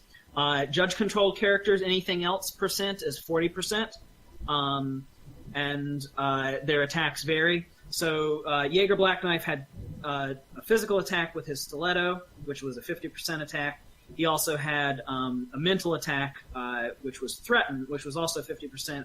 The stiletto does 40 physical damage. The Threaten does 30 mental damage.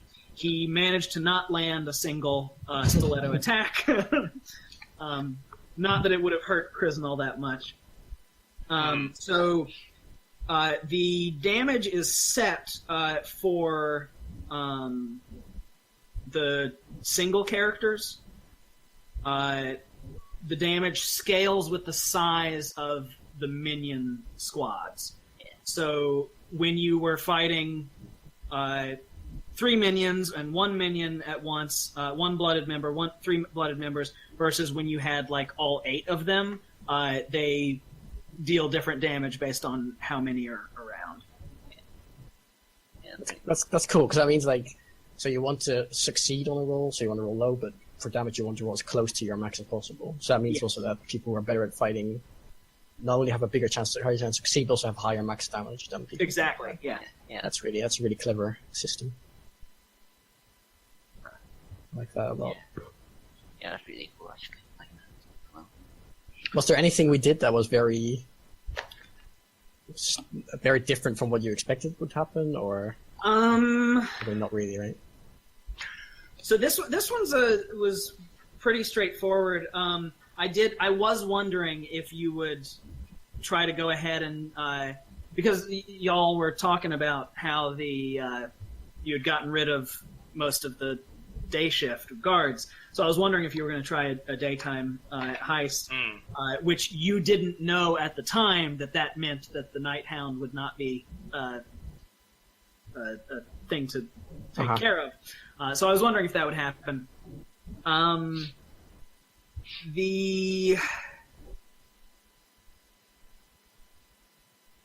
think it's the 2 times I've ran a scenario. It's been interesting to see which of the characters you latch onto and think of as ways in. You learned nothing about Straussel, basically. Yeah, we didn't. He basically didn't exist. He was just a random dude. But yeah, I don't know. I didn't go into this one expecting all that much. Mm-hmm. So how scary would the dog have been if we just have not fought it, basically? Is the dog really scary? It would have been. Well, depending on the rolls. Yeah. Well, Black Knife was supposed to be really scary, but he was a stench to deal with. He was a bunk. Yeah, the dog.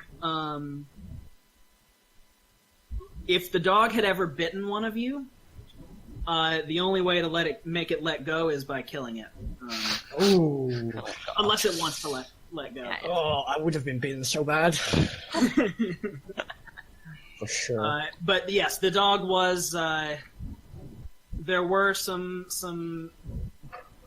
sorcery things to do with the dog, and you could have learned more about the type of dog. I think the dog was the dog and Straussel were the only things that you didn't learn much about. Yeah. Mm-hmm. All of the information I have for everyone else, you learned most of. And I'm pretty loose with giving information. Sure. Because like the thing I told you about the family, about Tessadera's relationship with the family, under the rules of the game, I shouldn't have given you that information. And there were a couple things where I probably gave you a little when you were interrogating the blooded member. So the way the information works is there are 3 levels of information. Mm-hmm. The first level is if you know about a certain thing, you automatically know that. So that's when I asked if someone knows about the blooded. Otherwise, if you don't automatically know about it, you can do legwork and to investigate the thing, and you learn about it. The second level, you have to do legwork. So if no one knows about the thing, if you do legwork on it, you just learn the first 2 levels at that point. The third level, you only learn that information if you have spent influence on a legwork scene devoted to learning that information, or if you roll boons while you're trying to learn that information. Well, we did spend influence on interrogating the. And that's what that's what I was saying. I gave you those are called deep secrets, and I gave you deep secrets about multiple things. All right. Oh, I see. During that scene, so I think technically under the rules of the game, I should have picked one, but I gave it to you for a couple. But I did keep one back, I think. And I don't think, or no, yes, I think you also did roll boons when you were investigating Tessadera. I think you rolled boons when you were looking, so I gave you deep secret. And we would have found out about the family ties from there anyway, right? So yeah, so that was the thing that I gave you the family ties when I shouldn't have, but then later you rolled boons and would have found it out anyway. Yeah, sure. So it worked out in the end. It was a wash. Good stuff. Fun times. Yeah. So I can the campaign rules are not set in stone. They're still being prototyped. But I can let you know what they are. I can send them to you. But basically, the way progression works is there's an XP pool that the crew has, and as you do more jobs, your XP, like in the job, it's referred to as you get respect. So, like if you do the job well and do the extra things, you get extra respect. So it forms relationships with the relevant cartels. So in later jobs, you could call in a favor, or you could invoke your reputation with a certain cartel, and you spend the XP in that way. And so it generally adds advantage dice, or it's you can spend XP instead of spending influence, and so there are a couple different ways. And I don't fully know all the campaign rules because I'm not going to deal with that yet. But that is generally how it works. I mean, I like the one-shot thing actually. It's sort of cool. Yeah, Like, it's pretty cool.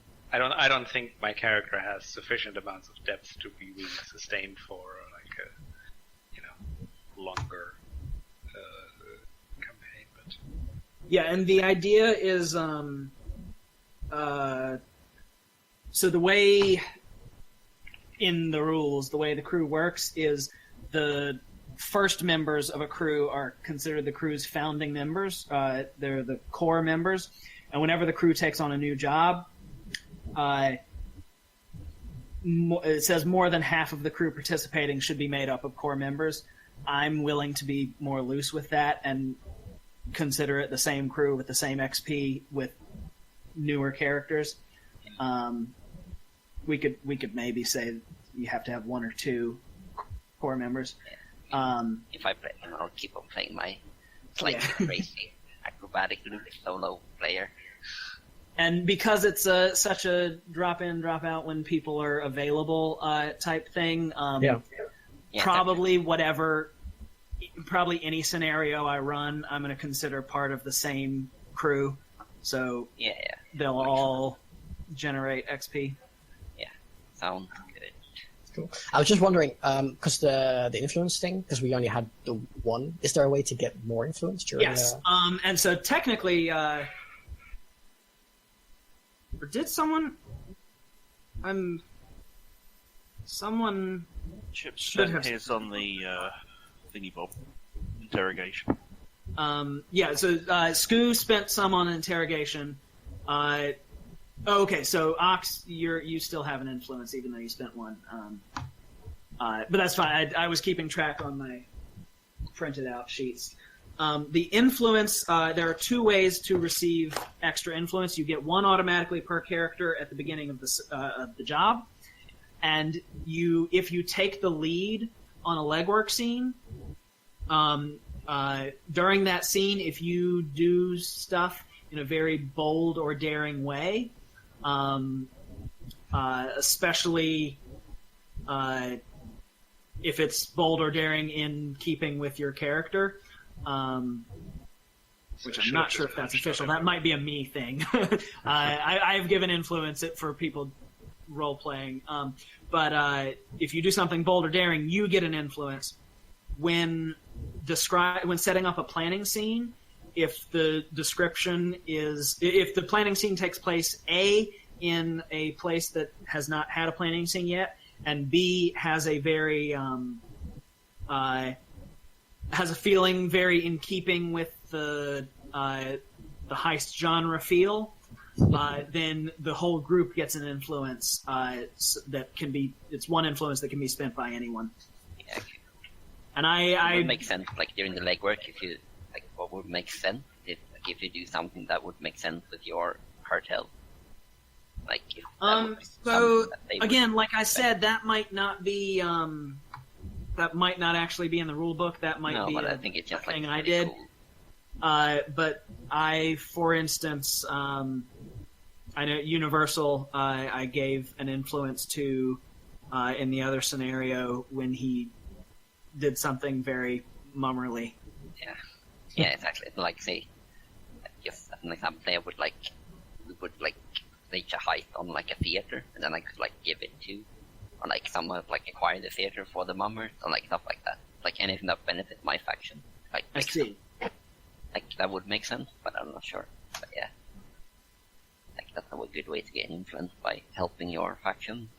Because your influence is ultimately like spent on stuff with your faction, right? So I don't know. Yes, and also it remember that on the cartel sheets the influence spending suggestions are just that, they're suggestions. So Mm-hmm. if you justify some other way of spending influence, I will probably go with it.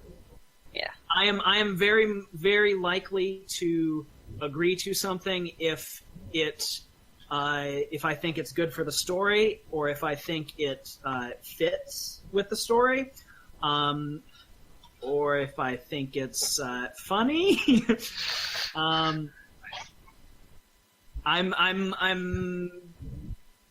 I am likely to fudge the actual rules and agree to something that makes the story nicer as a whole. Sure. That was very cool. I very much enjoyed playing that, even though I didn't do much. Well, You did a lot. It just Badly. badly, yeah. Yeah, it's fun playing kind of a face character because I don't do that much. I played the big punchers a lot recently. I've been playing like barbarians and fighters. So it's fun playing something else for a change. yeah, it would be pretty cool because like our party was pretty one-sided when we had like thief and a grifter, and then like two people fight stuff. Like there's a lot of like pretty cool like characters. Yeah, I was considering the alchemist, but I didn't really. Yeah, alchemist. And it's like I was kind of worried I wouldn't be able to whatever. come up. I was worried I wouldn't be able to come up with anything on the fly. So I kind of. No, but yeah, there's like a bunch of the other ones that are really cool. If I'd be more comfortable with that, I'd be that. Yeah, I like stabbing people. Kind of think what I do. And in the game. Yeah. So yeah, thanks again. But right now, it's past midnight. Yes. Mass Effect Andromeda just unlocked for me, and I have preloaded it. Oh, It was perfect timing. I can play it now. And It's- Rocket League patches live as well. So There you go. I'm going to make my excuses. Yeah, All I right. think we're all out. So yeah, I'm not playing more Mass Sure, Effect. later. thanks again for running it, and see you guys Yes, around. thanks, Odd. Yes. Yeah. Bye. Bye.